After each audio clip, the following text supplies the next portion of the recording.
Okay. Morning, sir. I will come and greet you properly. Yeah. Carosa. All right. Um, good morning, everybody. Special announcement. All ears. All right. Yesterday evening, the Moroccan delegates threatened that they will not come early because when they came early yesterday, they weren't given points. So yesterday's points, 3 points, they will get it for yesterday. Now, because they did not carry out that threat and came early again today, they will get additional 2 points. Cabo Verde will get the 3 points for today. Is that a fair deal?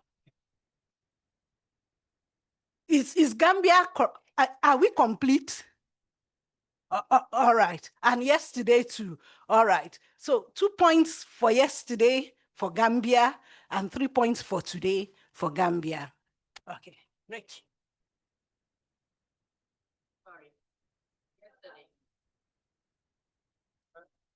Good morning, everyone. Good morning. I have also a special announcement. So I think remember, I'm famous, right? You know me by this time. So I also have a special announcement for countries when there is someone is talking, like a speaker presenting or someone is talking and they talk, -2 points. We will give minus today. This is the last day, guys. Let's be on time. So I'm gonna start the morning session. We are 8:15 now. And please, let's listen to each other. It's very important. And you will have a Friday afternoon free. So I was just saying that -2 for those who talk. When I'm talk, -2, -2 points.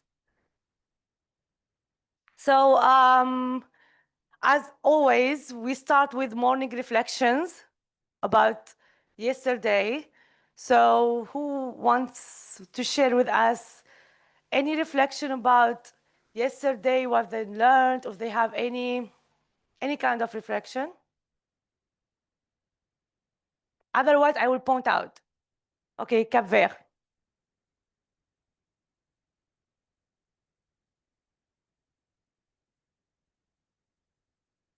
Bom dia a todos. Ontem foi um dia intenso, um dia de muita aprendizagem. Iniciamos com a apresentação dos países, mas tivemos várias discussões que nos fortaleceram como secretariado e como NITAC. Temas como o modelo matemático para apoiar na tomada de decisão.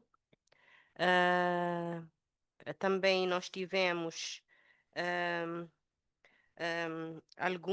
algumas reflexões sobre a economia em saúde. E também nós debruçamos um pouco sobre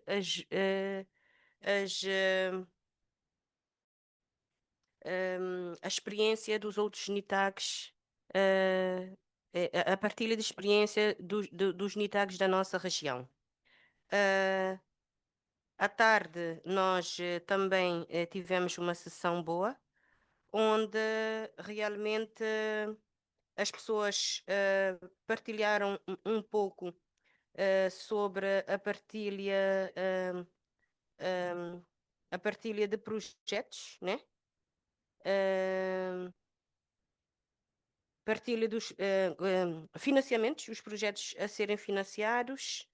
E a última sessão, que foi a comunicação e a visibilidade dos NITAGs, foi o tema que Cabo Verde também elegeu e que irá aplicar no país, porque nos países em que, no nosso país, também NITAG não tem muita visibilidade, é só o Ministério de Saúde é que sabe qual é o trabalho dos NITAGs. E percebemos que a visibilidade do NITAG realmente vai nos apoiar nos casos, com os grupos anti-vacinas. Um grupo técnico que apoia a vacinação dá mais credibilidade. Era isso, não sei se outro grupo quer complementar. Thank you. Thank you so much. Morocco? You're always so active, right? Share some reflection from yesterday.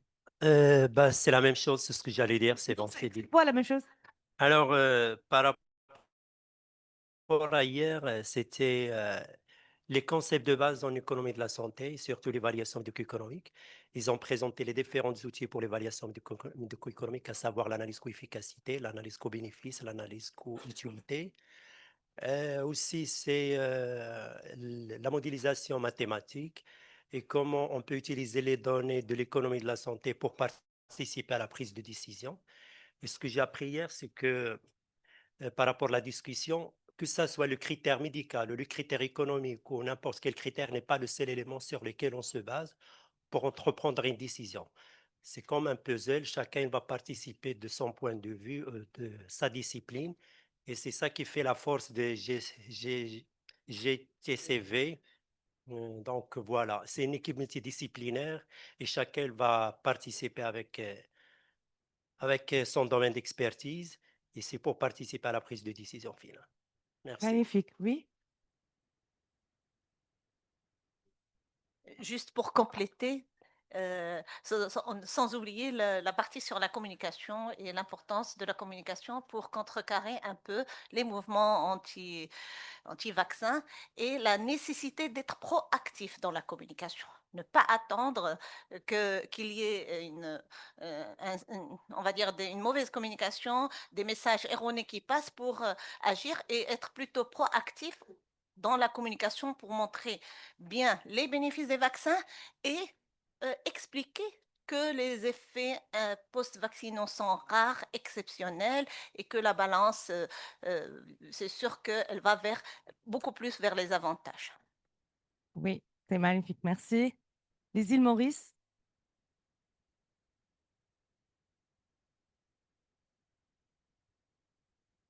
Anything. You share with us your reflection from yesterday.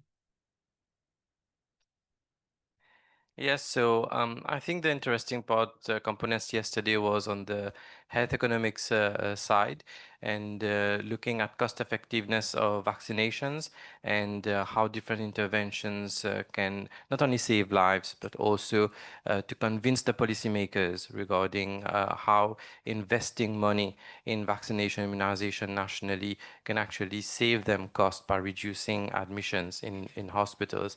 I think the other interesting components for me, the main highlight yesterday was the modeling aspect, how you can use different types of equations, formulas, and assumptions, which sometimes may not reflect the reality, but you can still use these models sometimes to be able to predict and forecast how vaccination will help your population and help you save money. Thank you.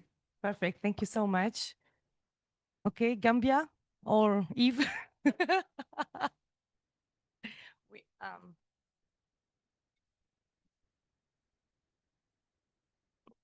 Ok, merci beaucoup. Bonjour à tout le monde et bonjour à toutes et à tous. Il y a deux choses que j'ai retenues vraiment hier. La première, c'est par rapport à l'économie de la santé. Mais pour tirer le meilleur parti, nous devons avoir les données nécessaires disponibles pour pouvoir renseigner et obtenir, en tout cas, les informations pertinentes qui pourront nous aider à prendre la décision ou conseiller de manière appropriée. La deuxième chose, c'est par rapport à l'hésitation vaccinale, comme on appelle vaccine hesitancy. Jusque-là, je me demande, et c'est une question pour l'ensemble, quelle est la meilleure stratégie pour pouvoir éteindre une rumeur qui est née de manière diffuse? C'est-à-dire, on passe par les médias et on lance la rumeur. Quelle est la meilleure stratégie pour éteindre cela? Voilà, merci. I think this is a very good question to introduce our next speaker or our first speaker for the day, Kanilwe Munai.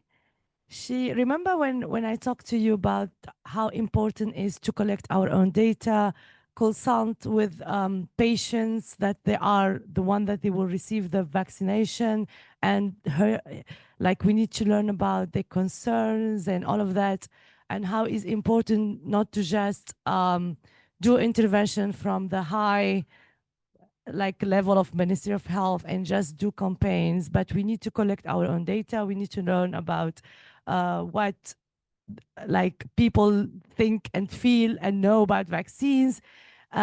This is where design thinking is very important in designing the strategies and intervention, especially in vaccine communication, and especially if we wanted to increase, I don't want to use the vaccine hesitancy, but let's say increase vaccine confidence.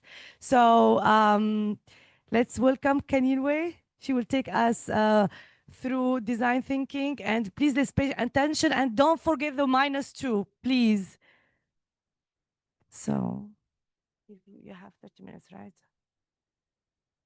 Okay.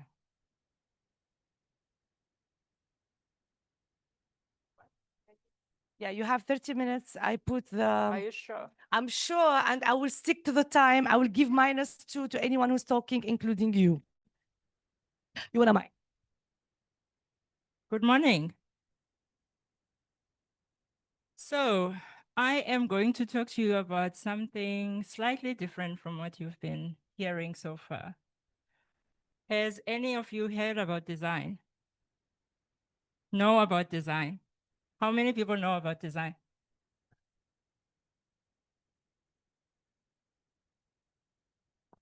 Design in what form, please? So design applies, it's one of those disciplines that has many sub-disciplines. The room that we are sitting in is because of design. The chairs we are sitting in is because of design. The clothes we are wearing is because of design. That is what most people associate design with, right? But I am going to talk to you about design from a slightly different perspective, okay? So I'm going to talk to you about what we call human-centered design. So this is moving away from designing tangible products, but using design tools to solve complex problems. Okay. How does this thing work? Oh, there you go. So when we are talking about human-centered design, you're talking about a mindset, an approach to solving complex problems. And of course, that links to innovation as well. And often when people hear the word innovation as well, they associate that with big bang, fancy solutions. But when we're talking about innovation in this context, we are talking about looking at things from a different perspective and looking at examples from a different context and applying those examples in your own context. So looking for inspiration elsewhere as well. What's happening with the screen? Oh, there you go. So human-centered design essentially is a mindset that focuses on ensuring that when we are designing solutions, we start by understanding who are the people that are impacted by the problem that we seek to address. And this applies even when you're developing a policy, because I, as a citizen, I don't experience policy in terms of the document, but I experience the actions that that policy is meant to deliver, okay? So it's important to understand who are the people behind the policy that we are proposing. So understanding people's needs is quite important, okay? So human-centered design has its roots in the design disciplines, particularly industrial design, and it advocates for the adoption of a more humanistic approach to problem solving. So by involving people throughout the development of products, services, and policies. So it approaches the more participatory approach to problem solving, because often solutions are made in isolation, but they have an impact on people on the ground, right? So bringing stakeholders together so that they can look at problems from different perspectives. You've been talking here about having multiple disciplines within your NITEX, but it's not just disciplines from within the same field. So in your case, in some cases, you'll have multiple disciplines from the medical field, but the decision that you are making, they straddle a whole lot of other sectors as well. And so having those sectors involved or other disciplines like your social sciences is quite important as well, because they can help you see things from a different perspective as well. And of course, the most important thing about involving the end users as well is that they can help you understand what the potential barriers to the solution that you're developing could be. So saving you a lot of time and resources that you would have invested in to solve a problem that doesn't actually address the real problem. So co-creation is quite a big part of human-centered design. There are core values in human-centered design.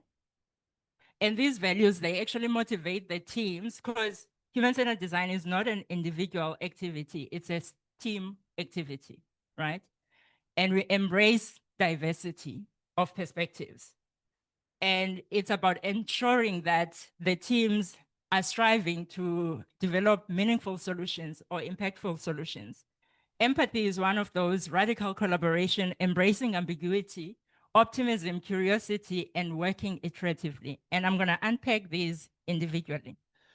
When we're talking about empathy, we're talking about the ability to understand how, why of human behavior. Okay, the what, how, and why of human behavior. So taking the time to understand people's experiences is quite important. So empathy is not just about seeing things from a human perspective, from a systemic or organizational perspective alone, which is what usually happens with people, is that they'll focus on the systemic level of problems. But empathy helps us actually understand the human element or the human perspective when it comes to the problems that we are trying to address. And then, of course, empathy also embraces the participatory practices, which then forces us to be more reflective and take time to understand other perspectives when it comes to the problem that we seek to address.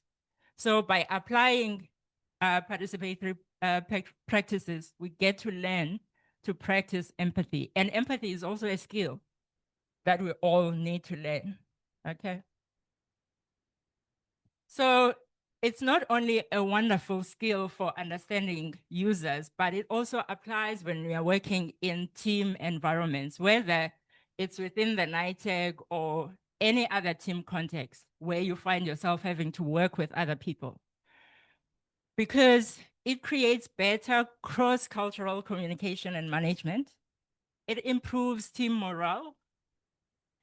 It also helps boost services in the cases where you're actually delivering services or you're trying to deliver services, and helps curb and eliminate toxic workplace behavior, because we know that that happens as well when you're working in teams, whether it's in a work context or outside the work context.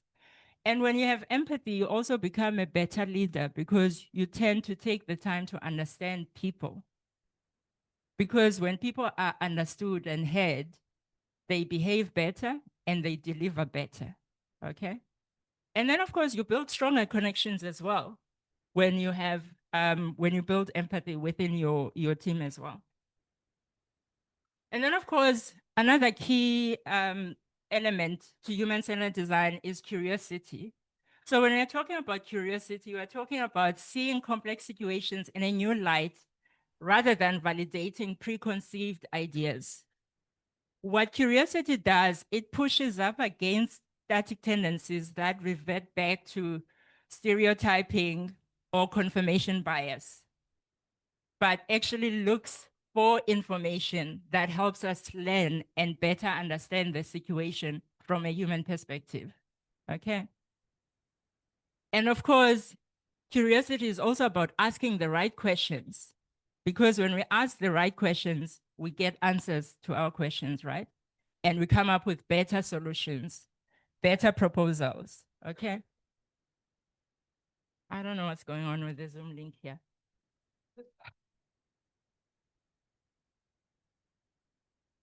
Okay. And then the next element is this notion of embracing ambiguity. Innovation, like anything new, can be painfully chaotic and feel ambiguous and frustrating.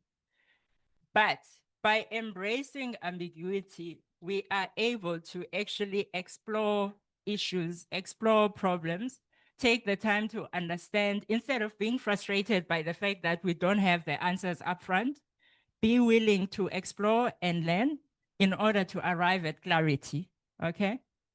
We have a lot of tools and techniques that we apply in this approach that helps us move from the ambiguous, fuzzy front end of innovation to arrive at solutions. I would imagine, even for yourselves, when you're trying to make recommendations, your starting point might feel a little bit fuzzy like that because you have all the information that you have to consider. But if you have clear processes that helps you understand and navigate the complexity and create clarity, by the time you get to the recommendation, the only difference here with human-centered design is that we actually go and test our ideas with a wide array of users in order to get feedback and make sure that what we are actually developing is something that actually makes sense for the context of use. And then optimism is another key element. I've been listening since the first day to the presentations of all the NITECs, and sometimes the challenges that are being raised can feel overwhelming. At some point, I even feel like there is no end in sight. But in the human-centered design space, we embrace this notion of optimism, meaning that we focus on what could be better because we believe that something better could and should exist. And therefore, we're going to apply tools and processes that helps us figure that out. So we don't give up because there are challenges, but we explore and experiment until we arrive at a potential solution. Okay. And then, of course, radical collaboration. You all talk about collaboration because you're working in multidisciplinary teams. Does anyone know what the term radical collaboration means? Does anyone know, has anyone heard of the term radical collaboration? So when we are talking about radical collaboration, we are talking about the notion of bringing in people who would otherwise not have a seat at the table to be part of your processes and decision making, because that helps bring different perspectives, okay? That helps you come up with more rounded solutions. So embracing people who would otherwise not be part of your conversations, because that also forces you to think differently, okay? So that's an important element to consider as well as you work together. And the reason for that is because often when you only have one discipline making decisions, this is the kind of thing that you end up with. If a person presents a healthcare issue to a lawyer, chances are they'll propose a new law. Architects will propose new designs for hospitals. And of course, engineers are going to propose to build those hospitals. That's what you end up with when you have a single discipline. But often the issues are so complex that they need more than the next hospital or the next law, but something else. And you can't arrive at that something else if you're only speaking to people like yourself, or you're speaking to people from your discipline. So that is why it is so important to embrace this notion of radical collaboration, because wicked problems like your healthcare problems or education and so forth, they are complex and they need different ways of working and different perspectives. They need other perspectives than just your discipline, okay? So what radical collaboration does is that it reduces silos, but it does require tremendous amount of openness and curiosity. So you have to be willing to bring in and be curious to hear from the other disciplines.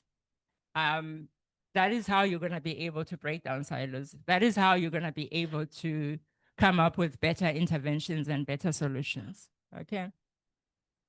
And then working iteratively, this is about continuously testing, refining solutions, because often people think that developing a solution is a linear process, but it's actually not. It's an iterative process, okay? And in order for you to be able to improve your thinking, you need to put it out there, get feedback from other people, get other perspectives, okay?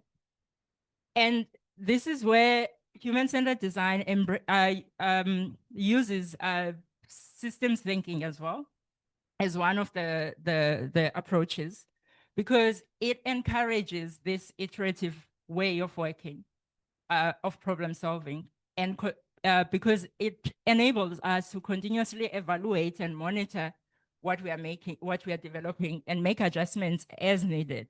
And you can't do that if you are not engaging with the actual people that are that are impacted by the problem.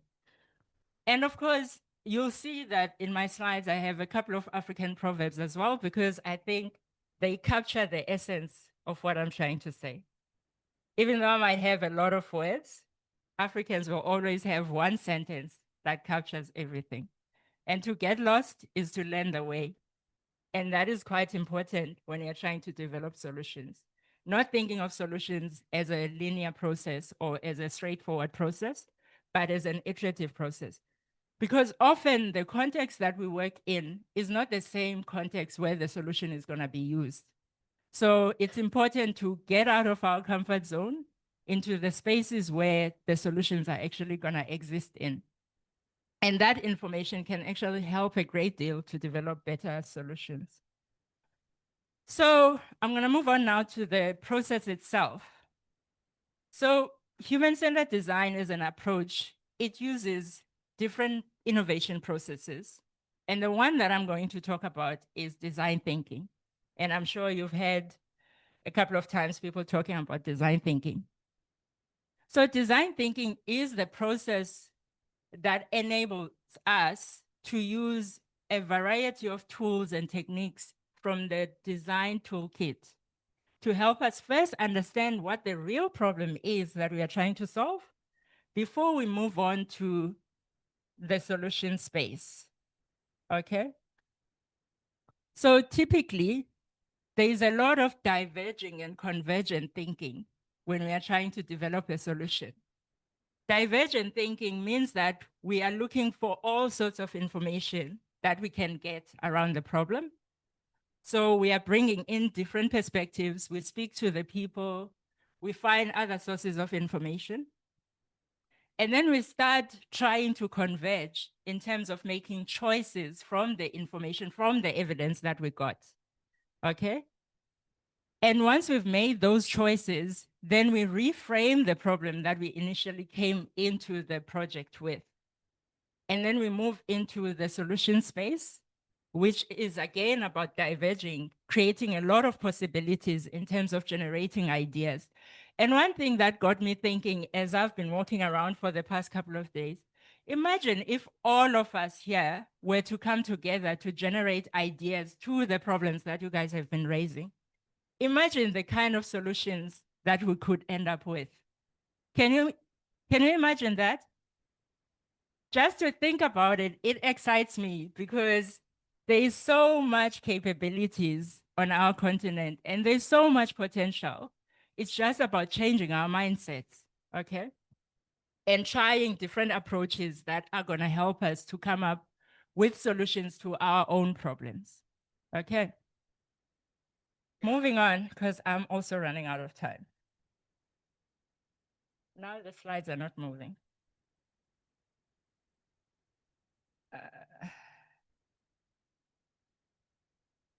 Can somebody help? While I wait for help, maybe I can explain more about the process. It's still not working. What I can explain. Sorry. Salim, can you come? Okay. What I can explain more about the process itself is that even though it might look simple and neat, the way it's presented here, remember the image that I showed at the beginning of the fuzzy front and chaotic ambiguity? That's what the process actually feels like until you get to the solution space.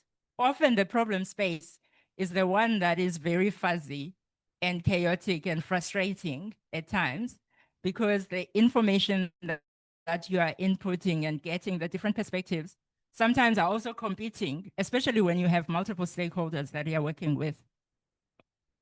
But what the process does is it helps create a common language for the diverse teams that are working together. And it gives us tools that enable us to navigate the complexity, okay?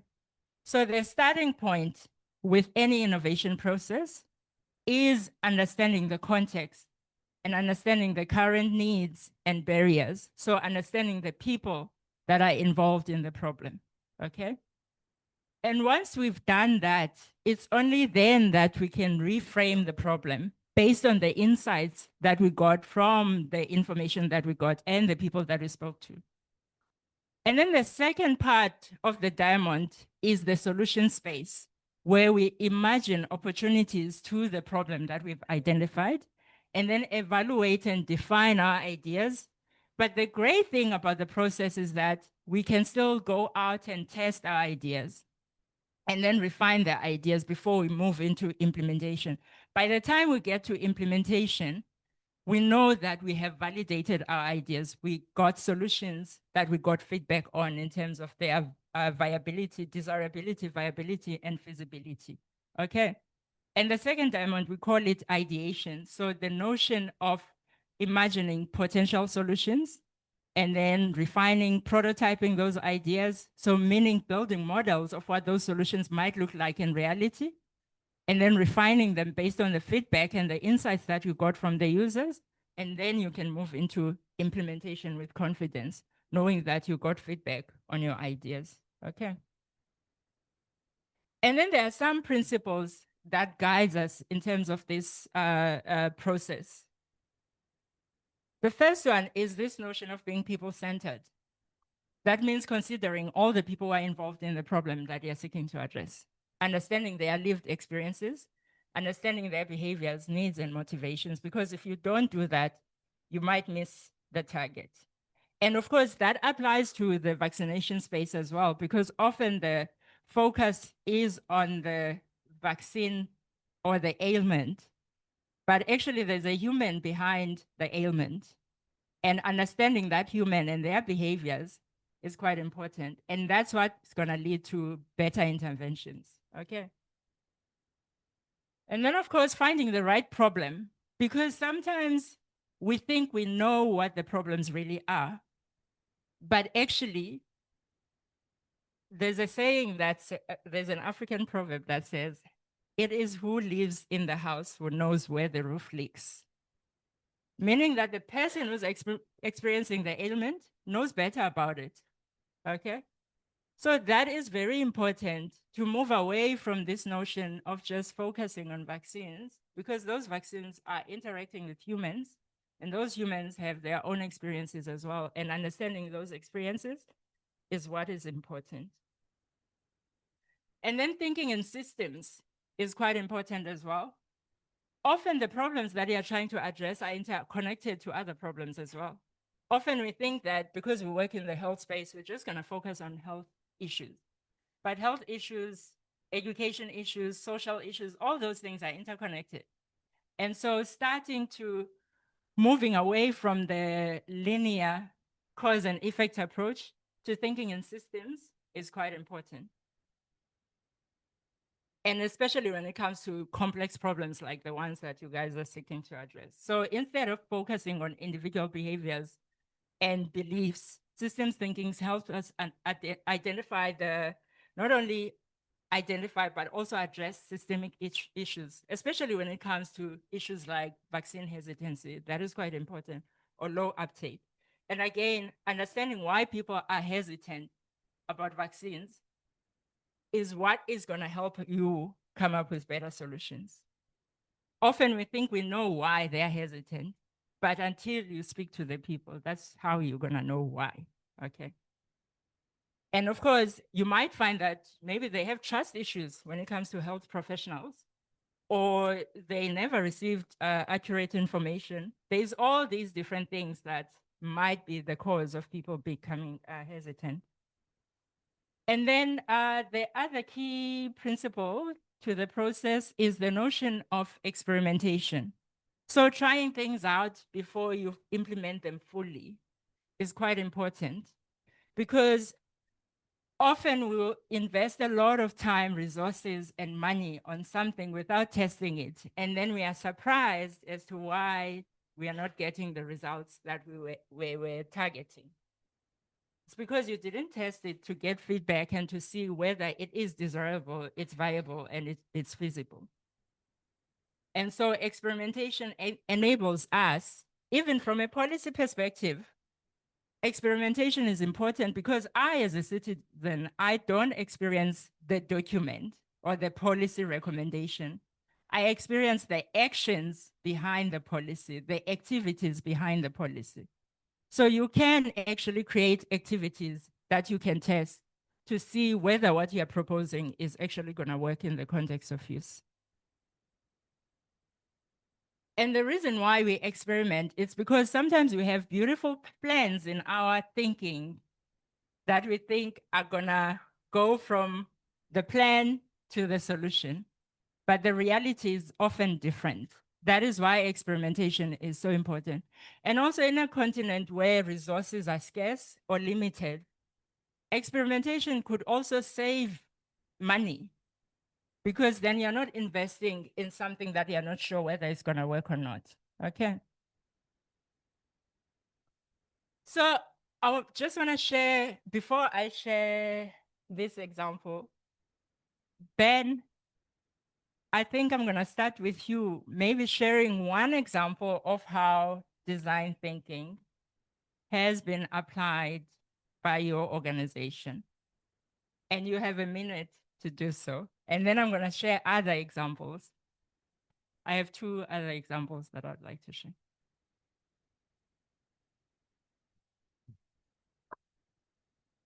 Yeah, thanks, Canelo, and good morning, everyone. So the first example is to incorporate design thinking as part of the niche work. I mean, we have collaborated with Canelo for some time now, and we realize that introducing NITAGs to design thinking is an important aspect. But practically, we collaborated to ask a question: how can South Africa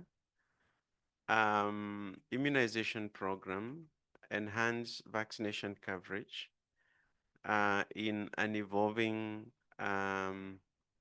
space of immunization and vaccination? And I see some of the people who are in that design thinking workshop. Bev was there. And the idea was, how can we redesign the data capturing process, make it more digital, and also make the data that is captured actually usable at the clinic level? And what we did subsequently was to get students who are able to take the ideation process that we had, the prototype that we developed, to actually work through, do the interviews, understand the complexity of data usage, data collection and usage. And the end result was that we had actually a very nice solution that we needed funding for. We submitted our funding to Gate Grant Challenge. Unfortunately, it wasn't successful, but we're still exploring the use of design thinking to address some of these pressing issues. Thanks. Thank you, Ben. All right, so that's one example. The next example that I'm going to share with you is the M-Hero solution from Liberia. So they applied design thinking after the outbreak of Ebola in 2014. And you can see the people that were backing the use of design thinking to find solutions to the problem. And of course, again, the process started with expert interviews. So interviewing not only the decision makers, but also the people on the ground that are experiencing the problem or dealing with the problem on a daily basis in order to understand what the real issues were. And the solution that came from that process was a two-way mobile phone-based communication system that connects the Ministry of Health and healthcare workers. Because what the interviews revealed is that healthcare workers were overwhelmed during the outbreak of Ebola.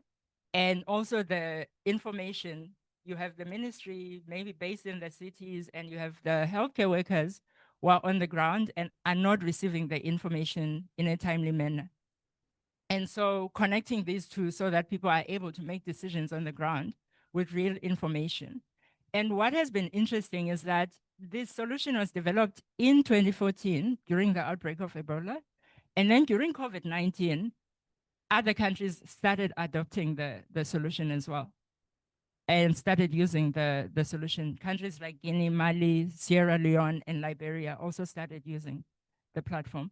And the key thing about this platform is that it's not some fancy, technology. It's taking what people are already using. That is what I meant by innovation, taking what people are already familiar with, but applying it to address the needs that they have at that moment.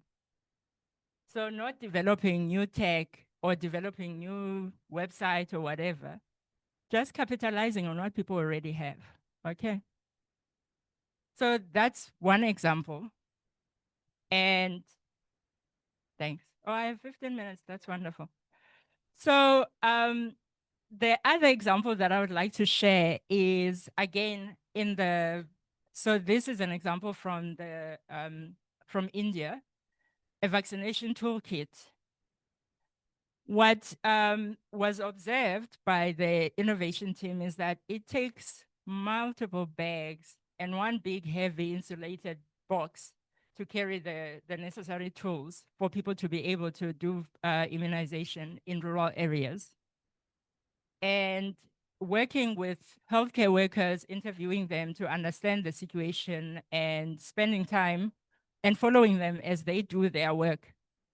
The team started developing multiple prototypes to see what a potential intervention might look like to addressing this problem. And as you can see, when we are talking about prototypes, we're talking about basic paper, just grabbing a piece of paper and building a model of what the solution might look like. And then you get feedback from people as to whether this thing works or not. I know that sometimes people think that you move from an idea to an actual solution, but that's not how we work within the space of design thinking, because we also understand that our capabilities are limited and our understanding of the problems as innovation teams are limited.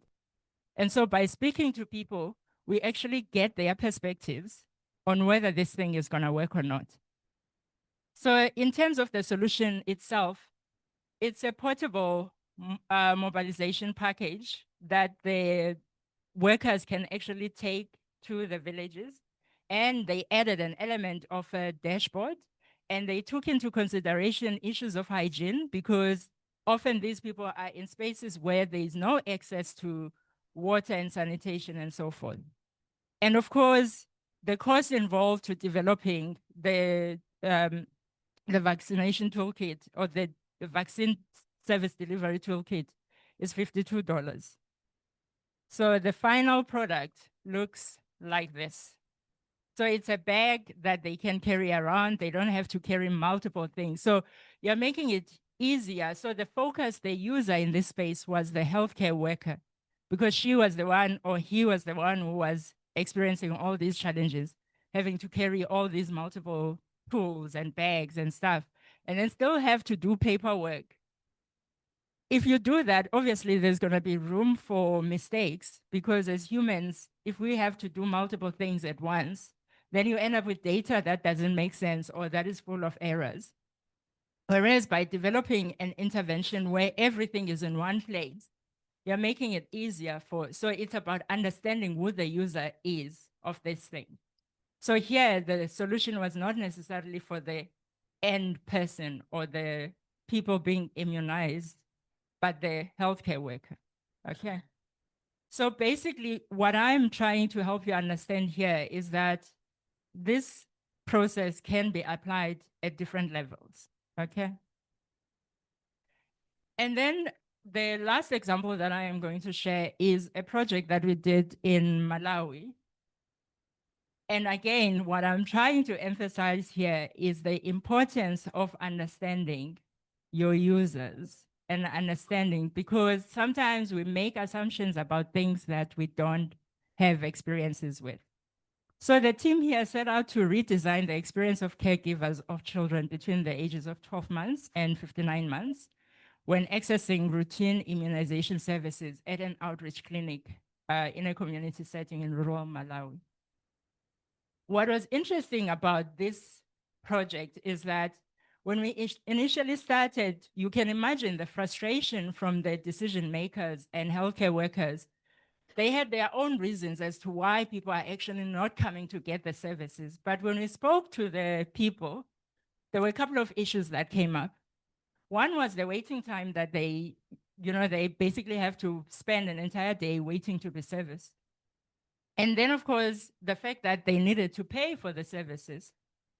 And then poor hospitality when they come to the healthcare facilities. And the challenges of having to handle the child once they reach a certain age. And then also the frustration that women also have other responsibilities, meaning that when they have to take an entire day to go and access immunization services, that means the rest of the family suffers because they can't prepare meals for their family because they've been away the whole day. So there's all these things that often are not taken into consideration when programs are designed, thinking that, we're bringing services to you, so you should show up. But actually, we are dealing with other human beings who have their own lives and their own experiences to deal with, okay? And so if anything here, what I would like to emphasize is the importance of understanding the context, understanding the people that are behind the solution that you're trying to develop. Because by speaking to people, you're going to get the why people are not actually coming for the services.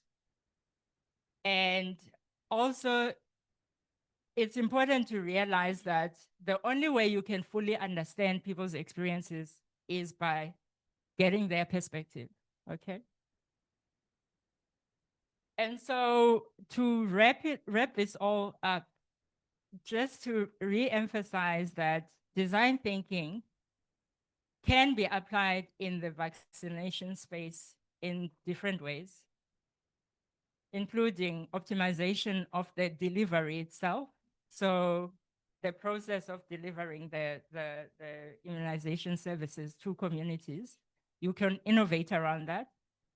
You can innovate around improving the healthcare workers' experiences as well, including things like enhancing public engagement and trust in vaccination campaigns. But also what it is useful for as well is the element of meaningful collaboration and co-creation as well. Because by co-creation, you might come up with solutions that are actually addressing the realities on the ground of the people that are experiencing problems. So I know this is something completely different from what you've been hearing so far. And I would be curious to hear what comes to mind after hearing everything that I've been saying. And I know it's a lot in a short amount of time. So what is the one thing that comes to mind after listening to everything that I had to say? And thank you for listening to me. Thank you, Karinwe. On time, before time. So we have 15 minutes for questions.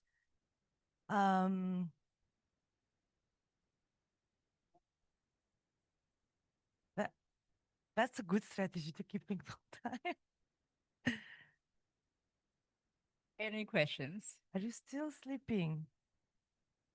Oh, yes. Okay. Go ahead. Good morning, everyone, and thank you so much for this wonderful presentation. First will be like a comment, and the second will be a question. First comment is that the HCD is more or less what we all know as bottom-up approach, but this time around it's more of guided and systematic. In that innovation process, we also need to understand the application of negotiation in terms of conflict resolution and peace building. you might have a case where the reason why humanization coverage is low is because two neighboring communities are not in peace. And unfortunately, we all know that engaging a health worker within the community will improve or enhance the trust. But because a health worker is from one community and the other community will feel we are at a disadvantage. So in this way, we need to understand how to do a conflict resolution and also build peace among the neighboring countries using applicable negotiation method. Now, my question now is, in many cases, NITAGs are a small group of experts who do not, in many cases, have budget line to their activities. And at the same time, the NPI may also not envisage this kind of intervention and include in their budget line the conduct of HCD to be able to gather the necessary information to be able to come up and feed the NGTAG. So in this situation, is it possible for NITAGs to be able to kind of apply, or NPI apply for funding support to conduct a kind of HCD for any of the new vaccine introduction? And if yes, are there also available resources where the NITAGs can consult in terms of learning from other countries which have also used the HCD to come up with policy recommendation? Thank you, and over. Thank you. So on the question of applying to be able to apply HCD in your own context, Niche offers the service of HCD. So it's one of the services that are part of the Niche package. On the question of funding, who knows? That's one question that I never have an answer to. And I don't think any of us in the room would even have an answer to that question. But what I believe always is that we all can put our heads together and figure out strategies of how to get things done without funding being the barrier. Because sometimes you do not need funding to get started. You just need a couple of people to come together. Basically, you need time as a resource to get you started. And only once, and also remember, without getting started, if you're gonna come to me asking for funding and I don't know, I have no clarity what the funding is for, I'm not gonna give you the funding.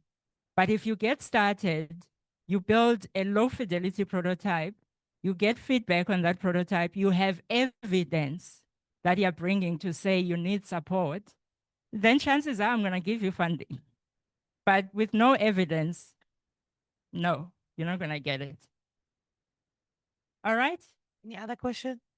I do have an exercise that I would like us to do though. How much time do we still have?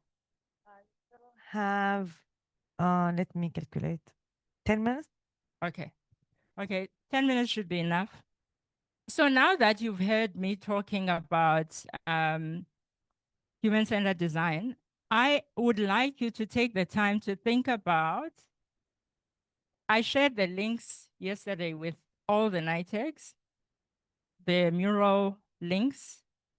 And the question that I would like every NITEC to spend the next 10 minutes answering is, how might you as a NITEC apply design thinking in your work? How might you as a NITEC apply design thinking in your work? And remember the links that were shared with you yesterday for mural, you're gonna use the same link. And when you open that link, you're gonna find the question that I've just asked. Curious to hear from you, how do you think as an NITEC you might apply design thinking in your work?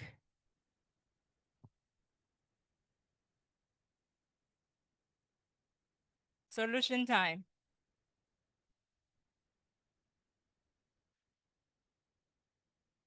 So ideas from you guys, how do you think you might apply design thinking in your work?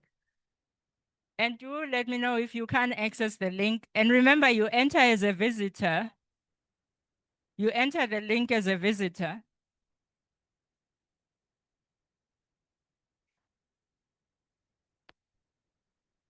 Let me know if you are having challenges accessing the link.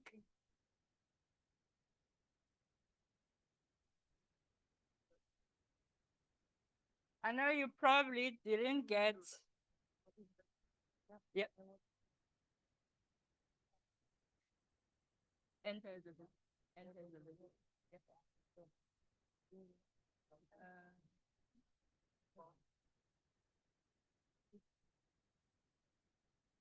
It's on the time. Let me open it. You have it.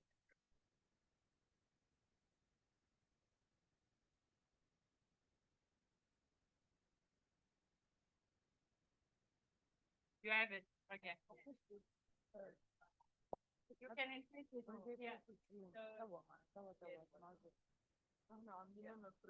So you can just type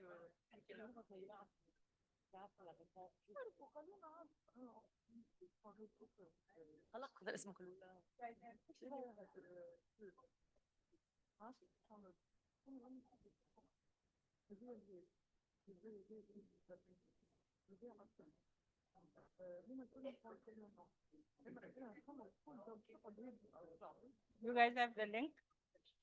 Okay.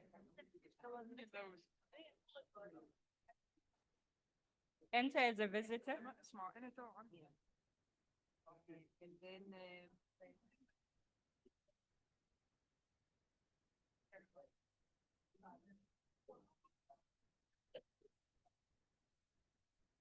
You guys have the link? You have the link? Okay.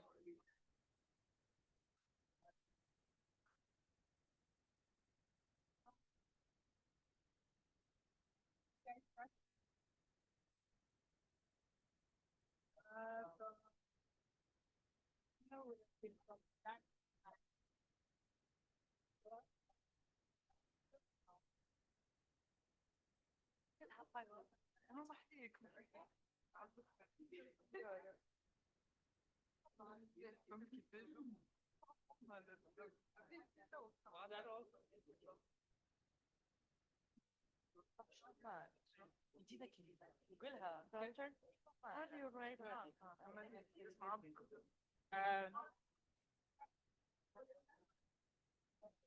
Oh, you write on a different one? Yeah. Okay, so where's the bar? The writing bar. And how do you design it? Design thinking. Does anyone in the team have the link?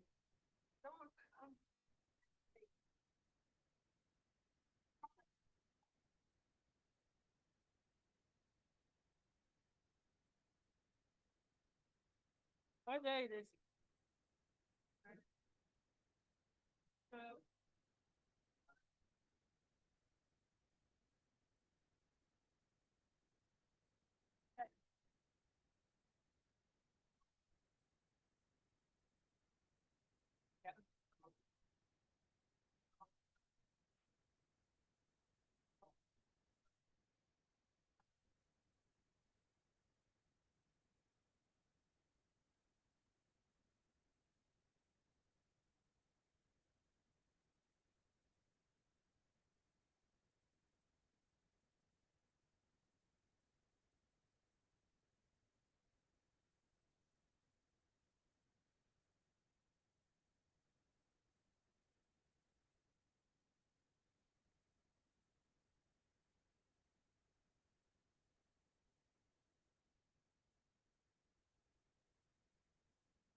Three minutes left.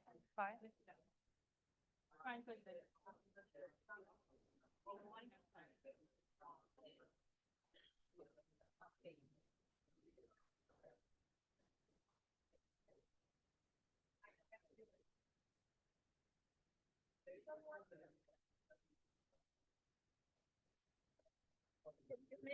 Your left of When he was going to procure some stuff in Ghana, because he said he came to buy some stuff in Ghana, and because of there was an issue, and he has a bank account in Ghana. He asked them to pay the money into his bank account so that he can purchase those. Is it a theater something? Edward Francis problem bebenteje hude 1 million diverted into his personal account.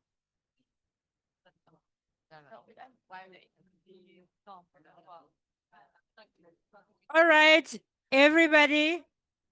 Is everybody done answering their questions?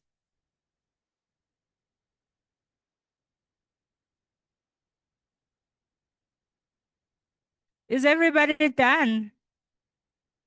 Okay. We done. We only left with 1 minute.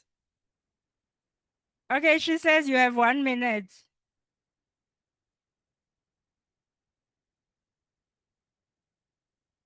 You fix that sound.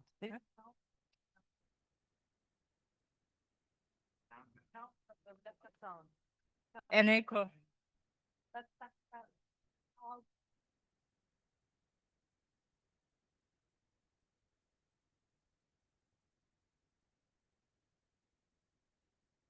Okay. You have the link.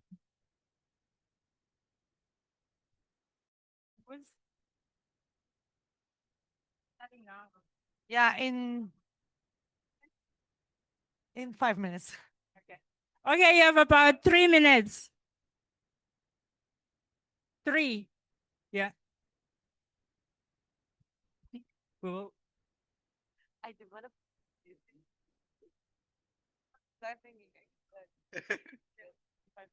it was like Yeah, she was. take, Yeah. I told her 50 minutes, but she was on time. Oh, okay. Yeah, yeah, yeah.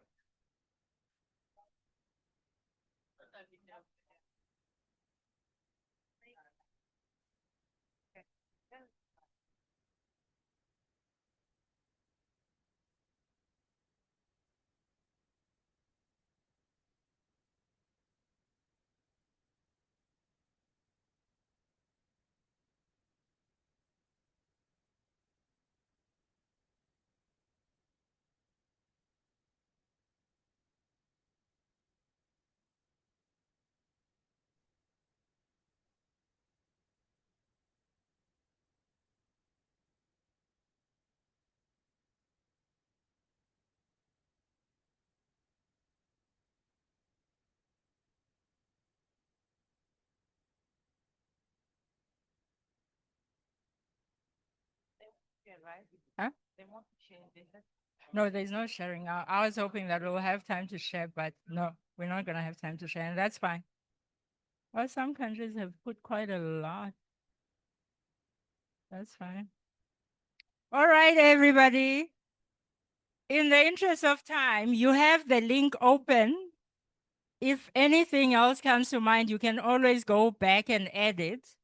But thank you to all of you for your time, for your attention. And thank you for the feedback as well. If you have any questions around design thinking, you can always contact Nish. Okay. Thank you. Thank you, Kenilwe. Thank you so much. We're done with the activity. And remember the -2 points in case someone is talking or presenting. Okay, so now we will move to our next speaker, which you all have met so far, Dr. Edina. She's an IDM specialist, but also health system specialist. And she will take us through a very nice topic that it needs focus and active listening and not talking while she's presenting about interaction between her system and immunization. She will take a case study of HPV. Please, let's be all listening to Edina. Thank you so much.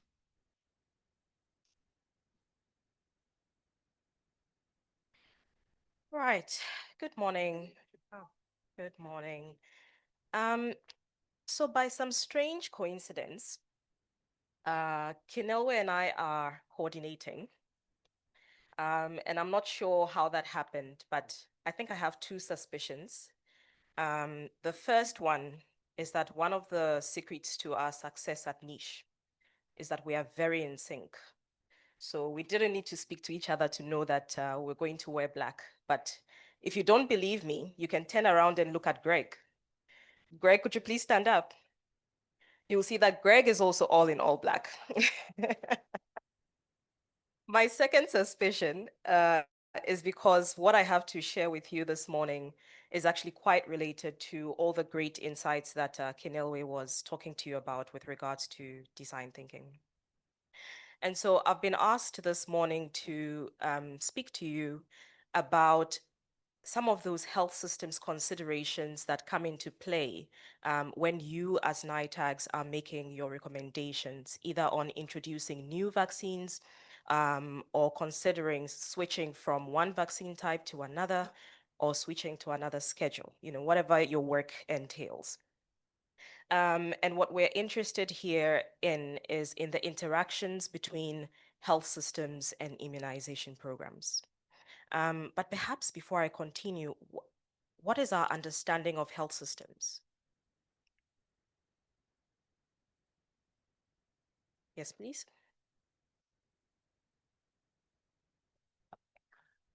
The health system are those different components.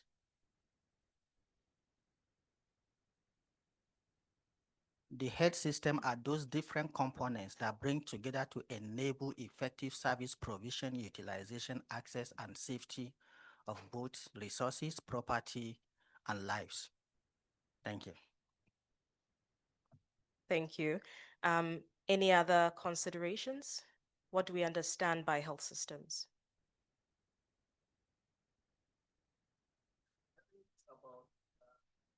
The mic, please.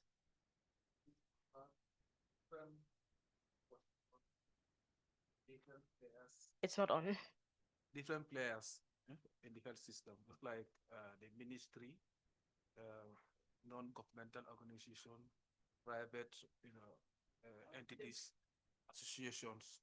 Okay. All of them, and how they interact with each other. Yeah, how they interact to come with an output, Okay. a favorable output. Okay, I'll just repeat that for everyone. So our colleague was sharing that it's about all the different actors that work within the health system and how they interact with each other to achieve key outputs for the health system. Yes? Okay. Any other insights? Donc, bonjour tout le monde. Donc, juste, je vais revenir sur une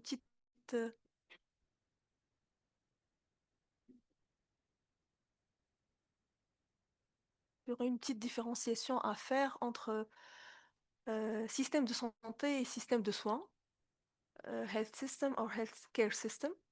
So, le système de santé, il faut le voir dans le sens global par rapport à l'amélioration de l'état de santé des populations.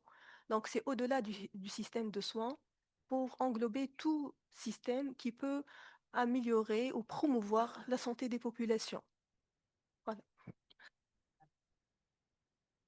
Absolutely, very spot on. And I think I was hoping for someone to make that distinction between healthcare services and the health system.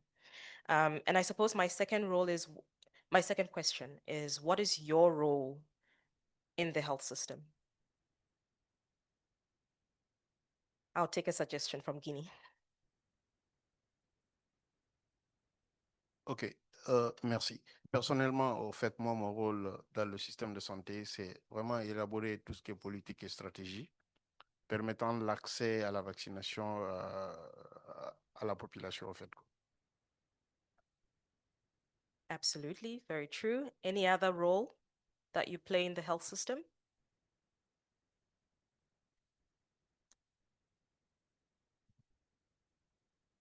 En fait, mon rôle s'inscrit dans les fonctions du système de santé. Là. Les fonctions système, c'est tout ce qui est planification, approvisionnement, suivi, formation. Ce sont des fonctions globaux du système de santé. Alors, si on s'apprête ça à ce que nous faisons, c'est la vaccination, c'est-à-dire planifier pour la vaccination, faire le suivi, le monitorage des activités de vaccination, communiquer pour la vaccination, etc. Yeah, so very, very crucial role that you as NITAGs play in the health system? Are you also end users? Okay, so we're all at the center of the health system. So the work we do is embedded in health systems. Immunization programs themselves are embedded in health systems. And us as end users, we are at the center of the health system. And so these are some of the issues I want to chat to you about and unpack. And I'm hoping to use this case study on HPV vaccination to unpack certain dimensions within the health system.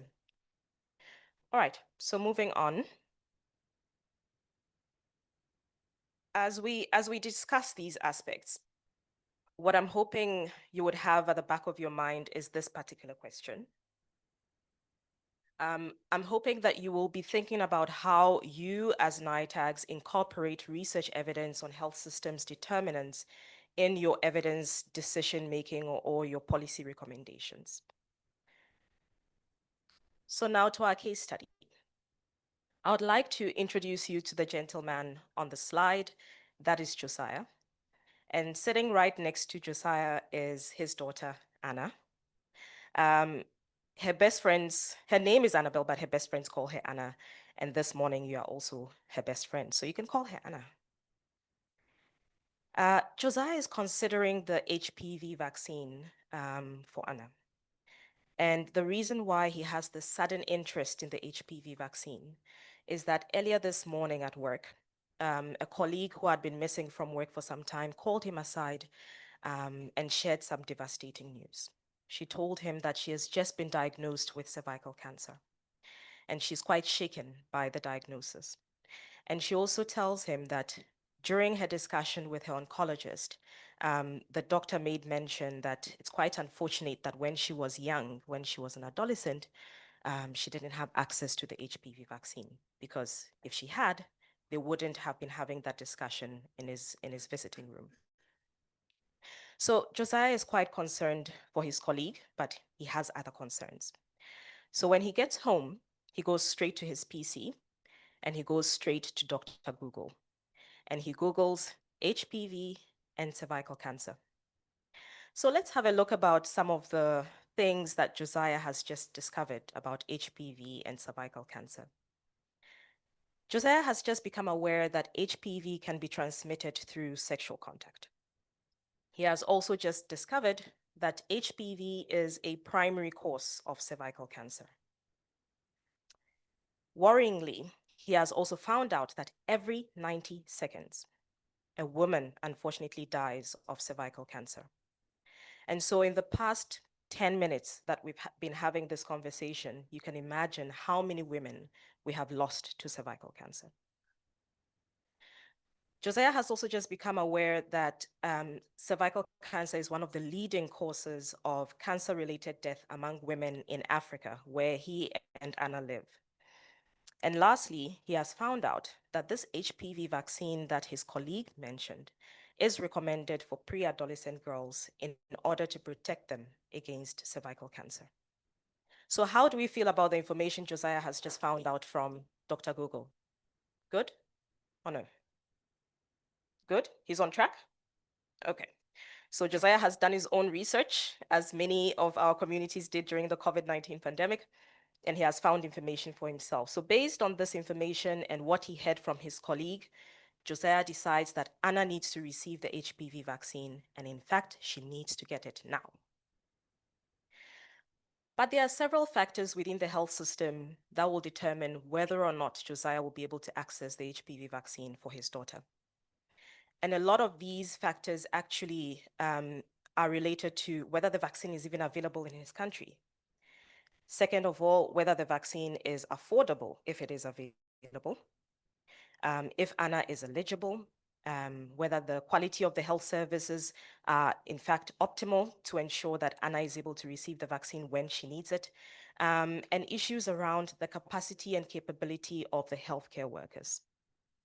And these factors are actually quite related to the decisions or the recommendations that you make to your MOH, your Ministry of Health, which inform the policies of your country and determine whether or not Anna will be eligible to receive the vaccine. Now, before we even get to unpacking these factors, we have to ask ourselves whether Anna is actually at risk? You know, does she live in a setting where she is at risk for cervical cancer? And I'm sure I don't need to convince you that cervical cancer incidence and mortality rates are in fact among the highest in the world here in Africa. The two maps I've pulled from Globacon show the cervical cancer incidence rates, and at the bottom, the mortality rates. And you don't even need to see the details. You can already see where the deeper colors actually are, which tells you where the major problem is.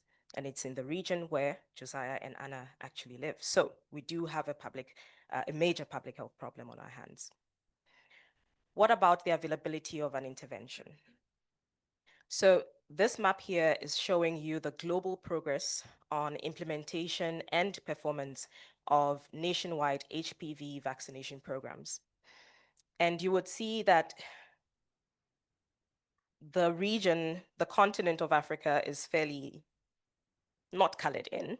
But a few years back, we're actually a lot worse off. We've actually made significant progress.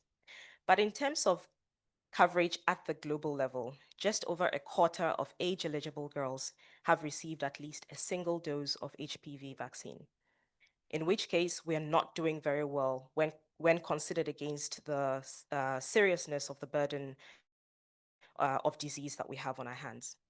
But at the regional level, we are of course interested in the Afro and the EMRO regions. So in the Afro region, 27 of 47 member states have so far introduced the HPV vaccine nationwide. We know that there are several other countries that are close or considering, and coverage so far is at 40%. And in the EMRO region, according to data from the WHO, 8 of 21 member states have so far introduced the HPV vaccine, with coverage at a dismal 1%. And so our progress in terms of introducing or making the vaccines available in our region is quite slow. And even when we've introduced, they are not performing well. And so there are clearly some issues, particularly within the health system, that are quite concerning for us. So it is based on this concern that we conducted a qualitative systematic review, specifically to look at the health system's constraints and facilitators of human papillomavirus immunization, or HPV vaccination programs in the sub-Saharan African region. And you might be asking, why this interest in how health systems function and how immunization programs interact with their health systems? Well, there's been growing concern for the state and capacity of health systems in low and middle income countries. And this concern has, in fact, led to expansion of research to better understand what the barriers and facilitators are within our health system. And this has, in turn, led to several interventions and significant investments aiming to achieve health system strengthening. Now, of course, investors want to see good return on the money they've put into strengthening health systems. But there's this live argument that's been ongoing about whether these investments have in fact achieved health system strengthening or health system support. And what we mean here is that oftentimes or very often, the investments are dedicated to a particular focus within the immunization program. And so we are able to support the immunization program, but it doesn't have that knock-on effect system-wide. But that's an argument for another day. The other reason why we were interested in this is because of our positionality as niche. So we work directly with you as NITAGs. So it's important for us to generate robust evidence synthesis to inform NITAG recommendations and NITAG work. So let's not forget why we are having this discussion. It's about Anna and Josiah's need to access the HPV vaccine for his daughter. And as we've discussed, there are several health systems considerations that will determine whether or not Anna will have access to the vaccine that she needs. And there are so many factors, but I won't have all the time to unpack these. So I'll select a few. But as we are aware, health systems dimensions are in fact dynamic and constantly interacting. So just by talking about one component, we'll most likely touch on others. So your NITAG needs to consider the evidence we generated from our health systems systematic review and make a policy recommendation. So first off, I would like to share what we found around the issues of the capability and capacity of healthcare workers. I'm sure this will come as no surprise. Across the board, one of the major barriers was staff shortages. Several countries report that the barriers to delivering HPV vaccination include staff shortages. But even with the health workforce that we have available, there's inadequate training. Healthcare workers are saying that it's great that immunization programs are evolving. We are introducing new vaccines, but these programs are evolving without them. It's either they have limited access to training because they are so overwhelmed with the work they're doing and so cannot access training, or in some instances, it's that training is suboptimal. And this affects their knowledge and awareness and understanding of HPV and how it's linked to cervical cancer and the benefits and harms of the HPV vaccine. And so this negatively impacts their own acceptance of the HPV vaccine, which also influences their ability and confidence in recommending the vaccine to their clients. So I would like to find out from you your own insights when it comes to your own HPV vaccination program or some of the recommendations that you have made. How has this issue of the capability and capacity of the health workforce come into play? And perhaps I'll start with Nigeria.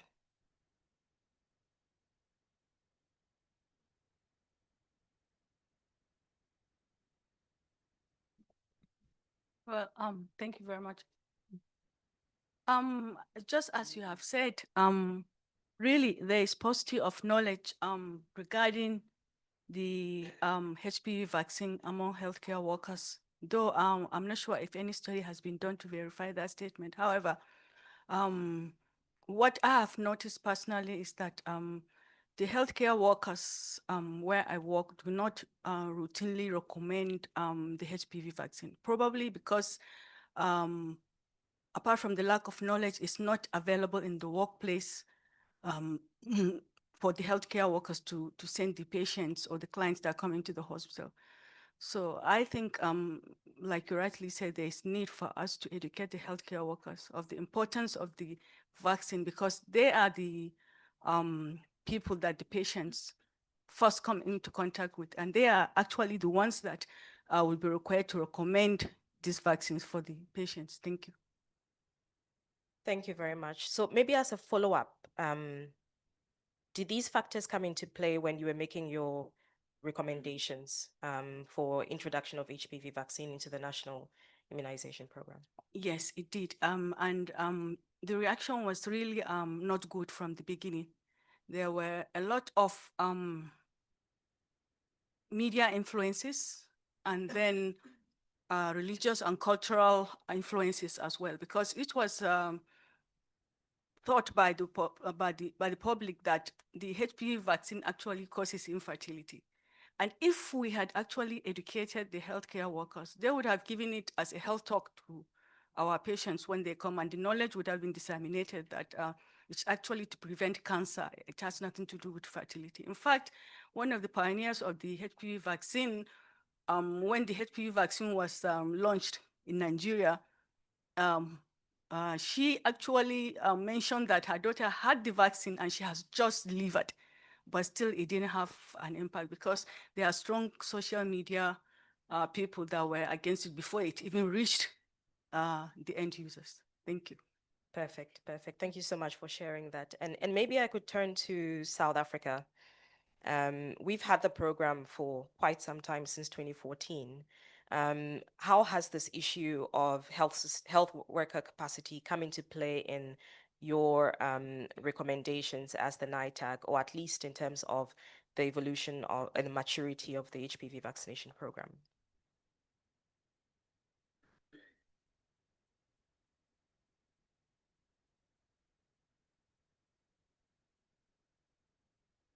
Okay, I will speak on for the program, not for NITEC.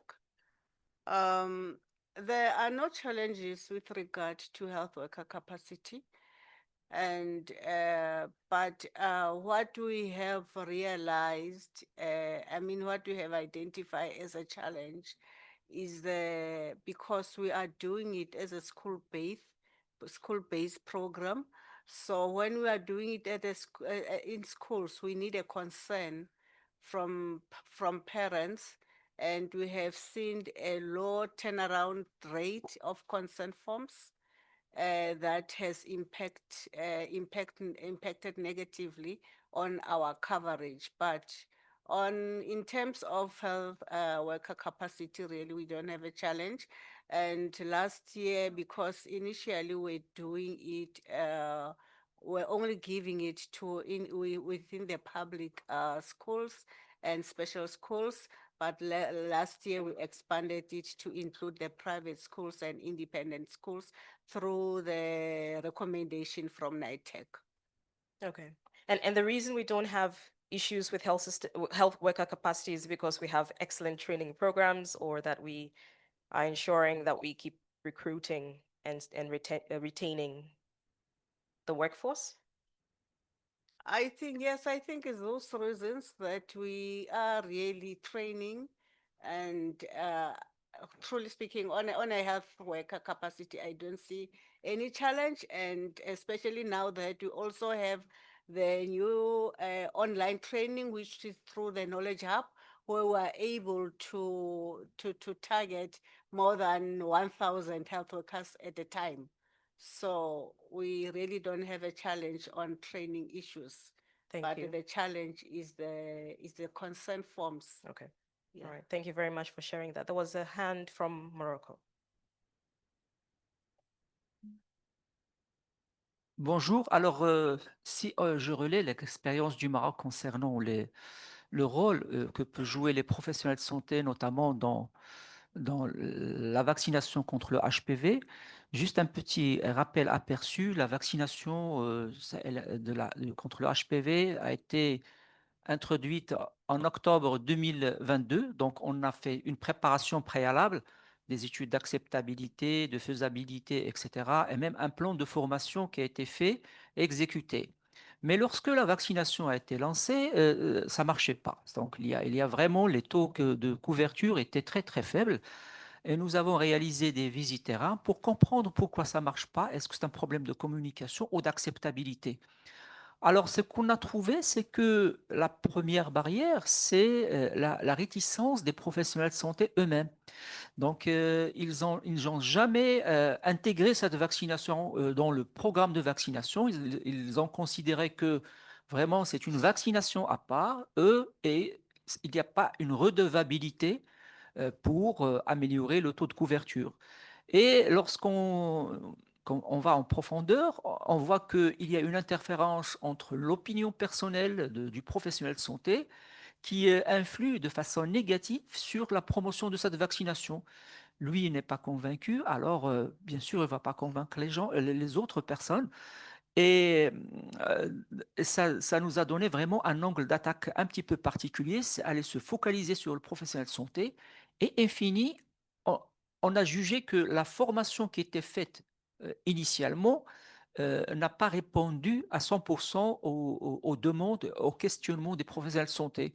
Par exemple, lorsque une maman pose la question quelle est la durée de protection, à titre d'exemple, bon, il y a une hésitation de la part du professionnel de santé. Il y a ceux qui disent à vie, ceux qui disent 12 ans, 14 ans. Et ça se met de l'inquiétude auprès de la population.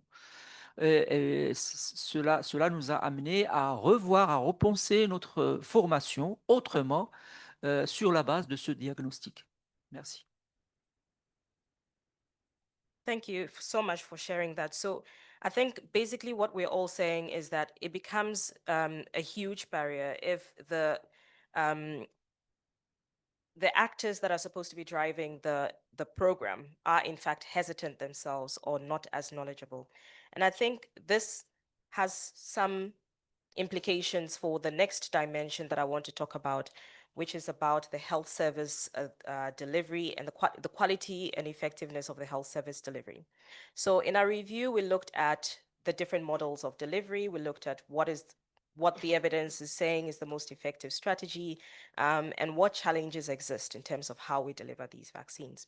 And so two primary models that were being used at the time we did the review to deliver the HPV vaccine was school-based and health facility-based. But we also know that you need to supplement with outreach services in order to be close to community.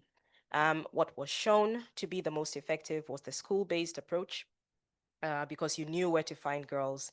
But there are some challenges even with the school-based approach, or depending solely on the school-based approach. In some communities, there are issues around absenteeism. Girls might not be enrolled at all, or they may be enrolled, but on the day of vaccination, they've gone AWOL. They are certainly not in class, and so you can't vaccinate them. There are also issues in some communities around high school dropout rates among girls. In some communities, girls need to drop out of school early to move from rural to urban areas to work in order to support their communities. And so at the time that we want to vaccinate them, they are in fact no longer in school. There are issues around non-attendance, delayed enrollment, but there's also challenges in terms of reaching certain communities, either because of geographical barriers or because they are migrant populations or nomadic populations, so they tend to move around. So these are some of the challenges that we picked up. And perhaps I could turn to Cameroon to understand what has been your experience in terms of delivering the HPV vaccine in your country. What have been the challenges that you have so far experienced? And what are some of those issues, health systems considerations in terms of the delivery models that are factored into your decision making as NITAGs?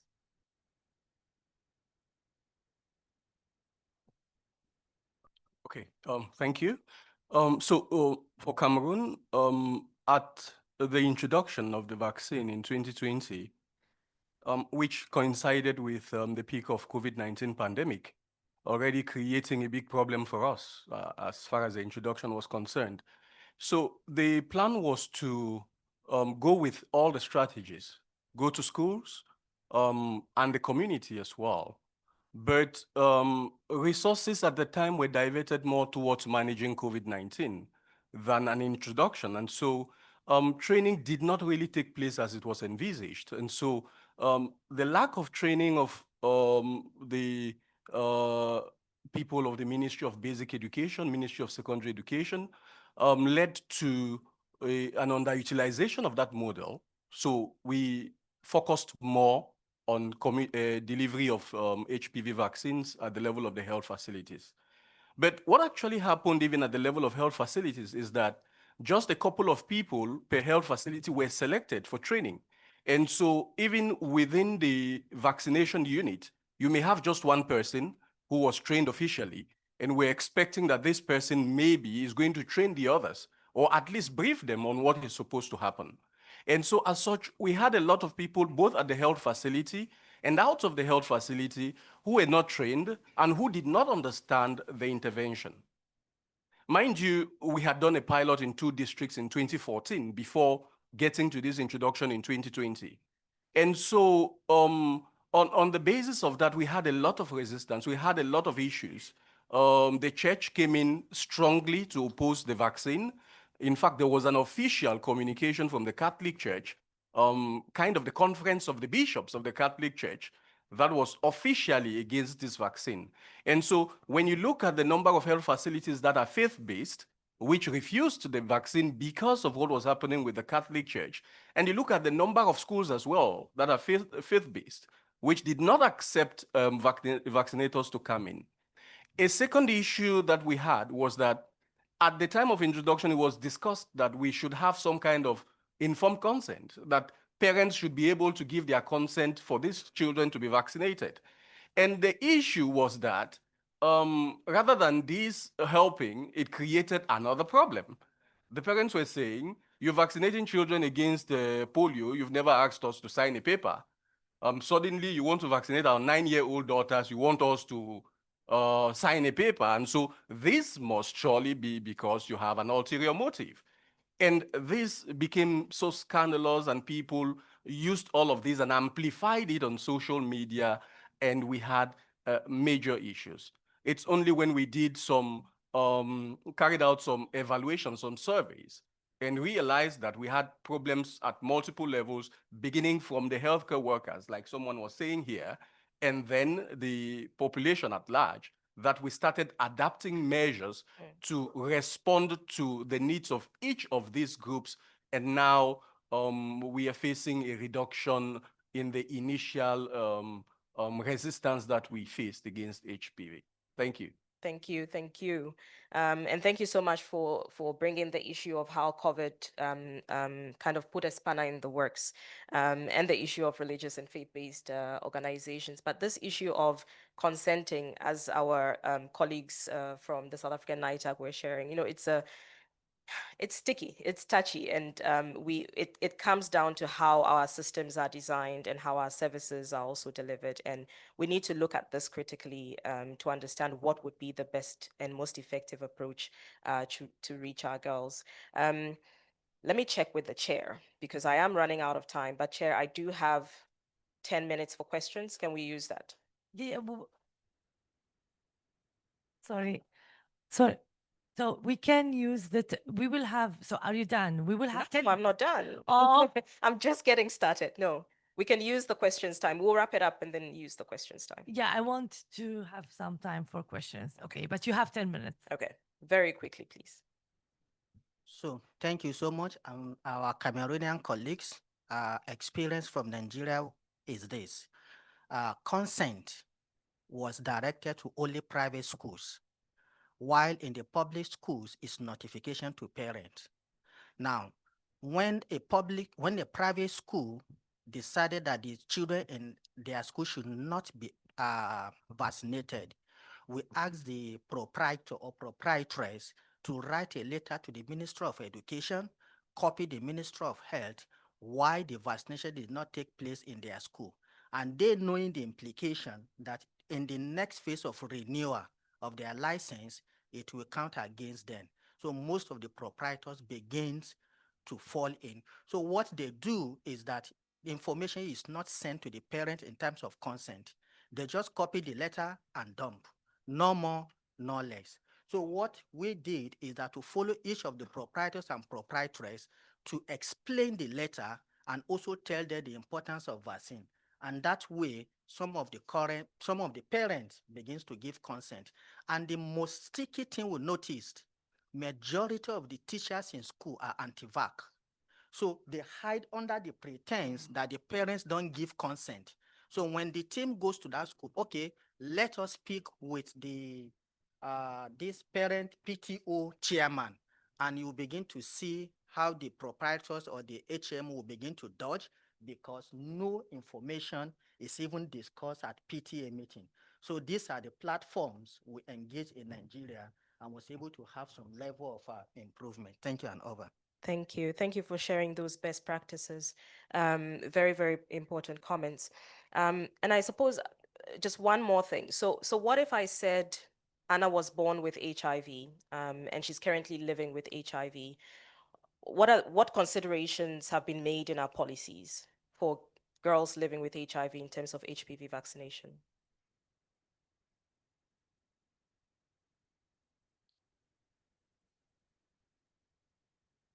Yes, please, South Africa. Okay, based on the NITEC recommendation is to give the second dose, but considering the fact that we don't screen girls at schools for HIV, so for us, when the girl is there at school, it implies that it's healthy. So even if it's HIV positive, it means it's healthy, so we are giving HPV. So because we are not screening for HIV at schools, of course. So that's why we are really not considering that. But according to the NITEC recommendations, is that they should be getting a second dose. Okay, so it just means our policies say one thing, but then in terms of on the ground, there are significant challenges as to why it might not necessarily play out that way. All right, so moving on very quickly to the next thing, my very favorite component is on communication and community engagement. what has not worked based on the evidence is some of the issues that were already being raised. There are some misconceptions with regards to the benefits and the harms related to receiving the HPV vaccine. A lot of this is fueled by low level of awareness and knowledge and the inadequacies in our communication strategy. So some parents don't want their kids to receive the vaccine because they're concerned they will suddenly become promiscuous or engage in early sexual debut. And in fact, we do have studies to show that it's the direct opposite. When girls receive the HPV vaccine, they make contact with the health system, they receive additional health information and can take ownership of their sexual and reproductive health. There are concerns around infertility, the potential of death. We know that these have also been demystified. But then there are concerns related to the benefits of the vaccine or misconceptions related to the benefits of the vaccine. Some parents are happy for their kids to receive the vaccine because they've heard that it can prevent HIV or it can improve their fertility. When they grow up, they will have twins and triplets. And although the outcome is what we're looking for, it's still important that they receive the right information to be able to make informed decisions about receiving the vaccine or accessing it for their kids. What has worked is having intensive social mobilization and community sensitization programs. A lot of our countries did excellent at the beginning of introducing the HPV vaccine, but then later on, as the program matures, we kind of lose guard, and that is where we start to see the issues. Again, a lot of our countries struggle in terms of investing in communication strategies, which are integral to actually enhancing uptake. And I've put financing to last. Here, the challenges we saw in the evidence base relates to how introduction of the HPV vaccine exposed gaps in terms of our adolescent and school health services. We actually realized suddenly when we now needed to introduce the HPV vaccine that we didn't have a way of actually reaching or accessing the adolescent population because they are not the typical, end users of the health system. And so countries now need to find domestic funding, need to find ways to invest in establishing platforms in order to reach adolescent populations. And this has often become the barrier historically in terms of the slow progress that we're seeing in introducing the HPV vaccine. So to wrap up, again, the reason why we're having these conversations is about the end result. And that is something that Kinelwe was also raising. We need to remind ourselves of what the end goal is. We want girls like Anna who are eligible to receive the HPV vaccine to be able to access it and access it equitably. But for this, we need some of the things that we've already discussed here, in addition to strong political will and commitment towards vaccine introduction. We need availability of policy guiding vaccine implementation, which is primarily where your role comes into place. There needs to be effective cold chain and logistics systems. We didn't get a chance to touch on that. And we need quality, effective vaccine delivery services and models. And these tend to be quite context specific. So it's great to hear that there were a lot of feasibility studies that were conducted in order to inform your policy recommendations. The vaccines also need to be affordable. Josiah should not have to incur additional costs just because he wants his daughter to receive the HPV vaccine. So the issue of equity comes into play here. Healthcare workers need to be capacitated, they need to be capable to deliver the vaccine, and they need to be champions of the vaccination programs and not stand on the other side and be our enemies. We need sound, culturally appropriate, context-specific communication strategies that are well-financed and sustainable. And then lastly, we need to use evidence from health systems, from systematic reviews to continuously inform our policy recommendations and vaccination programs. And so thank you very much, Chair, for allowing me to use extra few minutes. And thank you so much for your participation and engagement. Thank you. Thank you so much, Egina, for the wonderful talk. We're still on time. We have time for 2 questions. Okay, Nigeria and then Cape Verde. Nigeria. Thank you for the opportunity. Following your presentation, something very important came up regarding HIV positive girls that are receiving the vaccine. So apparently, we are missing the second dose that is supposed to be given to these girls since we don't have any screening modality for these girls. So what do we do? The question is open to anyone who could. Yeah, and I'm glad you put it that way because that's the question. What do we do? Because we know what the WHO guidelines say. It says 2 and if possible 3 doses. But our systems are not designed to be for us to be able to support with the additional dose. I have anecdotal evidence from Lesotho.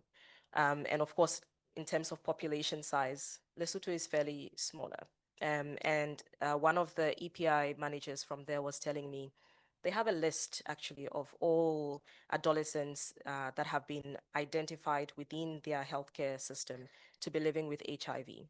And so although they deliver the HPV vaccine in schools, what they do is they're adolescent HIV treatment clubs. And so they make sure that they track these girls, and when they come for their HIV treatment, they let them know that, oh, you're due for your second dose, and they're able to deliver the additional doses. But that's possible probably in that context.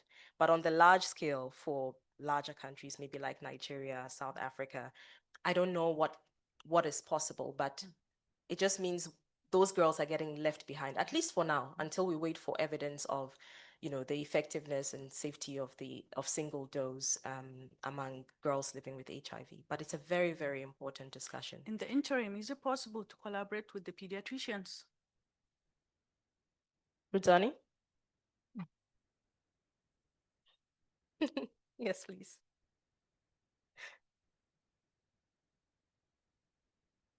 So, sorry, is it on the point of the HIV? Alors,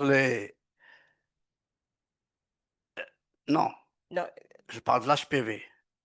Ah, okay. Just a moment. I just wanted to get another opinion or an add-on to the question that was being asked with regards to linking with pediatricians to access additional doses for girls living with HIV. Just a moment. Thank you. Look, Yes, Rutan. the issue about additional doses in girls or young women or any other individual for that matter living with HIV, because I mean this will have to go further in terms of what the extension of the HPV immunization may ultimately look like, whether it's going to be so-called gender neutral program. What has been hard for this is that there is no real clear data. In particular, especially when we are having a reduction in perinatal HIV, it means that by and large, most of those that get immunized now in our context, for example, would most likely be HIV negative at the time in which the dose are being given and subsequently contract HIV, which is where our greatest rate is. Now, the question is, does later contracting of HIV has a negative impact on immunity that may have been gained earlier on when they were HIV negative at that stage? So these are questions that we are having to deal with to figure out if there will be a need for a different program in the context of HIV. But for now, it's been standardized to try may simplify a program going forward. But these are the questions that keep on going on. And I know Helen Rees has been grappling with part of this as part of the research that they've been doing as well. Thanks. Thank you. Thank you very much. Edina, I need to go to Cape Verde, I promise them. Then Morocco, and then we'll close the question. You will find Edina afterwards. You can like hijack her on lunch and keep talking. Okay, Cape Verde. Eu não. Primeiro, parabenizo a oradora pela excelente apresentação. Não é uma questão, é um ponto que foi levantado. Aliás, quando a Nigéria falou, eu levantei a mão, porque nós, quando introduzimos a vacina do HPV, nós deparamos que se nós pedíssemos o consentimento informado, íamos ter problemas. Porque em Cabo Verde, não sei nos outros países, em qualquer aspecto que se pede o consentimento informado, quer dizer que há um problema que vem mais à frente. Fizemos uma nota e enviamos para todas as estruturas de saúde que todas as vacinas que introduzimos no programa alargado de vacinação de Cabo Verde não se pede o consentimento informado, porque senão iríamos ter problemas como o outro país acabou de dizer. Um outro aspecto que eu queria levantar aqui, que nós, quando introduzimos a vacina HPV, nós não tínhamos o GTCV. Mas nós tínhamos o núcleo de apoio técnico. E o núcleo de apoio técnico também, uma das pessoas que faz parte, uma das instituições, é o Diretor Nacional de Educação. Então, quando se tomava uma decisão, a Diretora Nacional de Educação já sabia qual seria a importância das recomendações tomadas nesse grupo, e anualmente, quando se faz a formação dos professores para a planificação do ano, nós vamos lá e expomos todas as nossas atividades que vai incluir, que vai ser em parceria com saúde e educação. E por último, nós temos também o programa de saúde dos adolescentes em Cabo Verde, que a vacina HPV é administrada lá no programa de saúde de adolescentes, ao lado do centro da vacinação das crianças. Era só isso. Thank you. Maroc, s'il vous plaît, brièvement. Je voulais compléter ce qu'a dit Ibn Azouz concernant les personnels qui vaccinent, vaccinateurs, les personnels de soins qui ne sont pas convaincus. Moi, je vais aller au-delà, même les médecins généralistes, même les pédiatres aussi, ils ne sont pas très convaincus. Et quand on voit le secteur libéral, où vous avez la maman en face de vous, où vous pouvez lui parler, vous pouvez communiquer, vous pouvez expliquer, le taux de filles vaccinées ne dépasse pas les 5%. Donc, c'est un vaccin qui pose problème de communication. Est-ce que c'est le fait qu'on est à l'âge de l'adolescent et qu'à cet âge-là, la communication est plus compliquée que pour les bébés moins de 2 ans, moins de 1 an, qu'on arrive à vacciner facilement? Merci. Edina, 1 minute. No, I think all valid points that have been raised by colleagues. These are crucial issues, and it just speaks to the complexity of HPV vaccination compared to routine childhood vaccination. But it probably challenges us to do better, to strengthen our research efforts and our coordination to ensure that even with the complexities that exist, we are still able to reach adolescent girls. The one thing I wanted to say towards what our Cape Verde colleague was raising with regards to not having a consenting process in place, because that is what worked for them. There are several countries that have shared similar experiences. Other countries have rather gone for an opt-in, an opt-out approach, where you say, no, if we don't hear from you, we are assuming that you want your child to be vaccinated. But if you sign the form and you say, please do not vaccinate my child, then we don't do it. Because in many instances, it's not that the parent is hesitant. They receive countless forms from schools. And sometimes they never even see the form at the bottom of their children's bags. But it's all about identifying what approach works for your unique context and going for that. And I'm not sure if that speaks to why Cape Verde has a 93% coverage for HPV vaccination. It's one of the very few countries I could identify that had extremely high HPV vaccination coverage. And I'm sure there are other reasons to that, but really, really impressive on the Cape Verde side. And thank you so much for sharing your comments also about the challenges with communicating with adolescents and the challenges with the healthcare workers. I'm sure we could continue the discussions. Yeah, you can continue. Chair wants us to go for tea. Thank you so much. Please listen to me. Let's be here at 10:27 minutes. 10h27 minutes. 27 minutes, s'il vous plaît. Parce que ça va être une très intéressante session. Et let's be on time, please. 10:27 minutes here.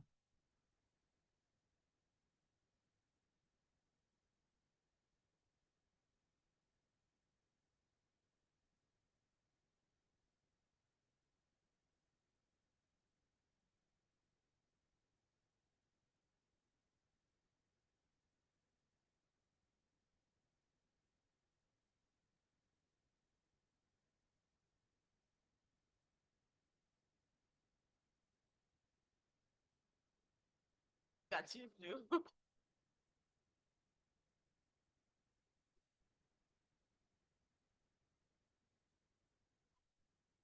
Yeah. Awesome, I'm good.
No, no, no, no.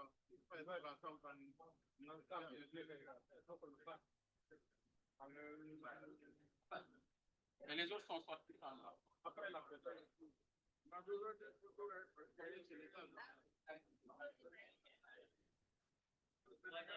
Ok.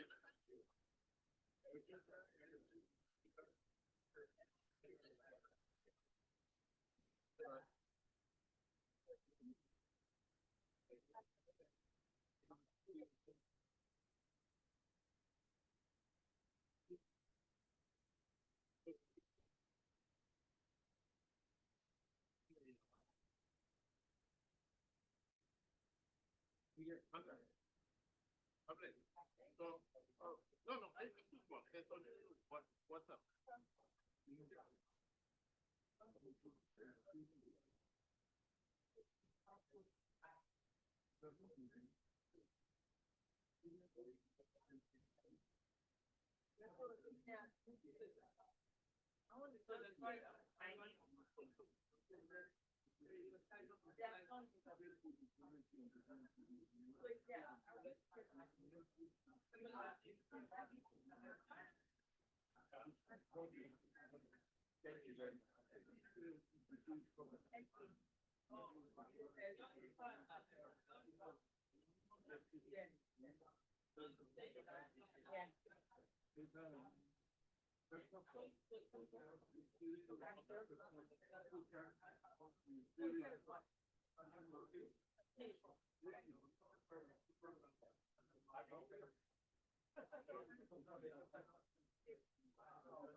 All right. Ladies and gentlemen, I was advised yesterday by Wadian that if I beat this gong too much, that the Chinese dragons will come marching in. Now, we don't want the Chinese dragons here, right? So, please. Now, it's my pleasure to invite, I don't know what part of his impressive CV I should talk about. So let me just go to what will not appear on his CV. He is a man that takes time to select his own coffee beans, grind it, brew it, and savor it all by himself. The most polite human being you can meet, called, jam your hands together, ladies and gentlemen, for my director. How do I know? Thank you very much, Elizabeth. And this is just, I hope I've got enough, I've got too many slides, so I'll be flying through some of these slides just for reflection. I think for me, this is a very important topic that I think should concern all of us, in particular with the hat that people wear as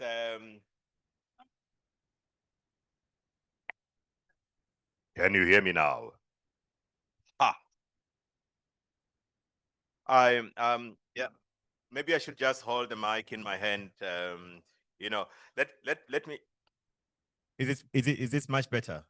Okay, let's see how this works. Okay, so these are my disclosures, and again, I probably will do this every time when I'm in a talk. Although I put these as my disclosures, I've always thought of them as very technical disclosures, because the reason why you're supposed to give disclosures is so that when you talk, people can know whether there's something influencing you to say certain things, right?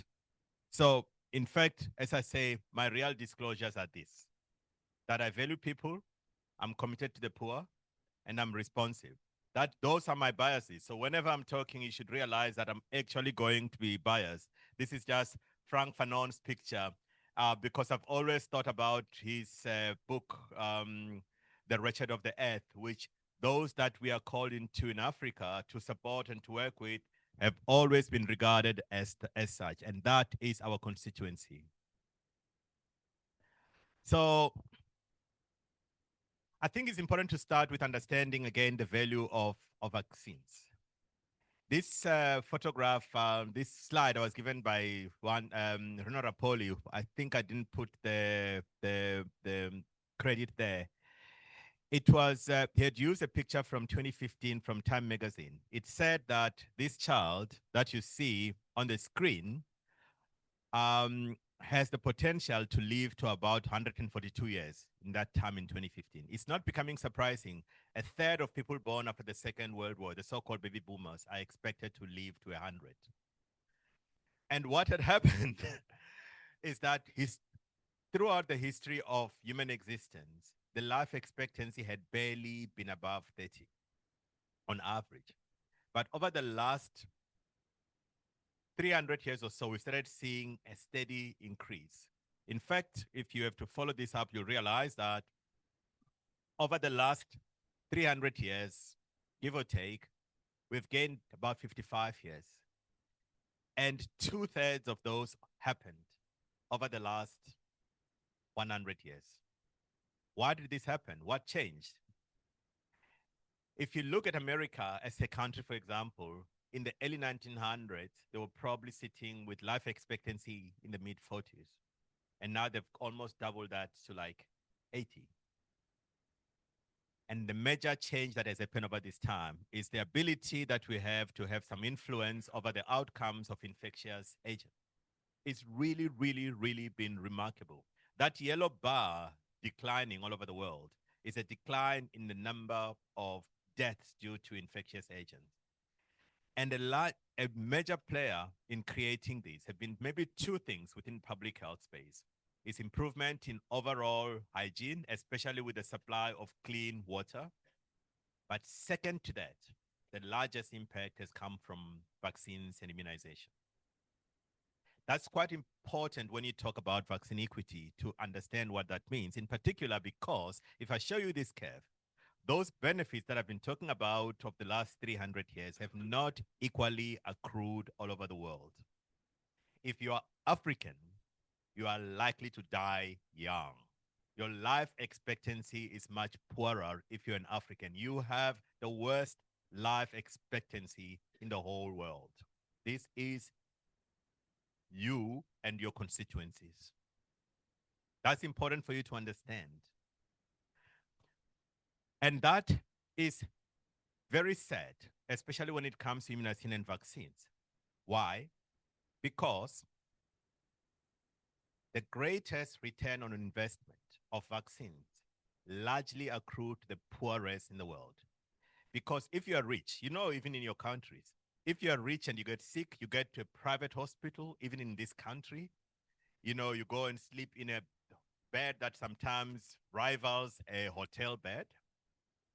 If you're poor, you just die because there is no safety net for the poor. That's why even if you look on top there, you realize that the greatest return on investment for vaccines accrue to the poorest regions of the earth. So vaccines are worth even more to the poor than they do to the rich, because the rich have got a safety net and they've got a plan B. For the poor, there is no such. And the poor generally means your constituencies and mine. I want you to understand this when we talk about vaccine equity so that you can find your place and your role as NITEC members in terms of what this actually means. When you look at this slide, for example, and look at vaccine coverage for different antigens, the areas that are red speak to the areas where there's poor access and coverage of vaccines. And you can see where the red areas are. They're part of the African continent, you know, especially the sub-Saharan part of that, where almost for every antigen, you can see that the vaccine coverage is really abysmal, to say the least, which means we are not getting the vaccines to the ones that will benefit the most from them and that are likely to accrue the greatest benefits from them. And therefore, we are not surprised with the life expectancy they have, because they're going to die of causes for which there's already available intervention. I'm going to use an example of pneumococcal conjugate vaccines to demonstrate part of this, because they probably give us one of the best insight into what equity actually looks like, right? This was editorials in the Lancet that talking about the disgraceful neglect of childhood pneumonia, right? And why this has become a cause without champions. If you look at this slide, you can just see that there is a clear correlation between vaccine coverage and dying. If your vaccine coverage against pneumococcus is lower, then you die of pneumococcal disease. I mean, this is like not rocket science. This does not need mathematical modeling, okay? Right? This is quite straightforward. And the reason why it matters is that you must realize that you must equate lack of access to vaccines as lack of access to life for your children. That's what it actually means. When you look at the coverage over the years, you'll see that there's been unequal access to pneumococcal vaccines coverage over the years. And Africa suddenly jumped up. And there are good reasons why. I mean, I can show you this from the same commentary. When you look at this slide here, you'll see a very surprising pattern. The highest coverage is not surprisingly on with the high income countries. You can see that, right? The second is upper middle income countries. Again, that doesn't seem very surprising. But then look at the blue line. Those are actually low income compared to lower middle income. The lower middle income countries are too rich to receive Gavi support and too poor to get the vaccines. So what this tells you is that ultimately the vaccine coverage for pneumococcal vaccine had boiled down to an issue of cost. The ones who don't have money die. The ones who have money can buy the vaccines. And if you are really, really poor enough, someone comes to help you to give you the doses so that you then are better off. But what it tells you in principle is that vaccine equity can, in many ways, boil down to the access to that vaccine dose that is essential for saving lives. This is the pattern I can show you of pneumococcal. In 2000, only like America, when it was introduced at the vaccine. And as you roll down the time, you can see more countries becoming blue.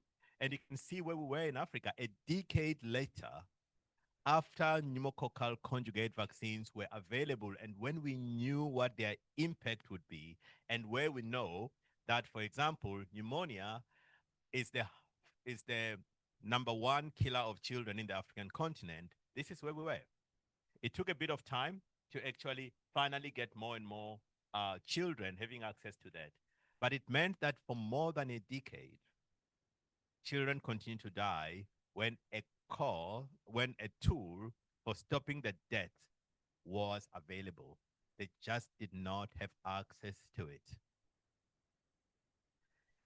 The reason why this matters is that pneumococcal conjugate vaccine gives us a template of what is likely to happen with other newer interventions. We are sitting now at the dawn of the arrival of the RSV vaccine.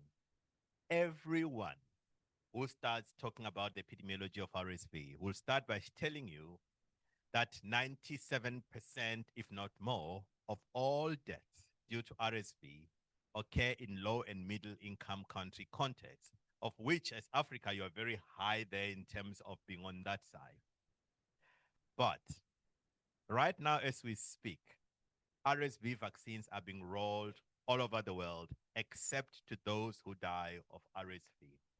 And so if we need to make sure that the pattern for pneumococcal conjugate vaccines, for COVID vaccines, for these vaccines, for that vaccine does not repeat, we need a different approach to what equity and fairness and justice ought to look like. Am I running out of time? Ah, she says I'm okay. I like this slide because it's a very interesting one. And this is not me throwing aspersions at pharma or anything of the sort. The most interesting thing about the polio vaccine, you're sitting here with Albert Sabin and Jonas Salk, the inventors of the two vaccines, the oral polio vaccine and the inactivated polio vaccine. Here's the interesting part. They donated their IP for the vaccine so that it could be open for everyone. In fact, when IPV was registered by the FDA after 3 days of deliberations on the 12th of April in 1955, a number of other companies were already ready to roll out the vaccine because they had been given the ability to produce that vaccine even before, so that there was enough stockpiles to respond to the polio pandemic at that stage. But that, I can tell you now, if that had not happened, there's a very good chance that our polio situation would be much worse in the world because the dose would have been at a much higher premium than what it is right now.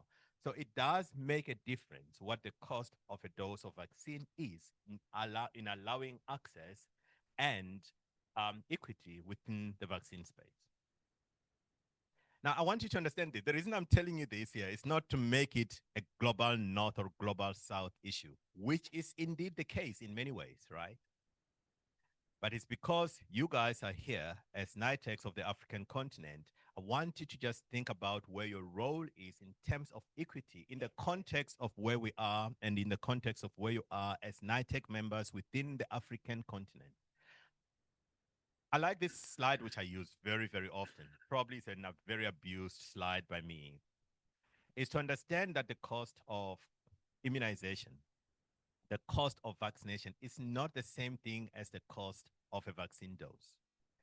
Immunization, as all of you involved in vaccination know, is much more bigger than the vaccine dose that you actually give. In fact, I mean, people know my personal biases. I actually believe at this stage that the immunization program for most of our countries is probably even much more valuable than the vaccines it contains, in particular because it's the only infrastructure that most of us have for allowing access to healthcare for children overall. I mean, we pick up malnutrition, poor development, other issues when a child is coming for their vaccine, and they would never have been picked had they not come in. So we know that. And some of you will remember, for example, during COVID, when the COVAX facility had granted vaccines, a number of countries ended up with expired doses because they did not have the ability to actually deliver those vaccines. Because vaccination, immunization is not the same thing as just having a vaccine dose. I mean, the South Africans here would remember that at the time when we rolled out COVID vaccine, at that stage, the cost of the program was probably even higher than the cost of the vaccine doses, even though we were getting them very expensively. But creating a new infrastructure for that, the cold chain that is required, the human resource that you need to recruit in order to be able to vaccinate, becomes at times the greatest barrier to actually access to vaccines. So that's quite important. And NITEX need to consider that in terms of their decision making as far as that is concerned. And one of our major problem, of course, is this issue that you can see here, where you've got very limited skilled workforce for actually giving those vaccines. We are really not doing well. And as someone pointed out, the number of people that are actually migrating to other countries who are skilled workforce from the African continent is quite huge. You know, the migration is quite huge, which makes that even worse every time. I can tell you that now African countries actually subsidize the healthcare system of richer countries. So you pay all the money to produce this highly skilled workforce, which then leaves the continent. I mean, I know from previous report how much this country, for example, South Africa, subsidizes the healthcare system of Australia, Canada, and in Ireland and the UK. And that's what happens. But that exacerbates the inequity because you no longer have the workforce you require to actually give access to vaccines. Do I still have time? Okay. But the point I'm trying to make here is that please don't think about this as someone else that you're waiting for from somewhere outside to come and make equity possible. There is no doubt that there's a global north, global south divide with respect to access to vaccines. But there's a lot that happens within our countries that can allow us to be much more equitable. I use this example of South African context. When the conjugate pneumococcal vaccine, thank you, was first introduced, the schedule that NAGI, our NITEC, ultimately recommended deliberately targeted a high-risk population that was the HIV positive, HIV infected child. If you look at that, this HIV and can you see, if you look at the y-axis, you'll see those numbers, the cases per 100,000. For HIV, they look like that. So although the graphs look the same, there was almost a 35 chance of invasive pneumococcal disease in pneumonia.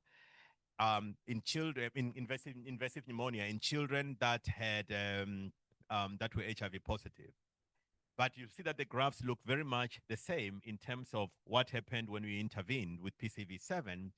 But that meant that that high-risk population, the most vulnerable, actually had the greatest accrual of benefits to them. Just like I showed with the first slide of who benefits the most. It's the most disadvantaged that benefits the most from vaccines.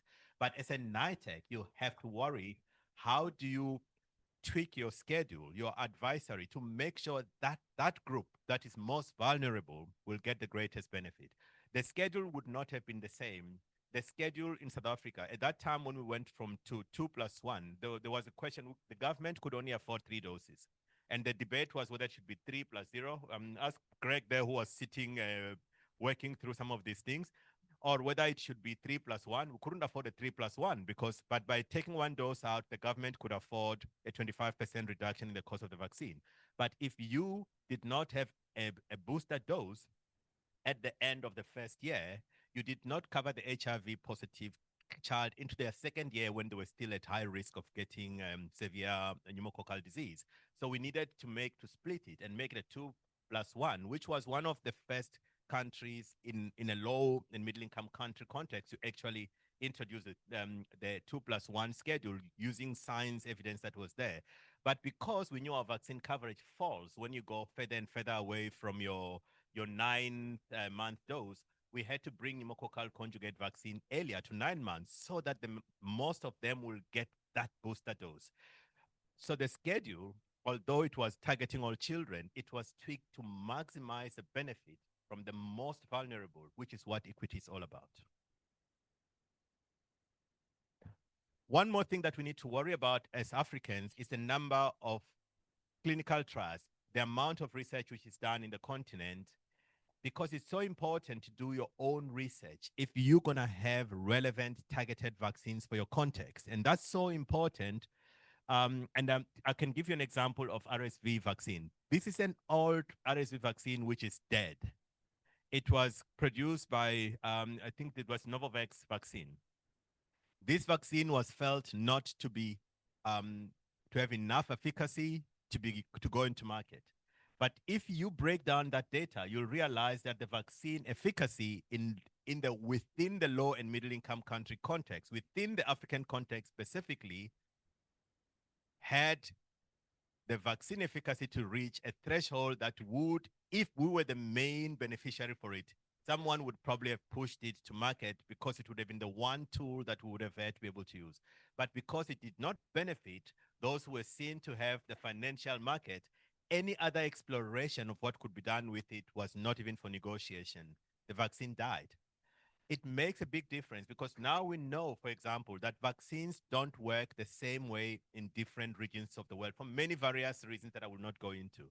The rotavirus vaccine does not work the same in the UK, in South Africa, in Malawi. You need to accept what is acceptable for a certain area in order, especially if the burden of disease is quite high. But you don't have a choice of making those decisions unless you've got the ability of doing your own research. And secondly, be able to be in a position to manufacture your own vaccines, which we are really far away from.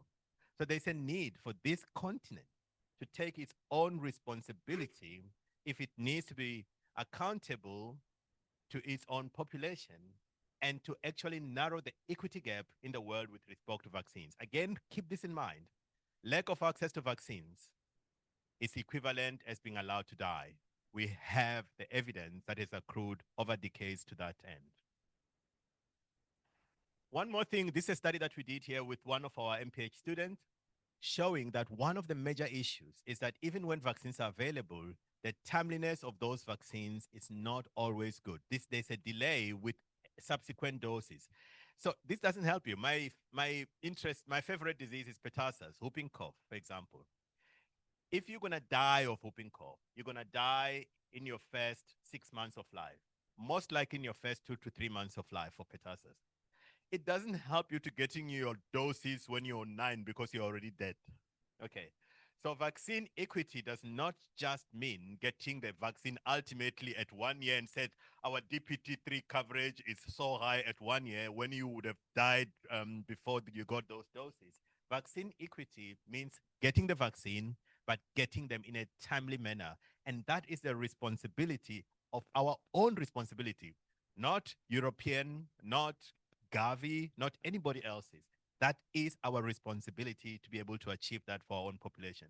And even with this picture, the ones who are less likely to get the vaccines in time are the children of the poor in our communities. We need to do something about it. It's not anybody else's responsibility.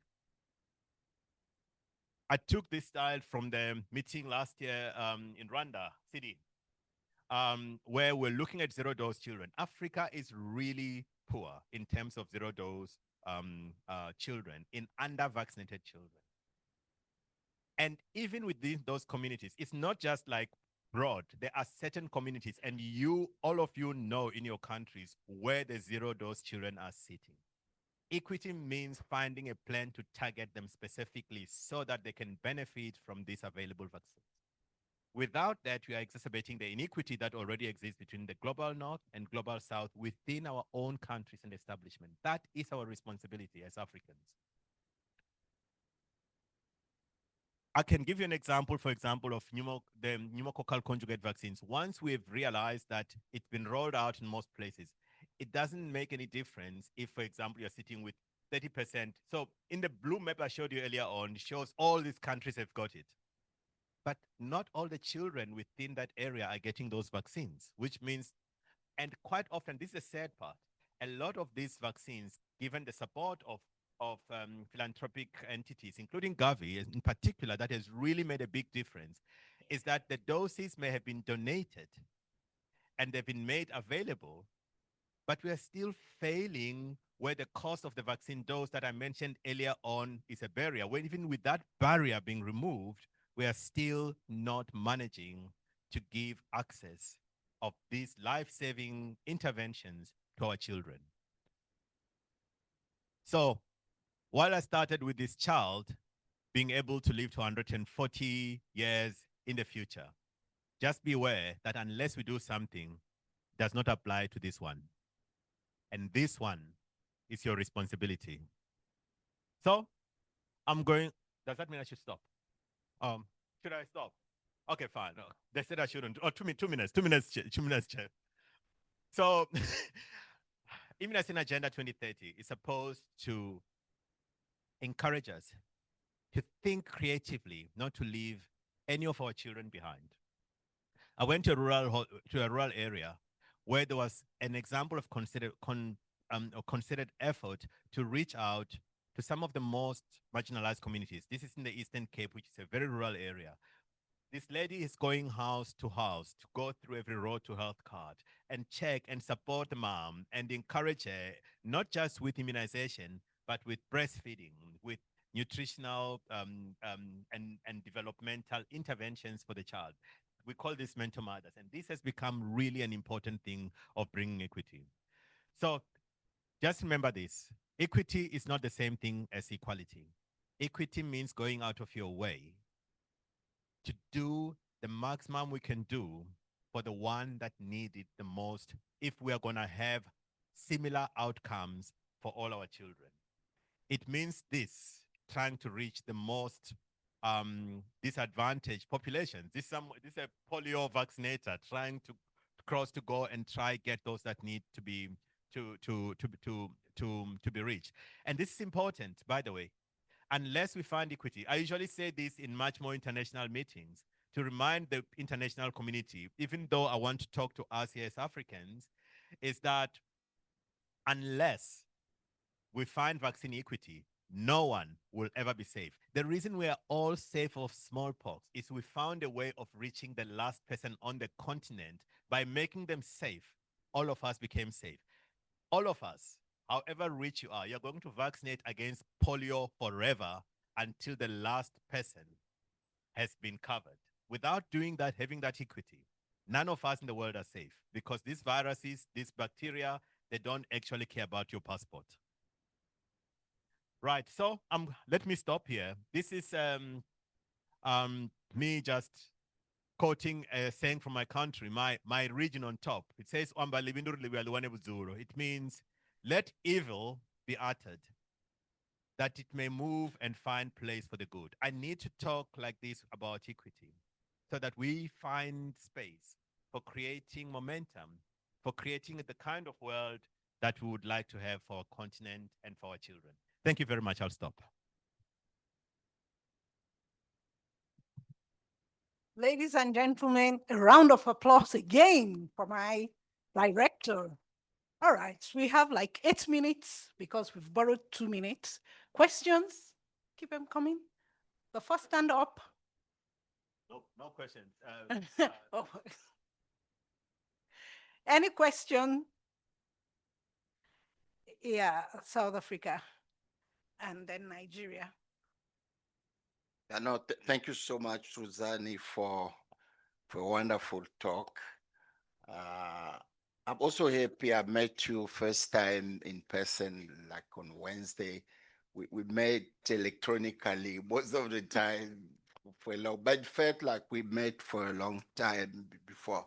I serve as the Chief Director, TB Control and Management within the National Department of Health South Africa. I'm not an immunization person. I would have been called mercenary because when I was a student, if you go to another faculty or another group, they'll call you a mercenary because you don't really quite belong in that group. But I'm happy you welcomed us here. You invited us to listen to, because we have vested interest, the TB vaccine coming. So this then triggered effort to say we must go and listen to understand vaccine. I got my first medical degree 35 years ago. I must confess. I've never had a chance to spend a full day listening to how immunization is happening. As a medical director, I used to run big hospitals with 20-something specialists in my younger life.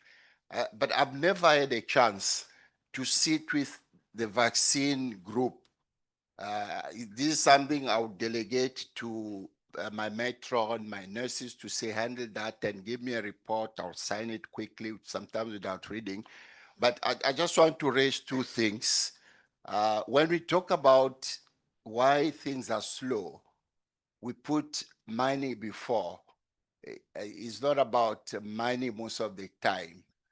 And really, last few days, hearing about modeling, sometimes we don't even need that modeling, because if you just look at those old tables, you see the story.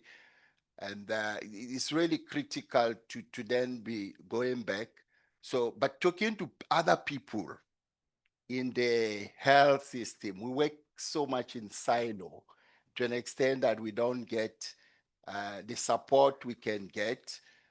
So I was thinking that this is really very useful. Maybe we need to think about these things, system design, thinking systems and all that, but talking to other people like TB people, we can assist with vaccination. This year with the G20, our minister has prioritized TB vaccine. That is still coming. And people have been asking me, what's so special about the vaccination? Because we want TB vaccine to work, and we see an opportunity to work with you to say all these challenges with HPV must not happen with tuberculosis, because way too many people die. 56,000 die in South Africa every year. That is like one Airbus flying every day between Cape Town and Johannesburg. So I will end here, but I will just ask a small question. I mean, in terms of equity, how can we, enhance this message as the TB vaccine is coming? Use it as an opportunity to also address the other issues with vaccination, because like I was saying, we have our ministers prioritize this. There is a meeting in June around TB vaccine. There's another meeting in July, consultation. And our ministers invited health ministers for the G20 in November. So TB vaccine will be on the highest political agenda during all this engagement. How do we then work together to use that as a way to leverage for all the TB, all the vaccine issues? Because if we fix HPV and all the past problems, then we're able to fix that. But I'm also wanting to make a call for action because in the other part of our region, nobody is talking about this. It is important. We must think about it. It's not about money. It's about planning. Thank you so much, Chair. Thank you so much, Prof. Just, I know you're very intelligent. I know you've deciphered the question. Because of the limited time, let's take the question for Nigeria that I know will be short and sweet, as Nigeria is. Thank you so much. And then you answered. One of the concerns is that it is high time we use an integrated message. We shouldn't talk of TB, HPV, but whenever we have the opportunity, we combine all the information. But my concern is this: in virtually every village is reached by political action when it is time for election. Why is it that every of those villages are now asked to go and access health services in 1 kilometer, 2 kilometer ahead? These are things we need. The second concern: lower income, middle income are politically demarcated. South Africa can become the highest income country today by simple thing, rebasing the GDP. And there you go to the top. What can we do to these our politicians to tell them that most of these their actions are tantamount to killing our people? Thank you, and over.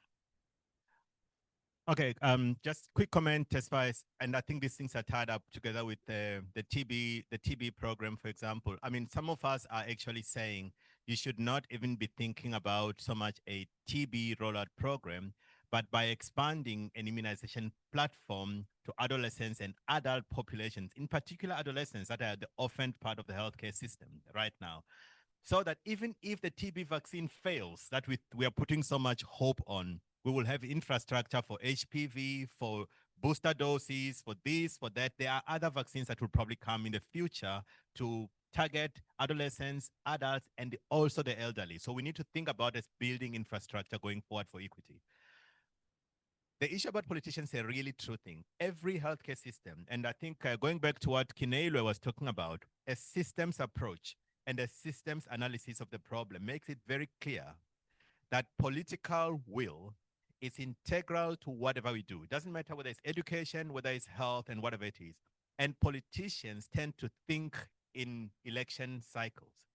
There are certain vaccines that are low-hanging fruit. Let's say RSV, for example, because the investment you make this year will bear fruit next year because the impact will be direct. But when you talk HPV, you're asking someone, I mean, almost all these crazy models that we look for rate of return on vaccines like HPV, they look over 50, 60, 70 years. The guy says, I'll be dead and voted out of power 50 years ago. So we need to find a way of being able to communicate this. And in particular, we probably need to find ways of supporting our communities to start demanding the vaccines, because that will be a lever for making this our politicians who've got instinct for survival to respond appropriately. We're going to need to trigger that political will. Okay, let me stop. Jam your hands together for Professor Smith. Hey, I've not had the pleasure of introducing. All right, since he's already here and I'm told I'm to talk to you later, I'll let him introduce himself. Thank you very much. So I'm Dr. Kamal Senoussi. I'm from the University of Geneva. I'm the director of ADVAC, the vaccinology course.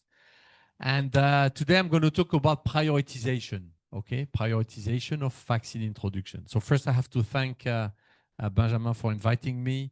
I'm very glad to be here, seeing all those night tags here. I always said, I mean, we started many years ago with Yves here, 2008. We started working on night tags. There were none of them in the region. So now, I mean, some of them in the region, except a few countries like South Africa. So very glad to see that many countries now have a night tag. Prioritization. What is it? I'm going to ask you, what is prioritization? I'm not going to start until you tell me what is prioritization. So I'm going to ask a few of you what vaccine you have introduced, the last vaccine you have introduced in your schedule. And I'm going to go through one or two tables, and then I'll go to all the tables after. Let's start here. Nigeria. Which vaccine did you introduce? Very briefly. Malaria. Malaria. Why did you introduce malaria and not another vaccine? The incidence Okay. and mortality rate in the two states that have been selected, which is Bayelsa and Kebbi, Okay. is like an Incidence. outlier in the country. Morbidity and incidence. Mauritania. Mauritania, qu'est-ce qu'on a introduit? HPV. Why not malaria? C'est pour protéger les filles contre. Oui, mais pourquoi pas protéger les enfants contre la malaria? Parce qu'on n'a pas cette. Vous n'avez pas de malaria? Non, mais on a la malaria, mais c'est pas au niveau qu'on utilise. D'accord. Vous avez préféré prendre HPV? Ouais, ouais. D'accord. Le fardeau. OK. Incidence. Which country is here? Cameroun. Cameroun. Qu'est-ce qu'on a introduit au Cameroun? What did we introduce in Cameroun? Le dernier vaccin, c'est le vaccin contre le paludisme. Contre le paludisme. Pourquoi paludisme? Pourquoi pas typhoïde ou méningite? Parce que les dernières années, on s'était rendu compte que quand on voulait faire l'introduction d'un vaccin, la population nous disait, mais nous, on meurt plus de paludisme. Où est le vaccin contre le paludisme? Donc, c'était une opportunité. La demande de la population. C'était ça le grand facteur qui a fait que vous avez choisi malaria plutôt qu'autre chose. OK, merci. Sénégal. Sénégal. Qu'est-ce que vous avez introduit au Sénégal? But the le dernier vaccin qui a été introduit au Sénégal, c'est le vaccin contre le paludisme. Paludisme. Pourquoi paludisme? Ça a été introduit dans une zone où il y a vraiment une haute transmission. D'accord. Et qui consacre les trois quarts des infections et des décès. Et pourquoi pas un autre vaccin? Vous avez de la méningite, le nouveau méningite, la pentavalent. Ah ah! On y pense, hein? Ah, on y pense. C'est bien. Vous m'aidez dans ma progression de discussion. Guinée. Guinée. Qu'est-ce que vous avez introduit récemment? Récemment, le vaccin, c'est le Menafrivac. Menafrivac. D'accord. Et ça, c'est du fait que le pays était sur la ceinture méningée. Il y Oui. a beaucoup plus de cas aussi de Oui. méningite vers le nord. Mais pourquoi pas alors malaria? Bon, malaria, nous sommes en phase de son introduction. En phase d'introduction. Ok. Typhoïde. Je vais vous challenger toute la liste C'est dans le calendrier de vaccination, dans le calendrier de la stratégie nationale. de la stratégie C'est nationale. déjà programmé dedans. Okay. Okay. I'm going to stop now and I'm going to ask other questions. I stopped here. Okay. Next tables. Okay. So let me just check. Yeah. Okay. So I'm going to start on why do we want to do prioritization? And that's why I asked the question to the colleagues here. Okay. Because most of the time, to decide which vaccine you will introduce in your schedule, you're going to have many pressure from outside. Okay? So the pressure can be the political agenda. The minister is new. He went to a meeting at WHO. He comes back and he says, we have to introduce typhoid vaccine. Okay? We must. Okay? I'm not asking your opinion. You have to introduce that vaccine. You may say the minister, we are planning to introduce HPV. No, I don't care. We introduce that one. Okay? Political pressure. Donors agenda. I worked at WHO. I worked at UNICEF. I worked at Gates Foundation. In all those positions, we go to counter and says, you have to introduce that vaccine. It's very important. Okay? The donors, the technical partners, they will try to push you to do one vaccine and not another one. Because I'm in charge of HPV at WHO, I will tell you HPV is very important. You have to do it. Okay? Recommendation from expert.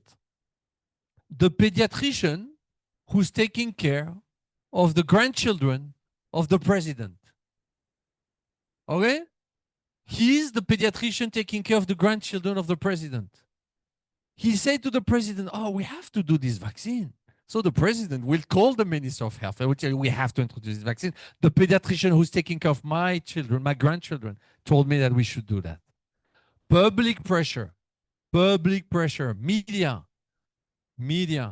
Oh, our neighboring country has introduced HPV and we didn't? How come they introduced HPV and we didn't introduce HPV? We have to introduce HPV. And lastly, of course, recommendations. So all that pressure is going to fall on the EPI manager, the poor EPI manager, like we have a few here, that's going to receive all this pressure. Okay? So he will turn to the NITAC, say, NITAC, please give me the list of vaccine that we have to introduce in the future.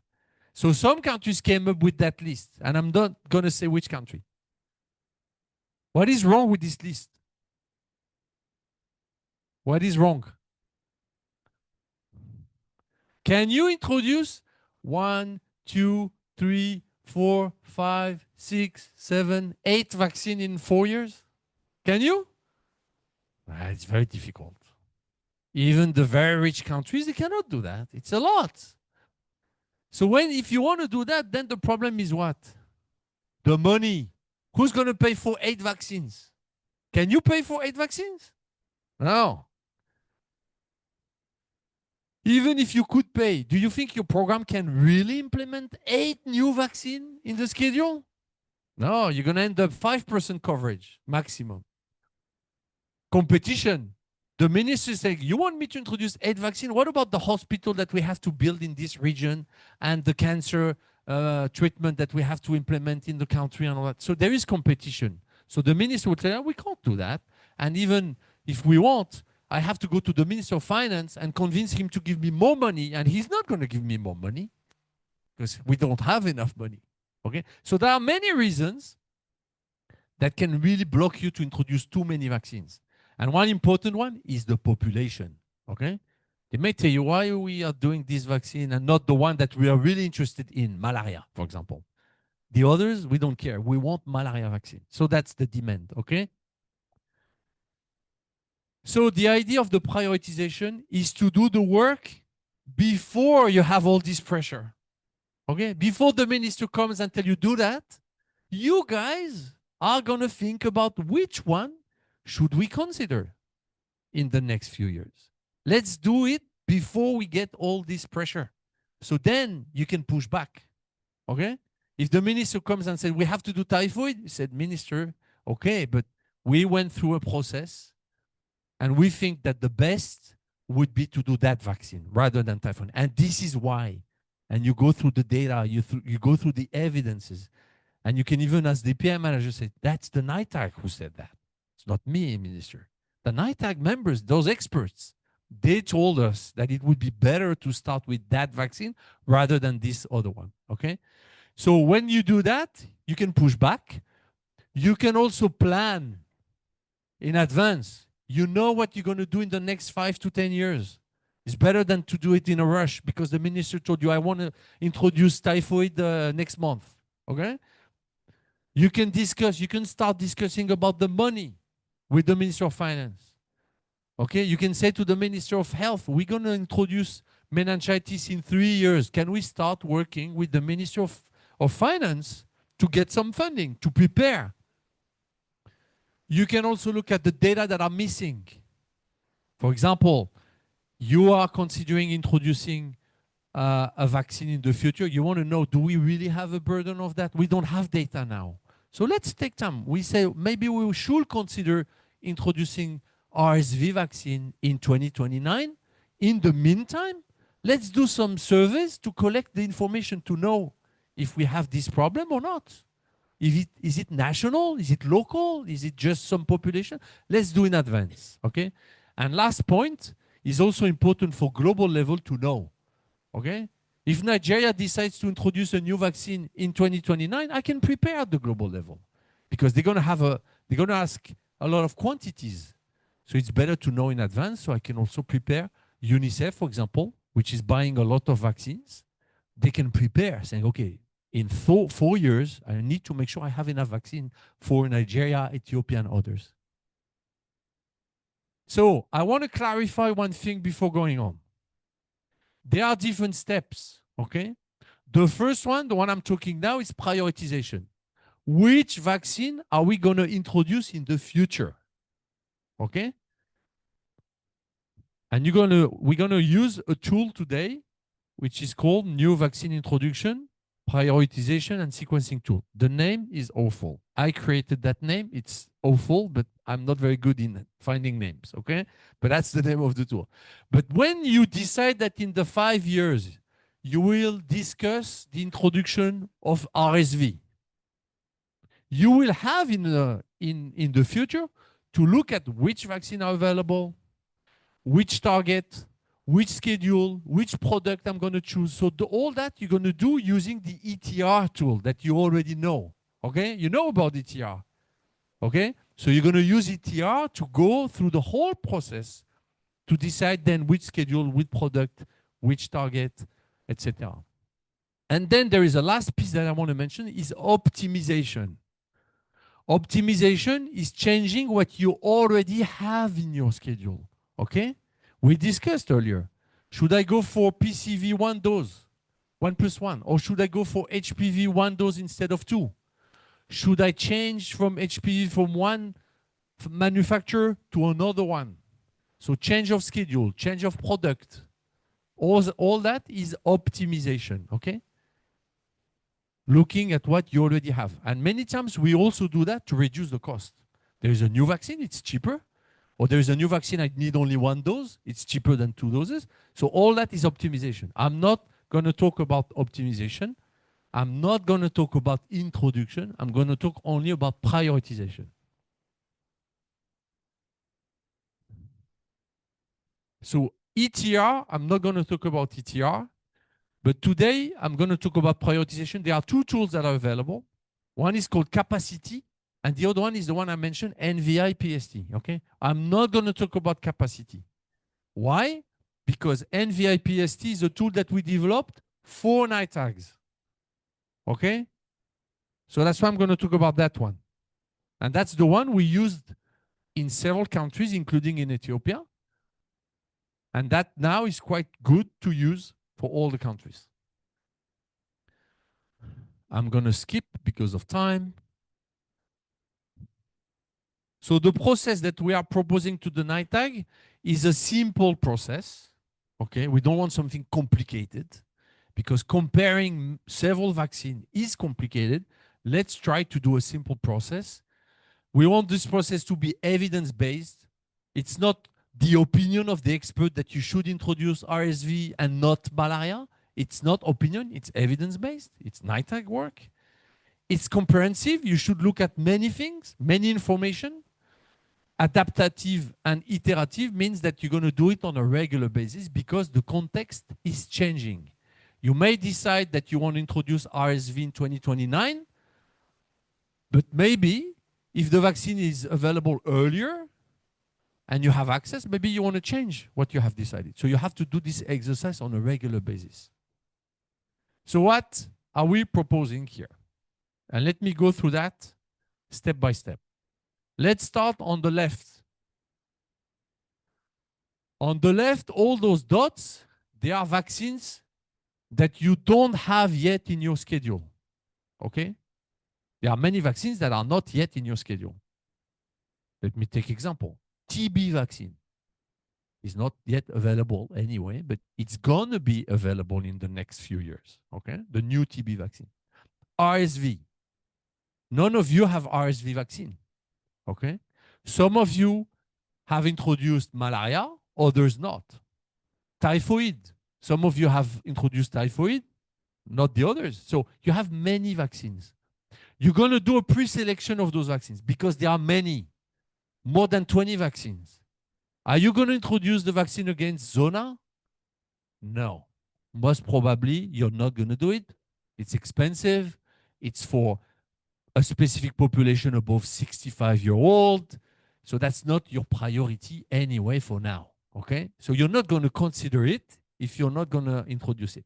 So you do a short list of vaccines that you would like to evaluate for the prioritization. And then you're going to look at a certain number of criteria to compare the vaccine, to check which one is the one that has more interest to your country. Okay?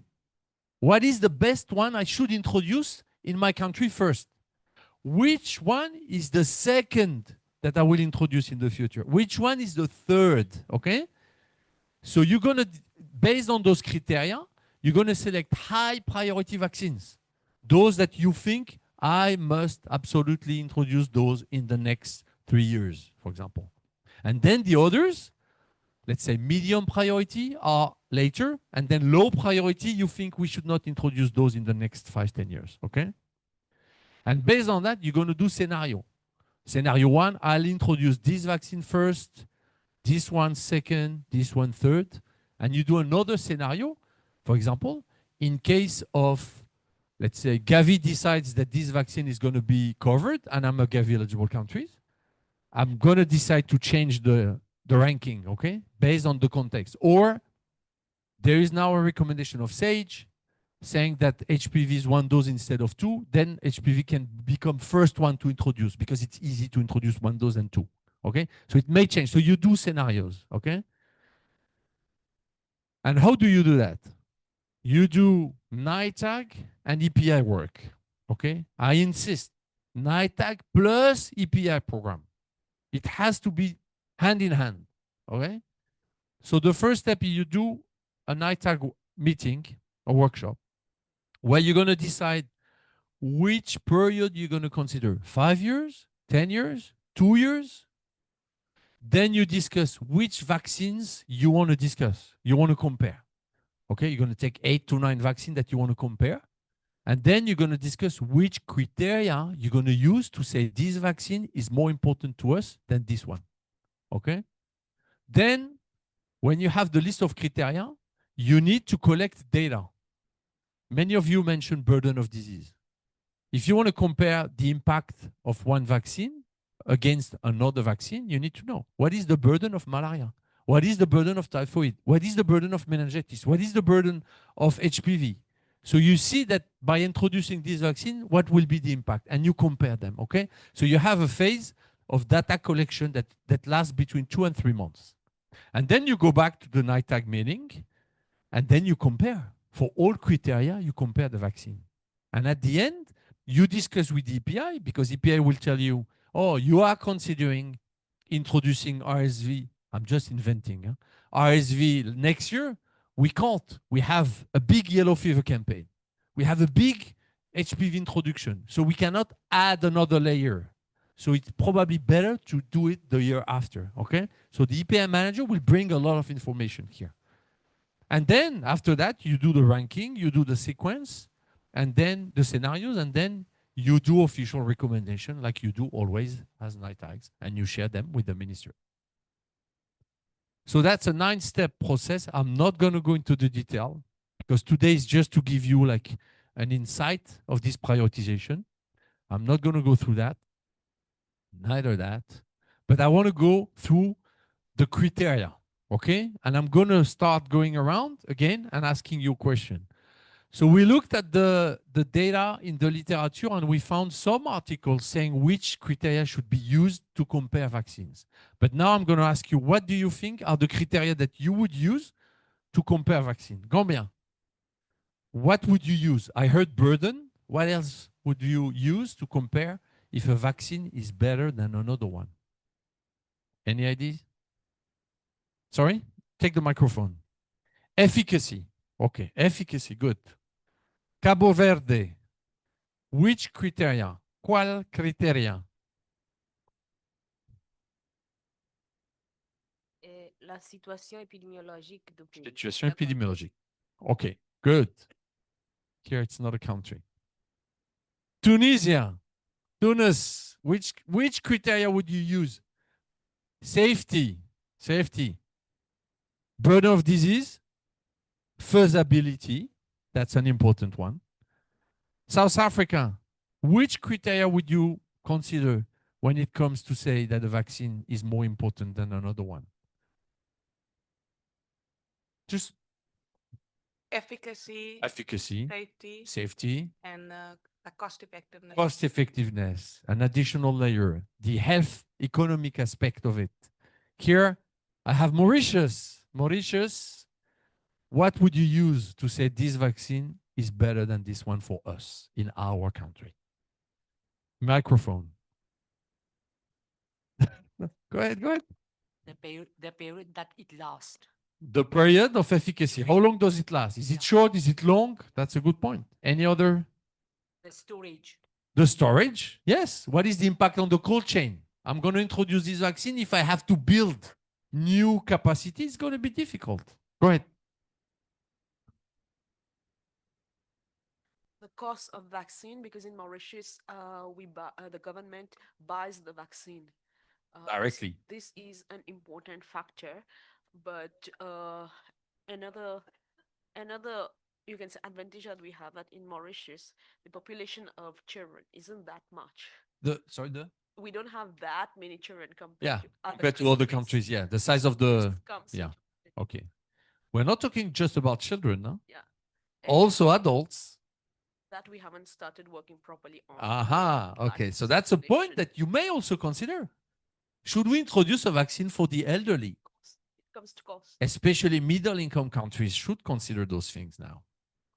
Cost. That's middle-income countries. Please go ahead. Always cost. Excellent. Which strains is the vaccine going to protect you against? That's a very good one. Morocco.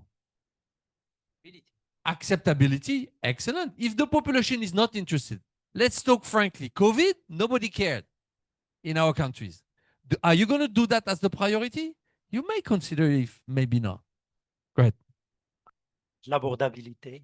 Abordability, price, affordability. Can I pay for that? Same than you said in Mauritius, again, middle-income countries. So we went through all those criteria, okay? We found 71 criteria. You gave me around 10. 71, okay? Different criteria, possible ones. Can you compare, let's say, 8 vaccines using 71 criteria? Can you? I can't. I can't, it's too much. So you have to reduce and select only some key criteria.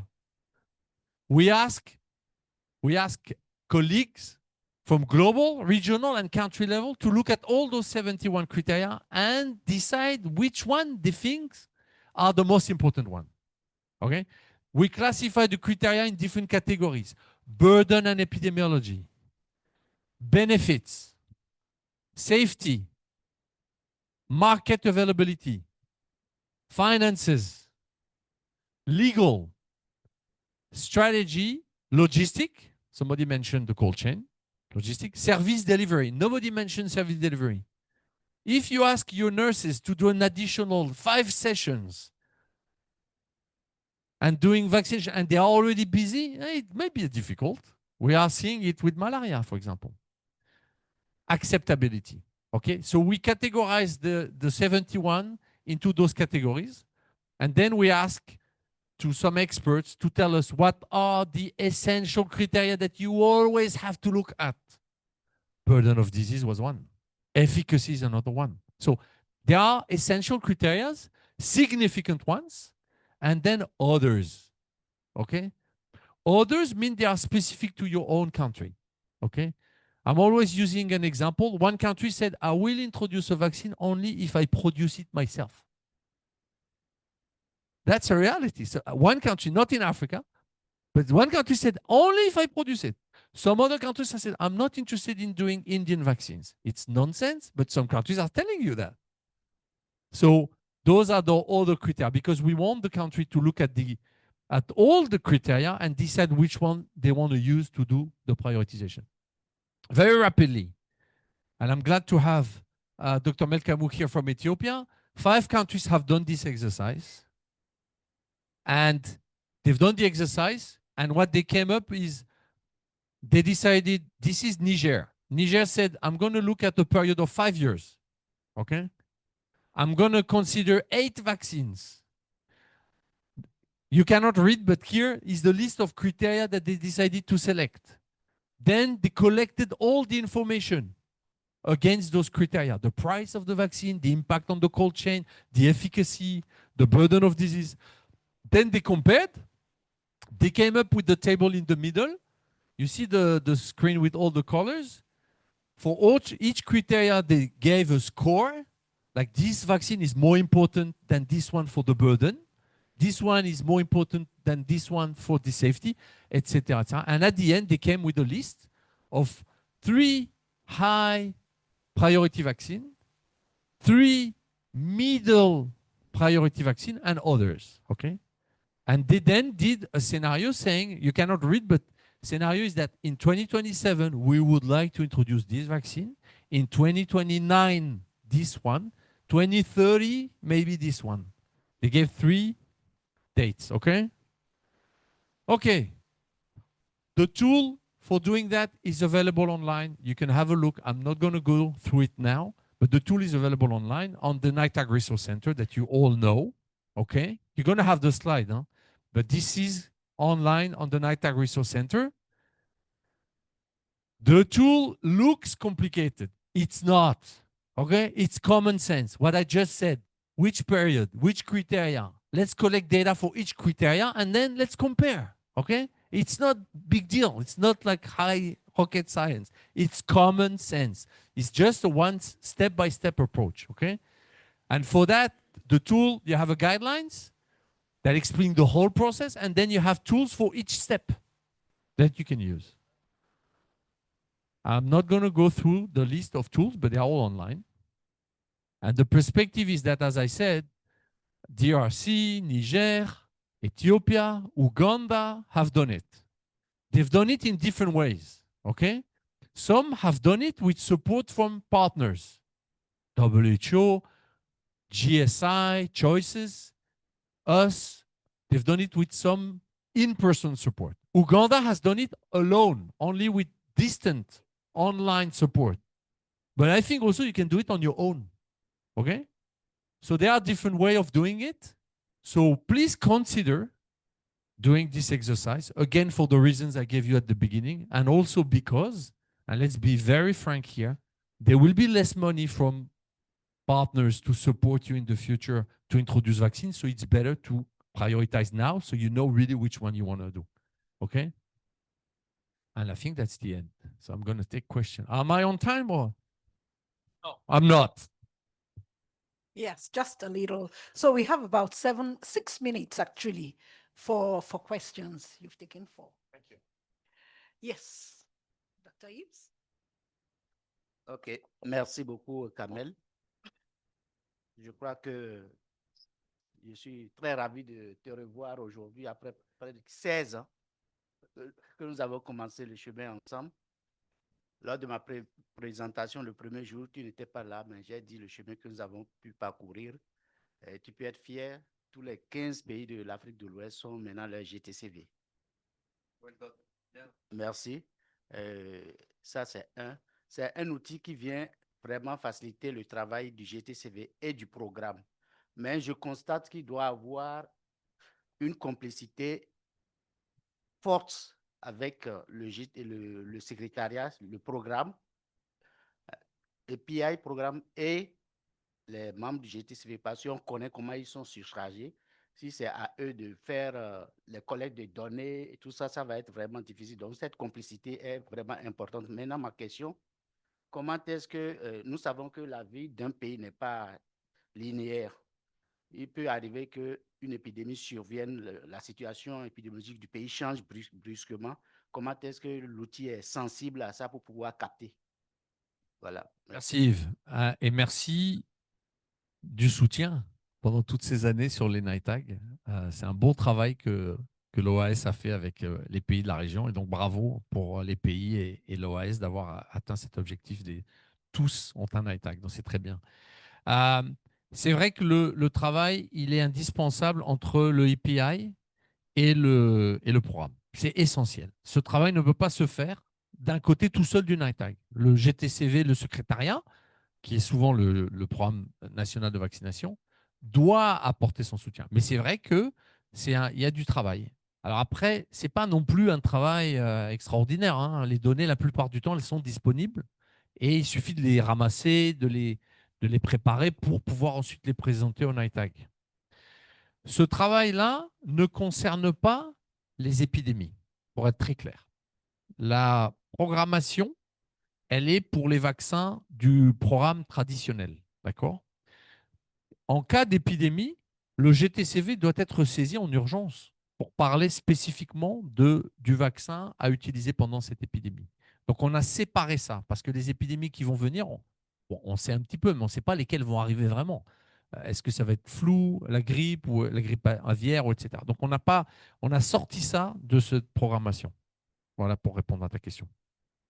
Any other question? Go ahead. Thank you very much for the presentation. I haven't had the opportunity to look at it online, but I'm here wondering whether each of the criteria was weighted and whether if the weighting remains the same for each vaccine, and how you would determine that, because I was just thinking that if you're weighting it, the weighting may need to change for the different scenarios. So how do you weight the context of introducing new vaccines? So that's a very good point, and you're well ahead of what I presented. If you go in the tools, you will see that we are proposing weighting of the criteria because every country will consider that some criteria are more important than others. Most of the countries, for example, will tell you burden of disease is a very important criteria compared to others. So we offer the possibility in the tool to put some weight for the criteria. How do you decide which weight to put? It's a consensus by the NITAC members. You have to discuss which are the key criteria for our country. It may be different than from another country. However, the criteria are the same for all the vaccines. Because if you say burden of the disease is the most important criteria, it has to be then the same for all the vaccines. So you put like a weight of 3 compared to other criteria, weight of 2 or weight of 1. But the weight should stay the same for all the vaccines. Any other question? Yeah. Merci.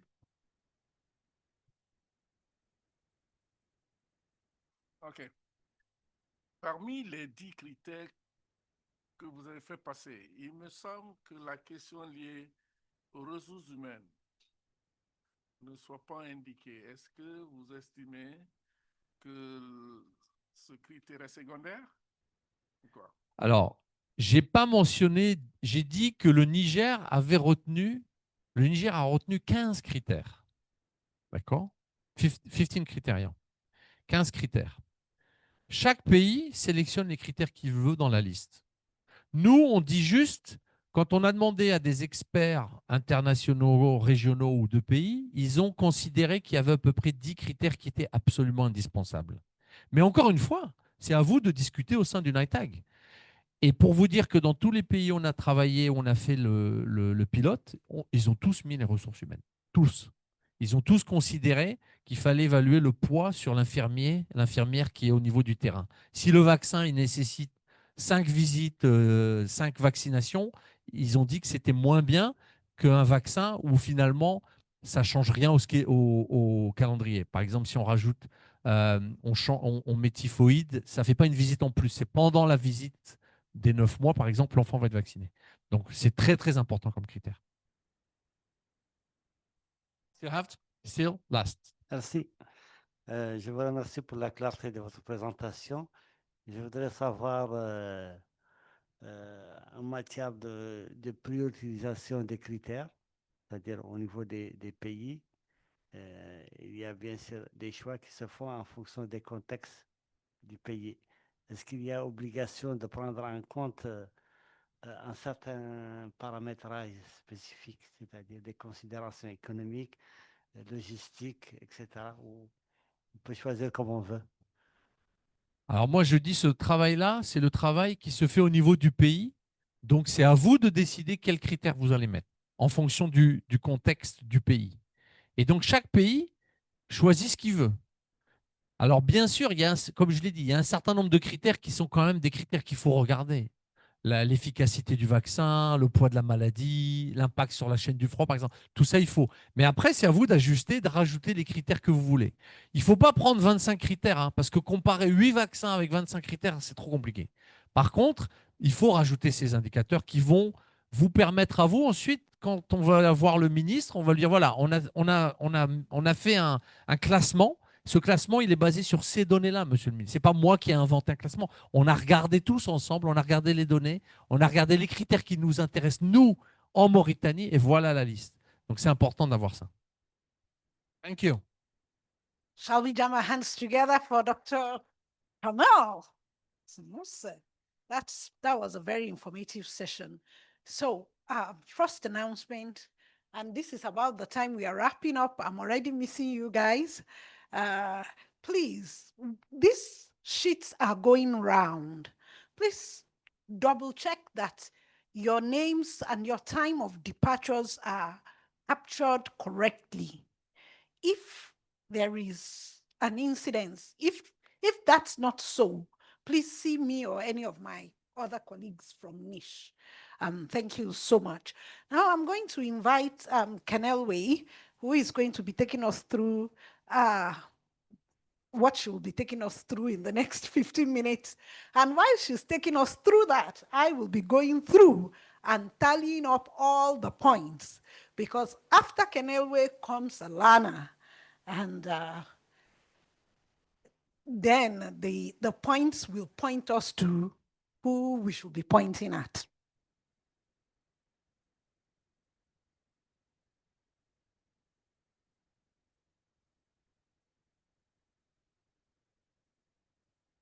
Kenelwe?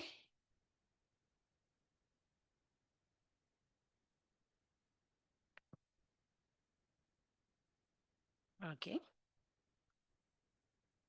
Oh, okay. The evaluation, then Kenelby, then Alana. Yes, correct. All right. Okay, you can also announce this. Can I announce this?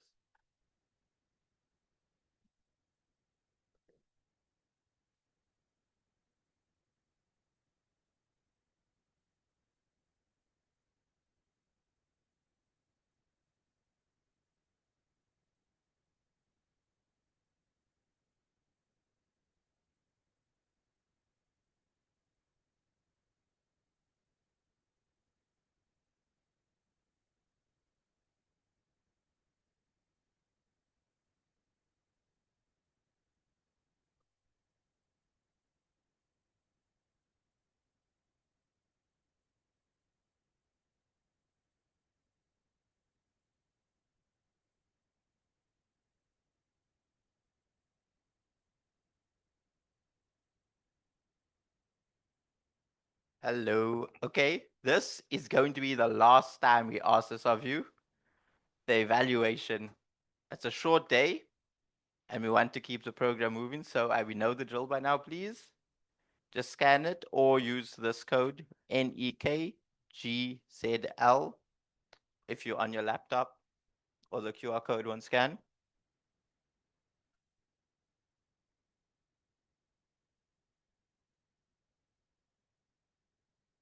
Yeah.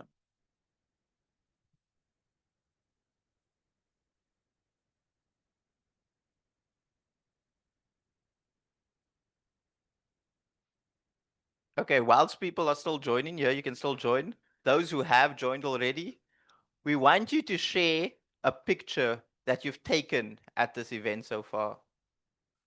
Show us all those pictures. We've seen all the pictures. Everyone's been taking them. Now show everyone else.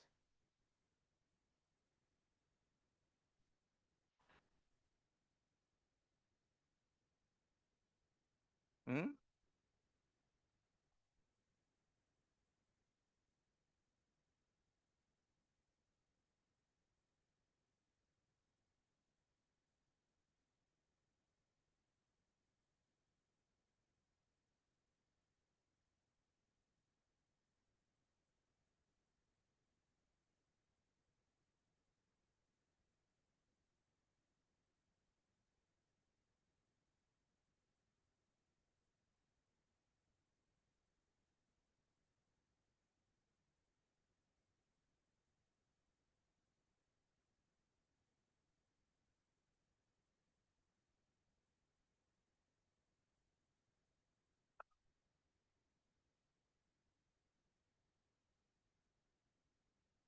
You have it?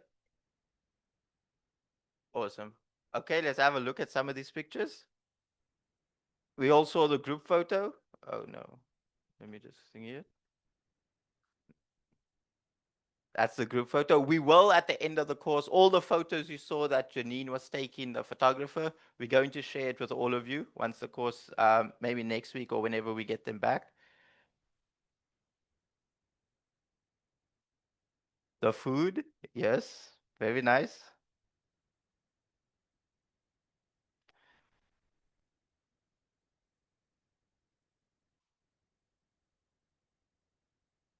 Some presenters, candid shots of the presenters, very nice.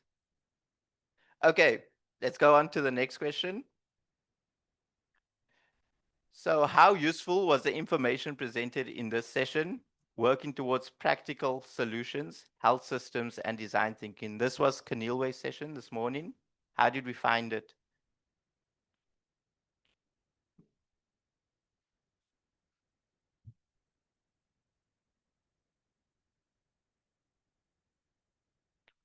Are people still posting pictures?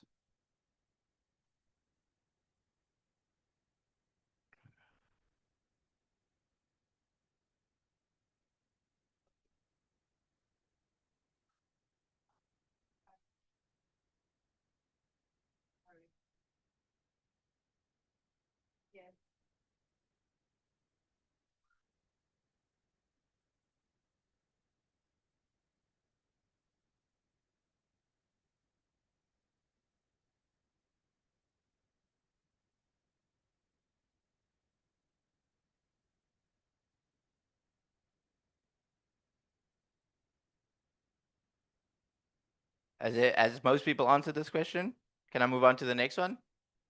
Yeah. Okay, now think about the session on health systems and considerations for new vaccine introduction, a case of HPV. How did we find that session?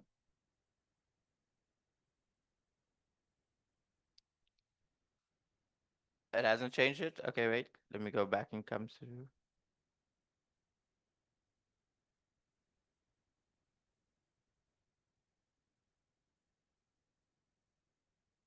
Not changed?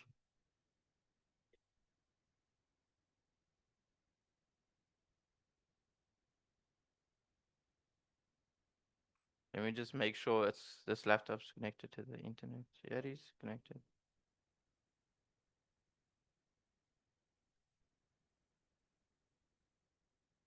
It still hasn't changed?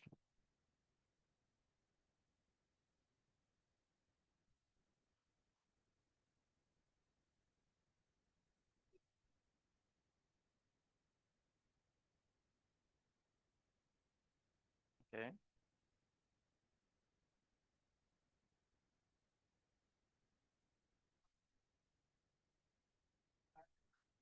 Has it changed still or no?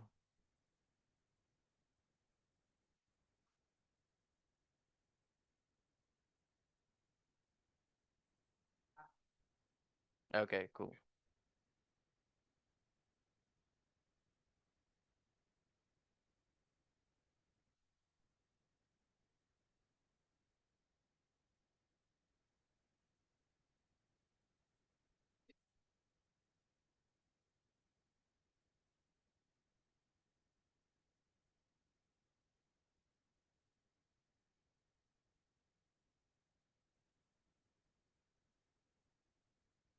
Okay, most of us answered. I can move to the next one.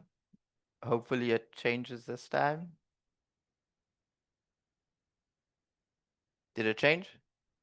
Nice. Oh, not nice.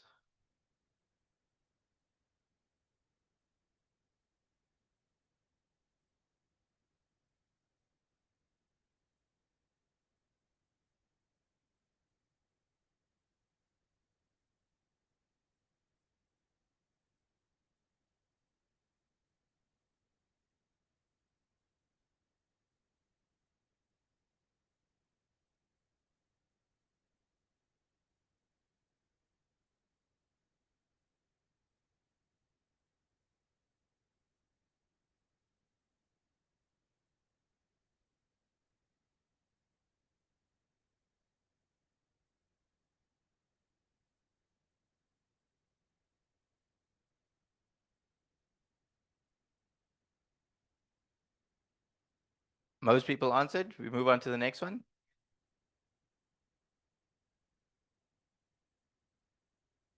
So the prioritization of new and future vaccines.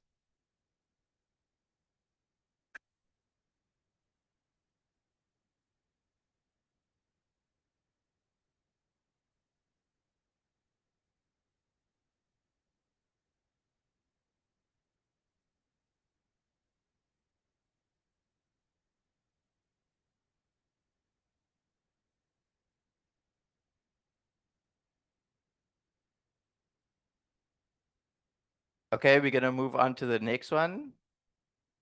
So here we want you to rate the translation from 1 to 10, with 1 being bad and 10 being excellent.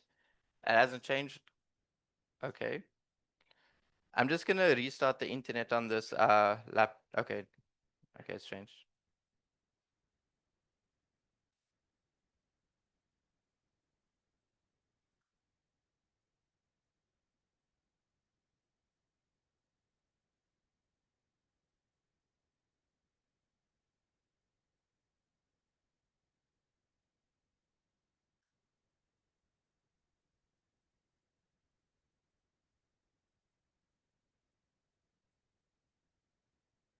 Most people answered. Good.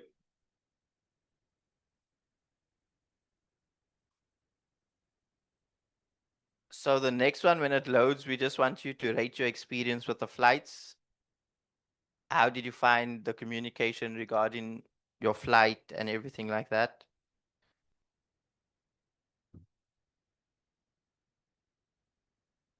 Okay.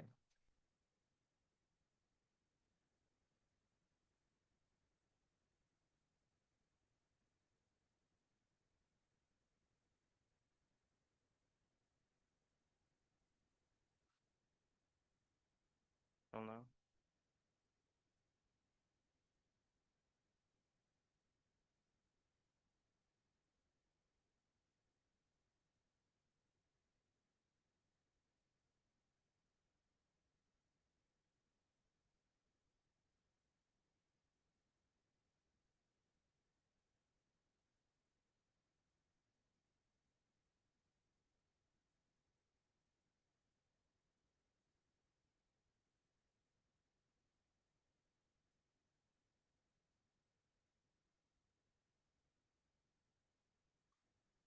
Okay. Okay, it's changed now. Just rate it.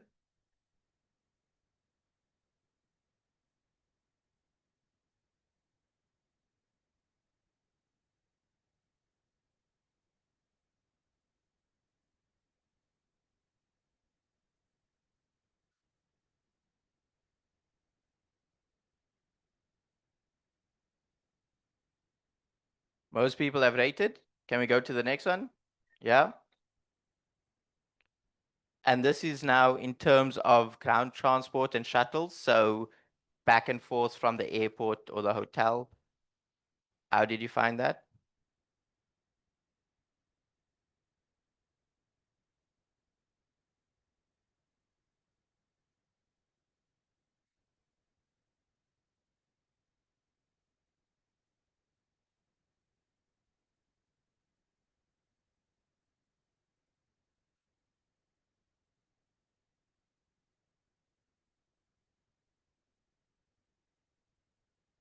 Guys, sorry. We've still focused. We're gonna have lots of time to talk as soon as we're done. If we run through this, then we're done sooner. Next one, accommodation. How is that? So accommodation being the service you got also when you checked in, how's your room, everything to do with that. Yes.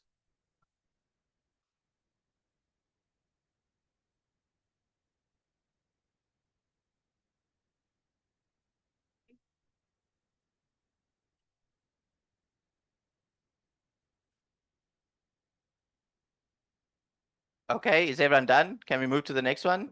We rated the accommodation. The next one is a conferencing venue. So conferencing venue is where we're in right now. The services when it came to outside, how that was with the staff and everything, and also the seating and whatnot like that. How would you rate that? 1 to 10. Has it not updated yet?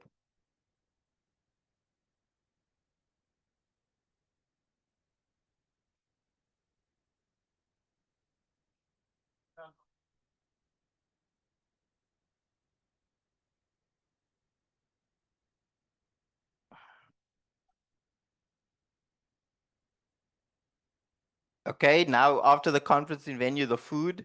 So this is breakfast, lunch, dinner, also the breaks when we had between the sessions. How do you rate the food from 1 to 10?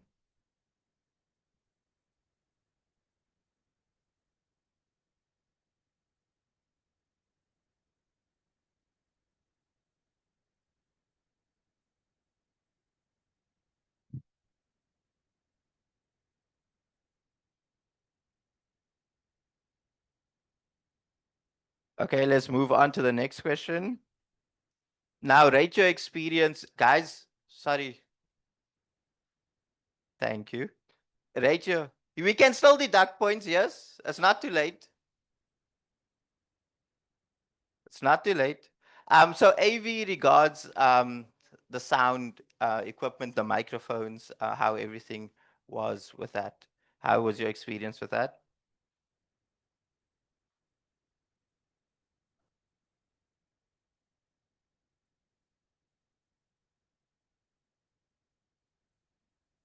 Most of us are done. We good? Okay, I'm going to move on to the next question. And now we're rating the internet. How is the internet? in the venue, in your rooms, just in general? How did you find the internet connection? How is it easy to connect? Everything like that. An overall experience with the internet.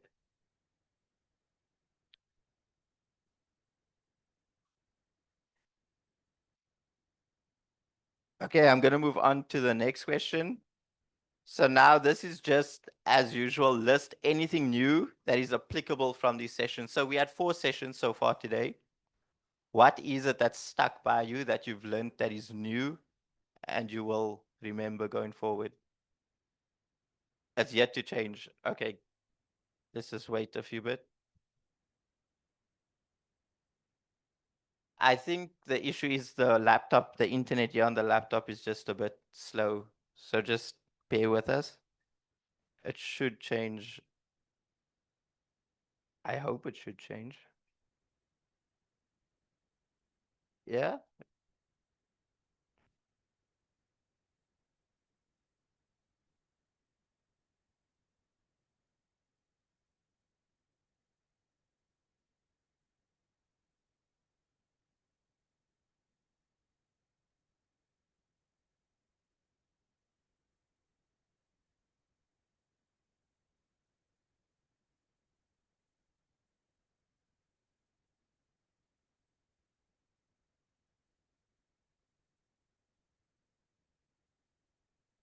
Has it changed? Still no?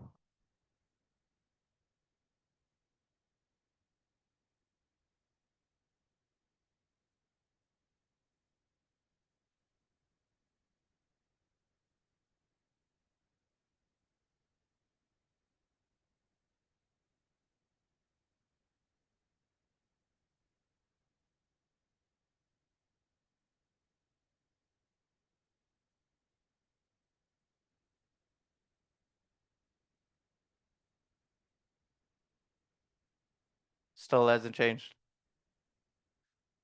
Okay. Okay.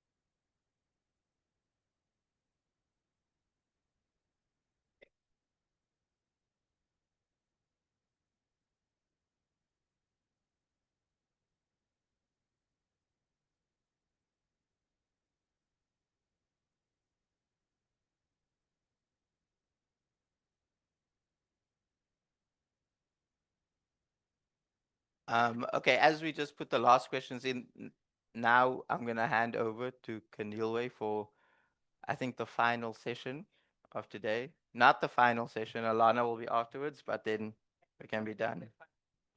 Um,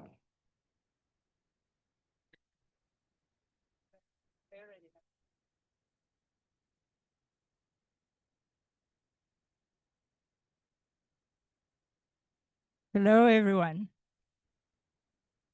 So we are revisiting the link again. Remember the link we shared yesterday?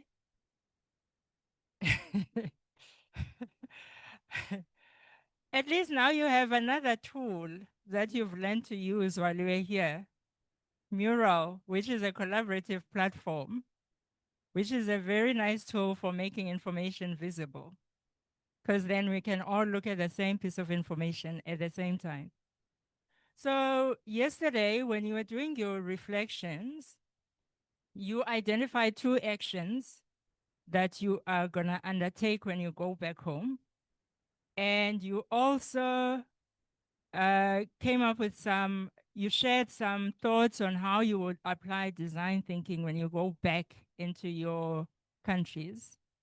Now, what I would like you to do, on the mural, I've created another space where there's just 2 actions that you need to undertake. So the question that we would like you to ask,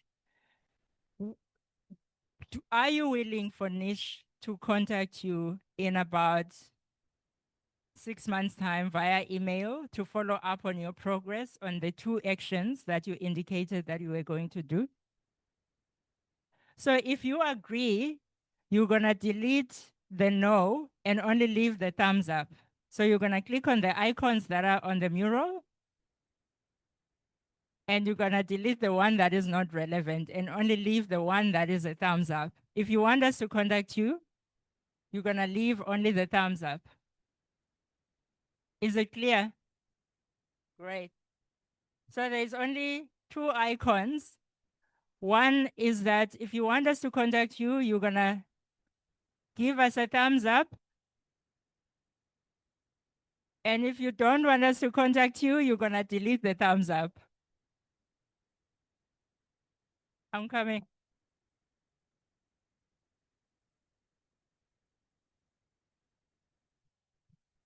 So there are 2 icons.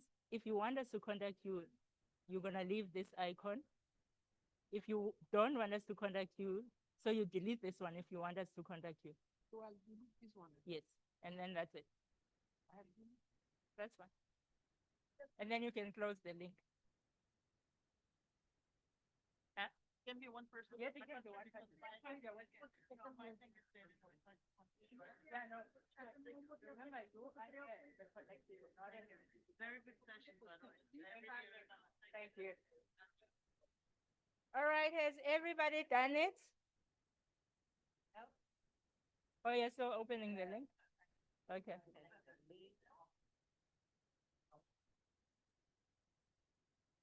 So, do you guys want us to contact you and follow up in 6 months' time?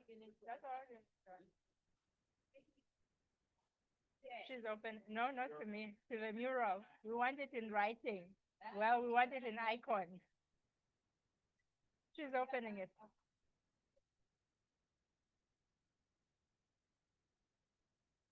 So enter the visitor and enter the visitor again.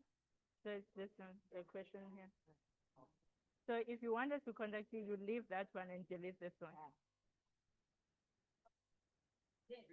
Yep. Oh, yeah. The question that I've asked now. I enter this. The niche website, the yeah. niche website. Yes. Then, where is the question?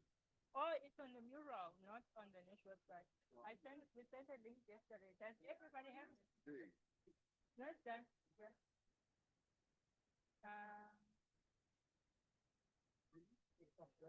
No, you don't. You need to enter as a visitor. Enter as a visitor, yeah. Enter as a visitor? Yeah. Yeah. It was yesterday. The link that was shared by Alana yesterday. Lana. Yes.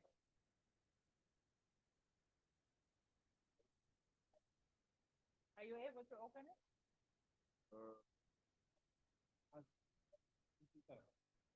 Yes. The mural. Where's the rest of it? Can you zoom in?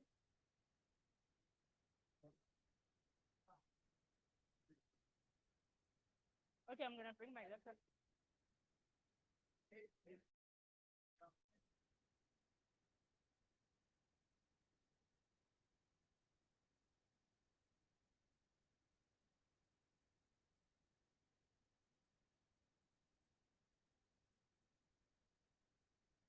Guys,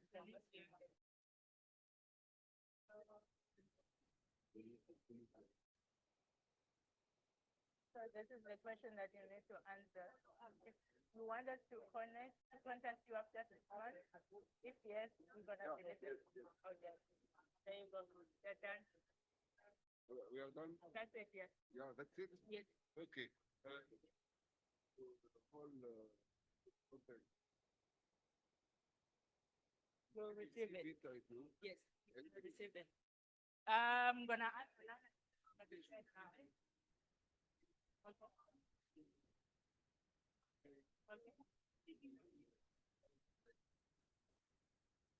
Okay, all right.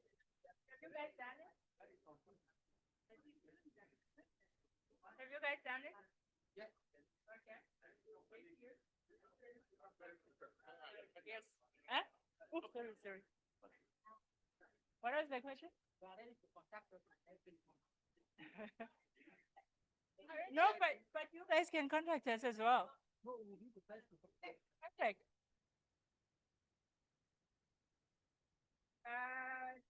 Alana is gonna speak to all of that.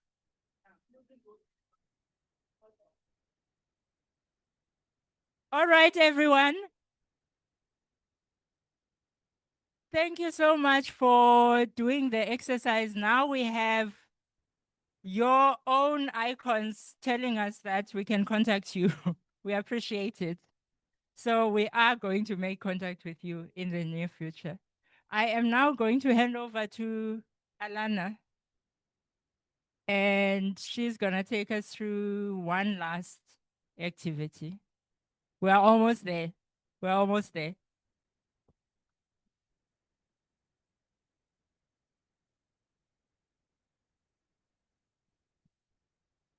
I don't need this.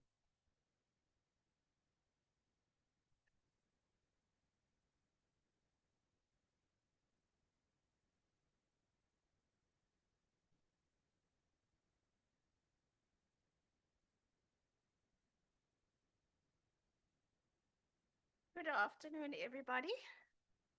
Day 5. I'm going to be very sad not to see you all tomorrow, or the majority of you guys. So, but yeah, I hope this has been such a fantastic experience as it's been for myself and for my logistical team, Collie and Salim. Mike, it's too far away from me. Okay, so I thought we could end the Friday afternoon with some stats that we all love. I mean, we are evidence informed. So I will just give a brief feedback just on the daily evaluations that we've been doing and some other elements that we would like your feedback on. So just for you guys to understand why we are doing these daily evaluations. So we do this course year on year, and each year we bring in a new cohort. And of course, we want to present them with a quality experience and to take home their learnings and implement it in your country. So we want that experience to be delivered in such a way that the focus is on what you are learning and not on what is irritating you about different elements that we have put in place. So obviously your feedback is important, and that goes to the next group of night tags. So we do this through assessments, and ultimately that just contributes to how we can improve our systems.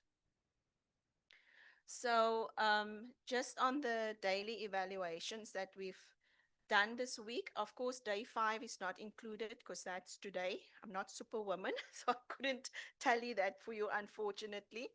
But just to share with you guys, we've had a pretty consistent response rate with our daily evaluations. So that's the red line on this graph. You can see that there's basically been between 55, 59 people always giving their feedback, and we're very grateful for that. So that means that at the end of the day, each day, that 90% of you guys were still in the room with us, and that's fantastic.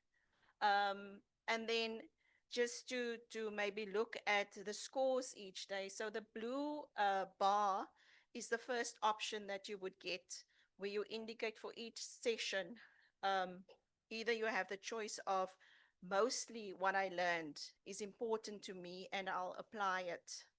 So we use that as a flag to us.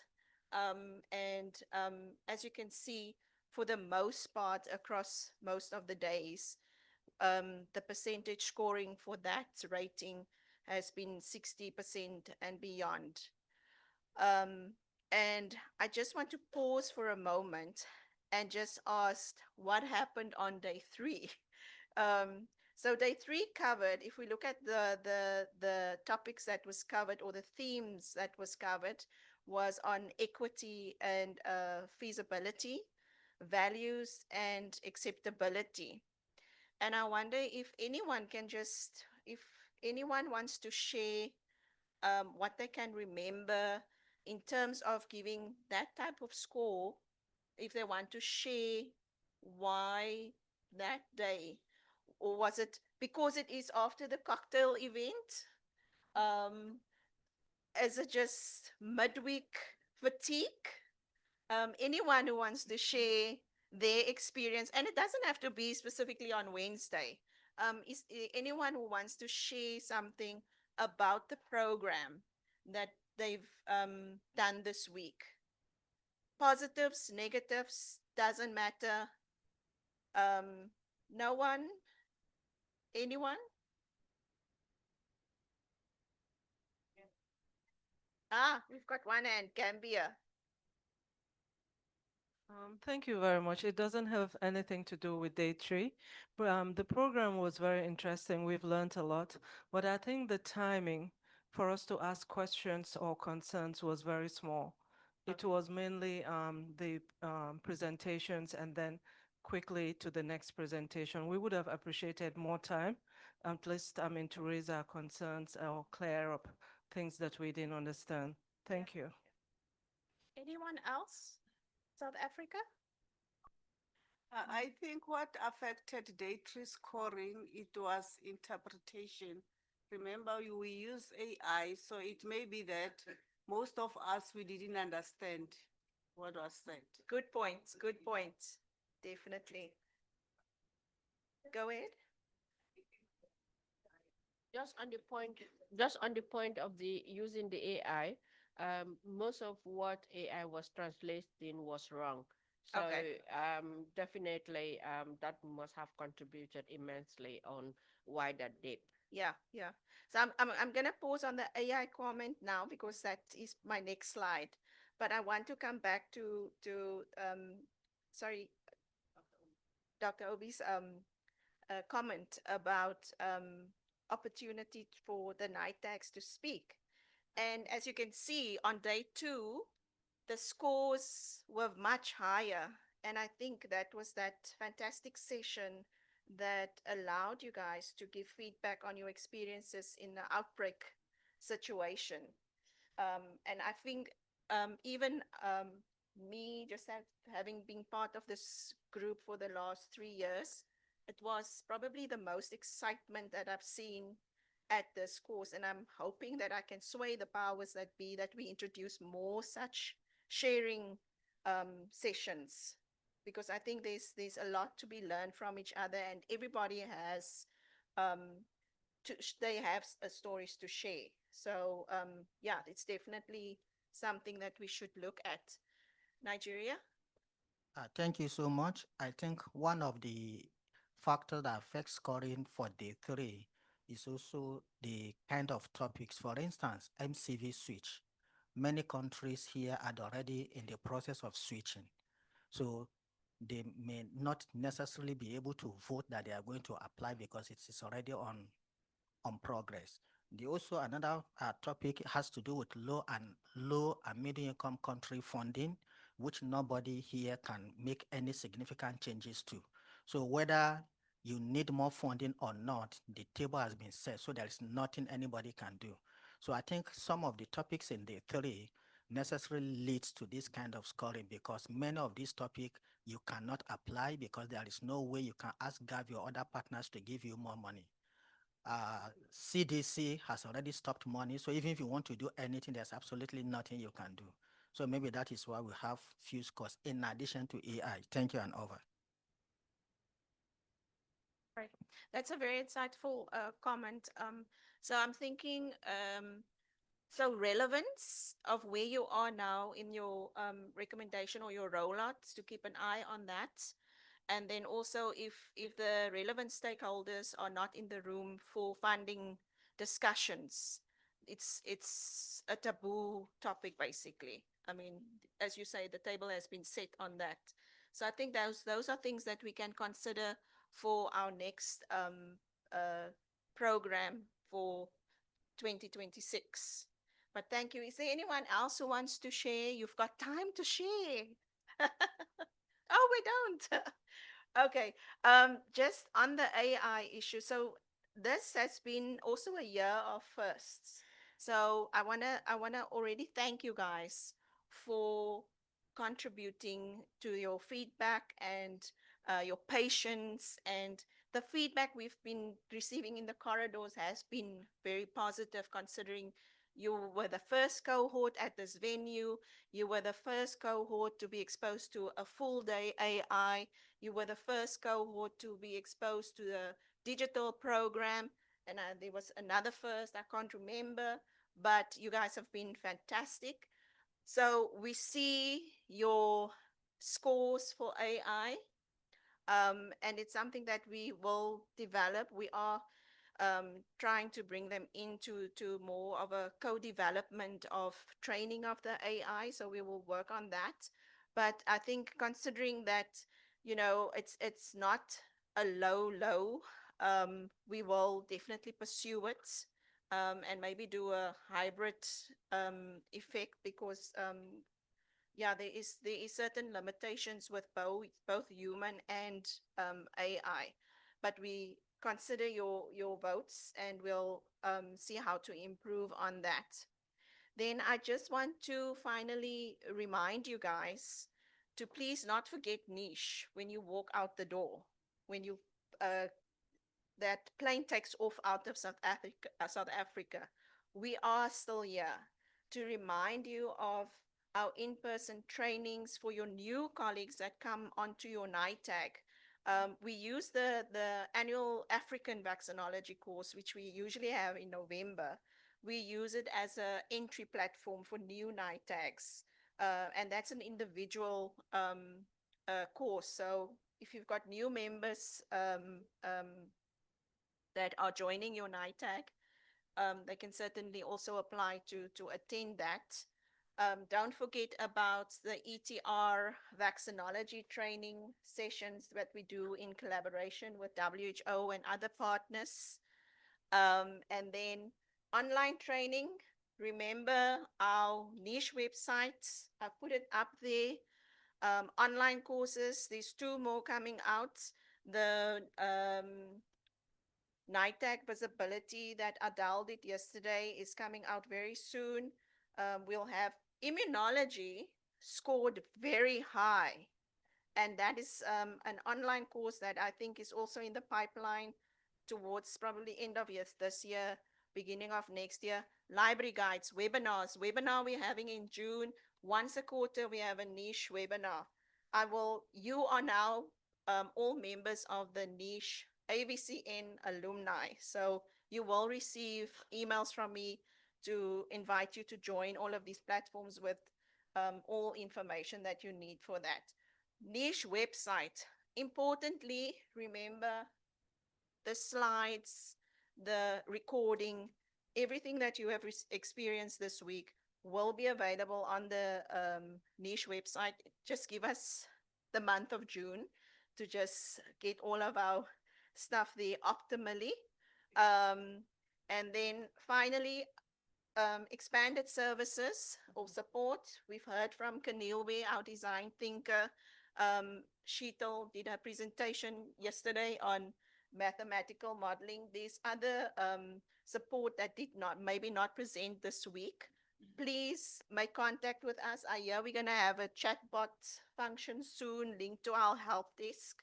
So you can ask in the near future, you will be able to ask a specific question and we'll address it specifically. So these are all things that we are implementing and we are evolving, and yeah, very exciting. So we are definitely bringing in a lot of innovation to assist everyone. And then lastly, as I've said, thank you to you all for being here. It's been such a humbling experience to have met all you guys electronically and to have seen all your faces. And I think from myself and Kali and Salim as a logistical team, just thank you very much to you all.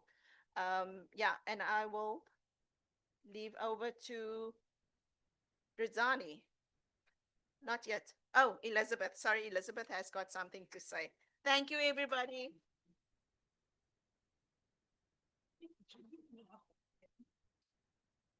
You scientific.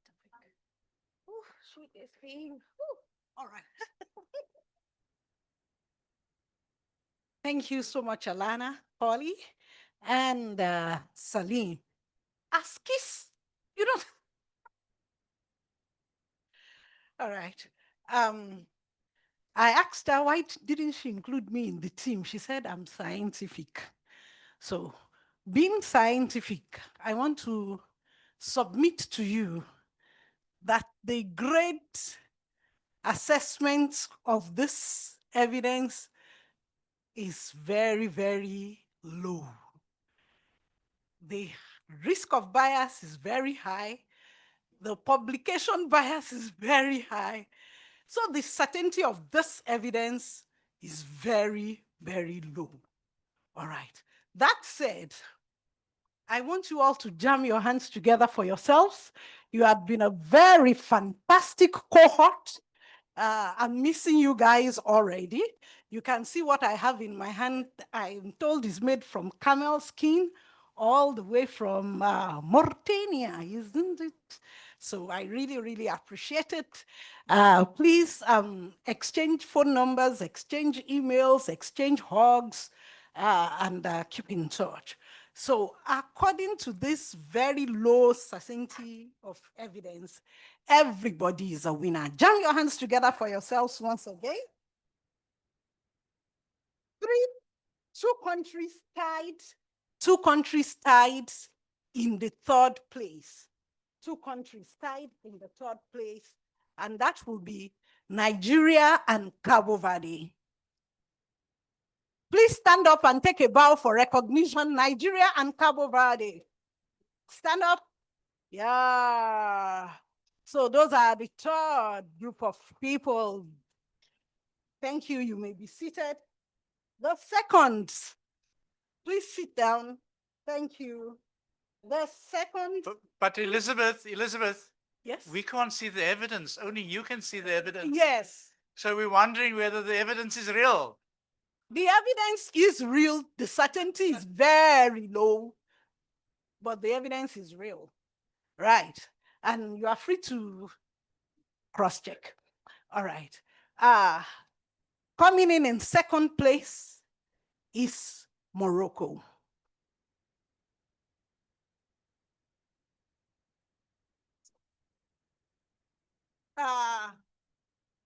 Okay.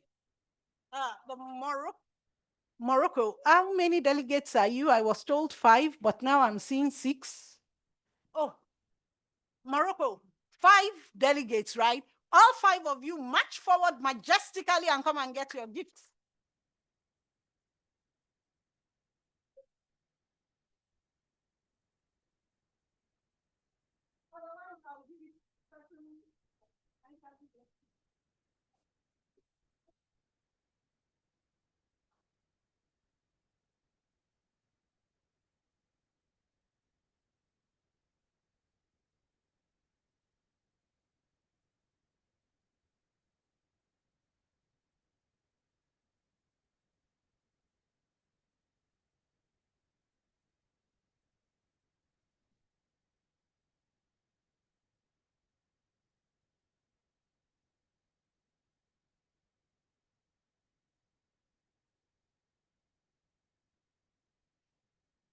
Morocco is just 1 point behind the leaders.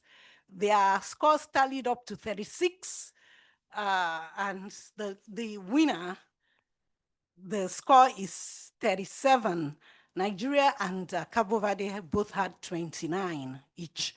So the winner, according to the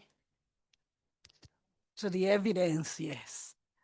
The evidence before me says, jam your hands together for the Gambia.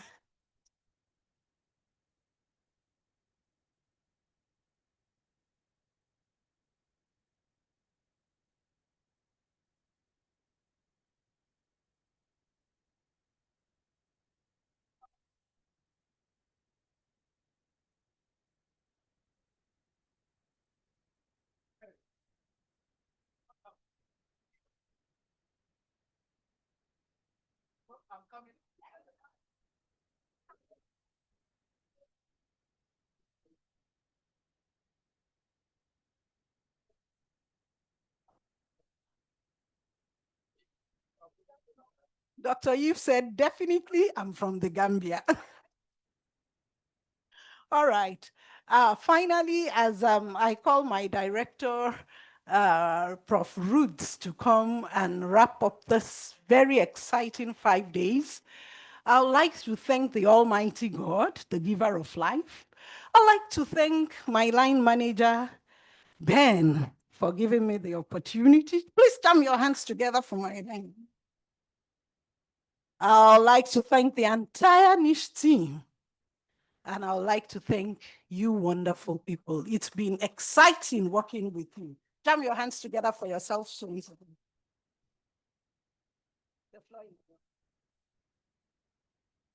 Thanks, Chair.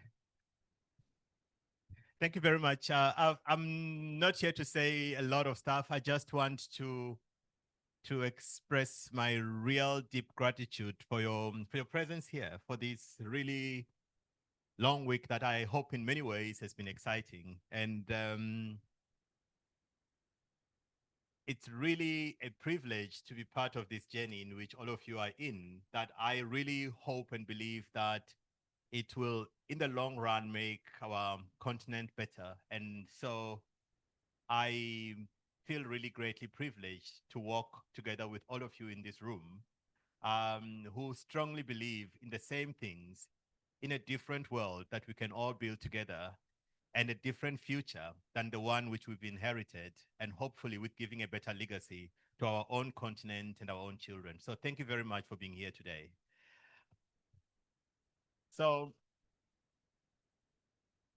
I mean, there are many people that I need to thank. First of all, I just really want to thank the faculty that has been standing in front of all of you every day. And, you know, when someone stands here for 25 minutes, it looks very simple and easy, but the amount of work that actually goes into preparing those 20 slides may actually have taken hours and hours and days and a bit of self-doubt about what you're going to say. So it really is a lot of work that goes into that. So thank you very, very much, the faculty that took place here today. Can you give me a hand of applause, please?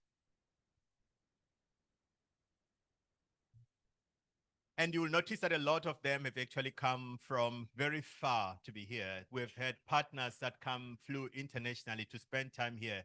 Some of you would realize that I've probably have been missing for part of this week, and having been a traveler for meetings, I really know and appreciate that traveling to meetings is not cheap.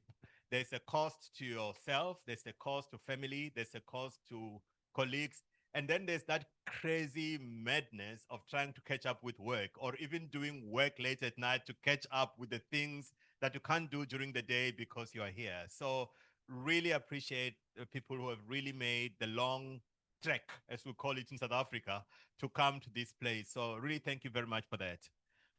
I was asked to give some of our partners who have come this whole way to support this work. I mean, the work that started with the NITEC Support Hub is not really a work of the University of Cape Town. It's actually been a partnership. It's really been amazing and amazingly involved, and it has brought many stakeholders to make it happen. This is a result of a lot of collaboration, and we have always, much more than anything else, put forward the work that we do from Cape Town as us just being the stewards that keep it together, whereas it represents the work of many, many people, many partners, some who support in kind, some who support financially, and so forth. So my co-director has reminded me that I just need to give a few people a chance to say a few words. I think WHO, a few words. I'm not sure if it's CD. You want to say? Apparently, I need to limit you to like, 1 minute, one minute. Thank you, Prof. So I was not supposed to talk, but that makes two of us. Thanks. No, I realized that it was a long, very long journey for us from the beginning. I think the first time we talk about supporting the NITACs after CIVAC, it was on 2018 in Brazzaville with Anya Blanche. And I was there. And when I came in WHO, so Anya was WR, so I had to handle this. I can say that we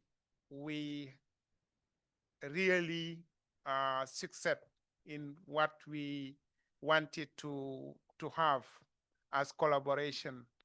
So now we train about 300 and so on, and plus NITAC members, vaccinology, ETR, and I think that the future is bright, and we are really expecting to have more partner in this field and to realize also new challenges facing for the goodness of the decision making for immunization in the African region.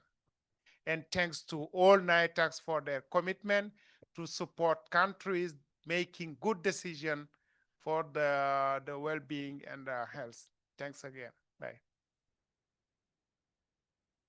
Thank you. Thank you very much. What you just witnessed now was me being asked to interrupt the procedure I was following in order to kind of acknowledge people who need to go back to their posts. So I'll come back to the partners quickly, but I just want to say you all would have experienced the hospitality of this place. You know, people who looked after us, the hotel rooms, the meals and so forth. So we just want to say thank you very, very much to the staff in this place that looked after us. I think I was given some names with, you know, with Morita, with Mandla, Avril, Pakamani, as well as Ntombi. And really, really thank you for looking after this group. Thank you so much. And God bless. So again, can I just give another partner a shot? Maggie, Links Bridge, I think coming the whole way. 2 minutes to you. Thank you. I'm coming from the US. It's been a crazy time in the last few months, to say the least. It's been devastating for countries.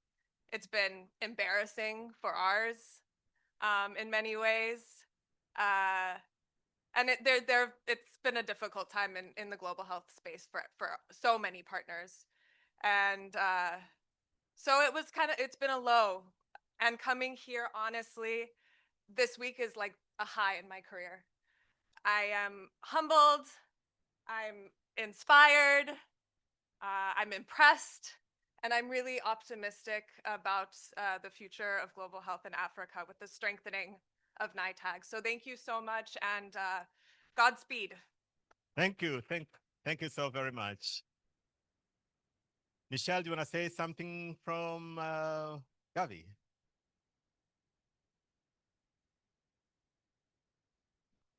Hey, yeah, thank you very much for the opportunity to say something. And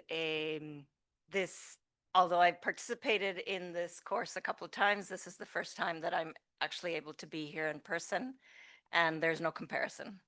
It has been really, really exciting to see all the work that you're doing and understand some of your challenges a lot more closely.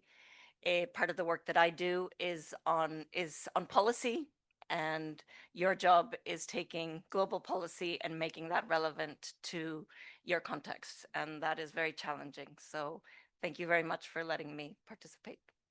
Thank you very, very, very much. Nasur, I think we need JSI's voice here. Yeah, Thank you for the opportunity, and it's really exciting to be here. It's my first time to be engaged with this kind of training, and I'm really looking forward to continue working and supporting countries in this area. I see there's a lot of energy in the rooms from the NITAG members, and I'm glad to see this is going to be in the appropriate hands going forward. So looking forward to see the immunization program is strengthened at country level, and especially now with these constraints for funding and other things that is going on. I think this is more relevant now than ever, and looking forward to continue working with partners and all countries. Thank you. Thank you, thank you very much for that. I think I should just ask, whoa, 1 minute, youth. It is not fair. Also 2 minutes. Merci beaucoup. Je dois dire que c'est un réel plaisir pour nous, en tant que l'OAS, d'être ici. Et j'ai beaucoup appris personnellement. Et ça a permis de revoir d'autres visages tels que Kamel, que ça fait 15 ans, 16 ans qu'on ne s'est plus vu physiquement. Mais le plus important, j'ai constaté quand même que les GTCV qui sont ici sont beaucoup plus encore engagés à poursuivre le travail et leur mandat pour vraiment aider les programmes nationaux de vaccination. Et c'est une très bonne chose. Je suis particulièrement content parce que nous avons 5 GTCV de notre sous-région qui sont présents ici et c'est une bonne chose. Merci. Thank you very much. And again, thank you to really much for our partners. I just want to acknowledge 2 people who are here. Luis, who's been with us from the very beginning, with the madness of Congo Brazzaville when we try to make a response that is meaningful to this continent. Thank you very much, Luis. And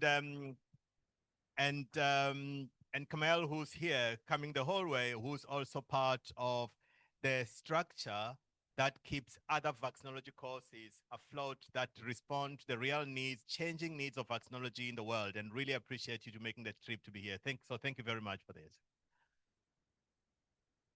So as I conclude, just thank everyone here. Just want to acknowledge people who made this happen in the background, our niche team, the people who put the program together, the people who put the logistics together, getting your flights booked, getting the accommodation sorted out. Really appreciate all the work that you do. They're a really amazing team, and I'm really super proud to be part of them. So really thank you for that.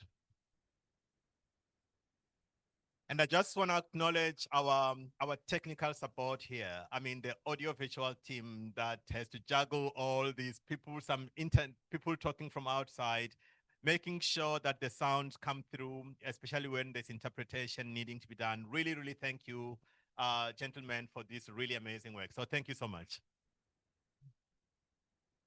And as you can see from the AI Day, there's really nothing that compares to those guys sitting behind those screens there. So really thank you for working with us all these years, for really amazing quality work, and the feedback has always been phenomenal with respect to what you do. So really appreciate you, and thank you very much for the work that you do. Finally, I just want to thank all of you for being here. Thank you for being here this whole week, for being co-workers with us in the work that really matters. Thank you for believing in our continent, for believing in our children, for believing that we actually have a future, and much more than that, for taking part in building that future and making it a reality. So really appreciate that commitment that you make. It's not something that you just say, it's something that you live. And you can hear from the questions that are raised every time that these are questions that are fully invested in what we can become, and really appreciate you. And thank you very much. And as you travel from here, go well, go safely, and don't stop believing, because we can make this happen. Thank you very much. I think with those words, I can tell you that when you leave from here, there are certificates, I think, that are waiting outside that you can collect for your attendance in this place. Just a short announcement that after lunch, there are some who are involved in the MCV switch discussion. Please be back here. Naina, what time are we supposed to be here? 2:30. 2. 2:30. At 2:30. So those who are need to come here, please come back to this place. But otherwise, travel very well, travel very safely, and I greatly appreciate you. Thank you so much.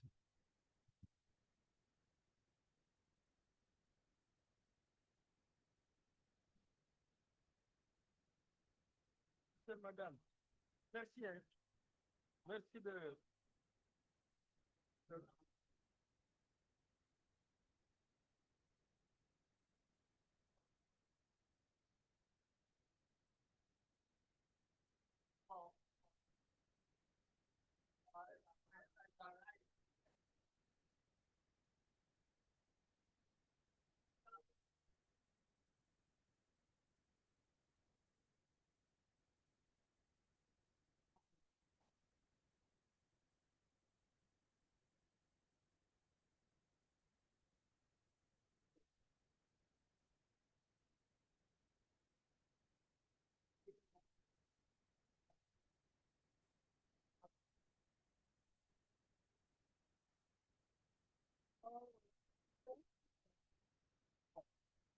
Gonna be a small group or a big?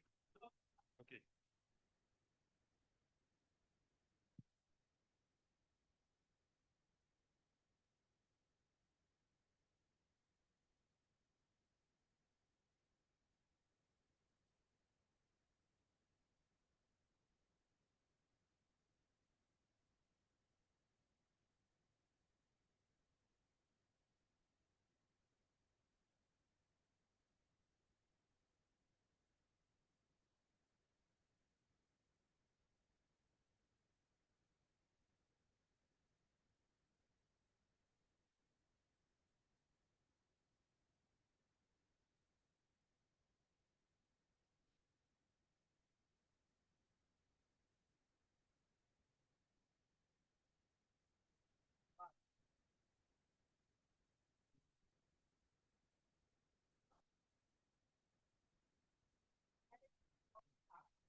Our auditor, like,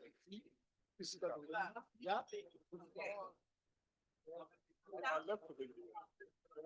And before we leave your country, I even provide the information.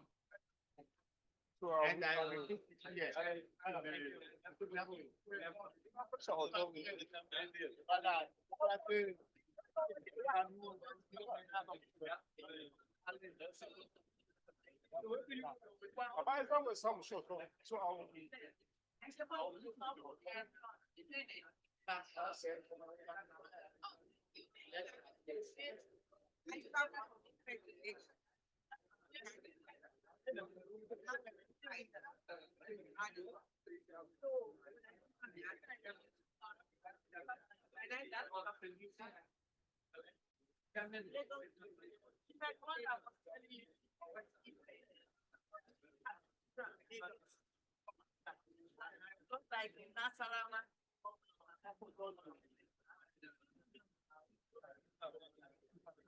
Have you come with it?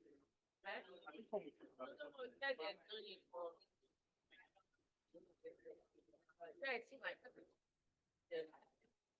So I have it, but the boarding pass to order now.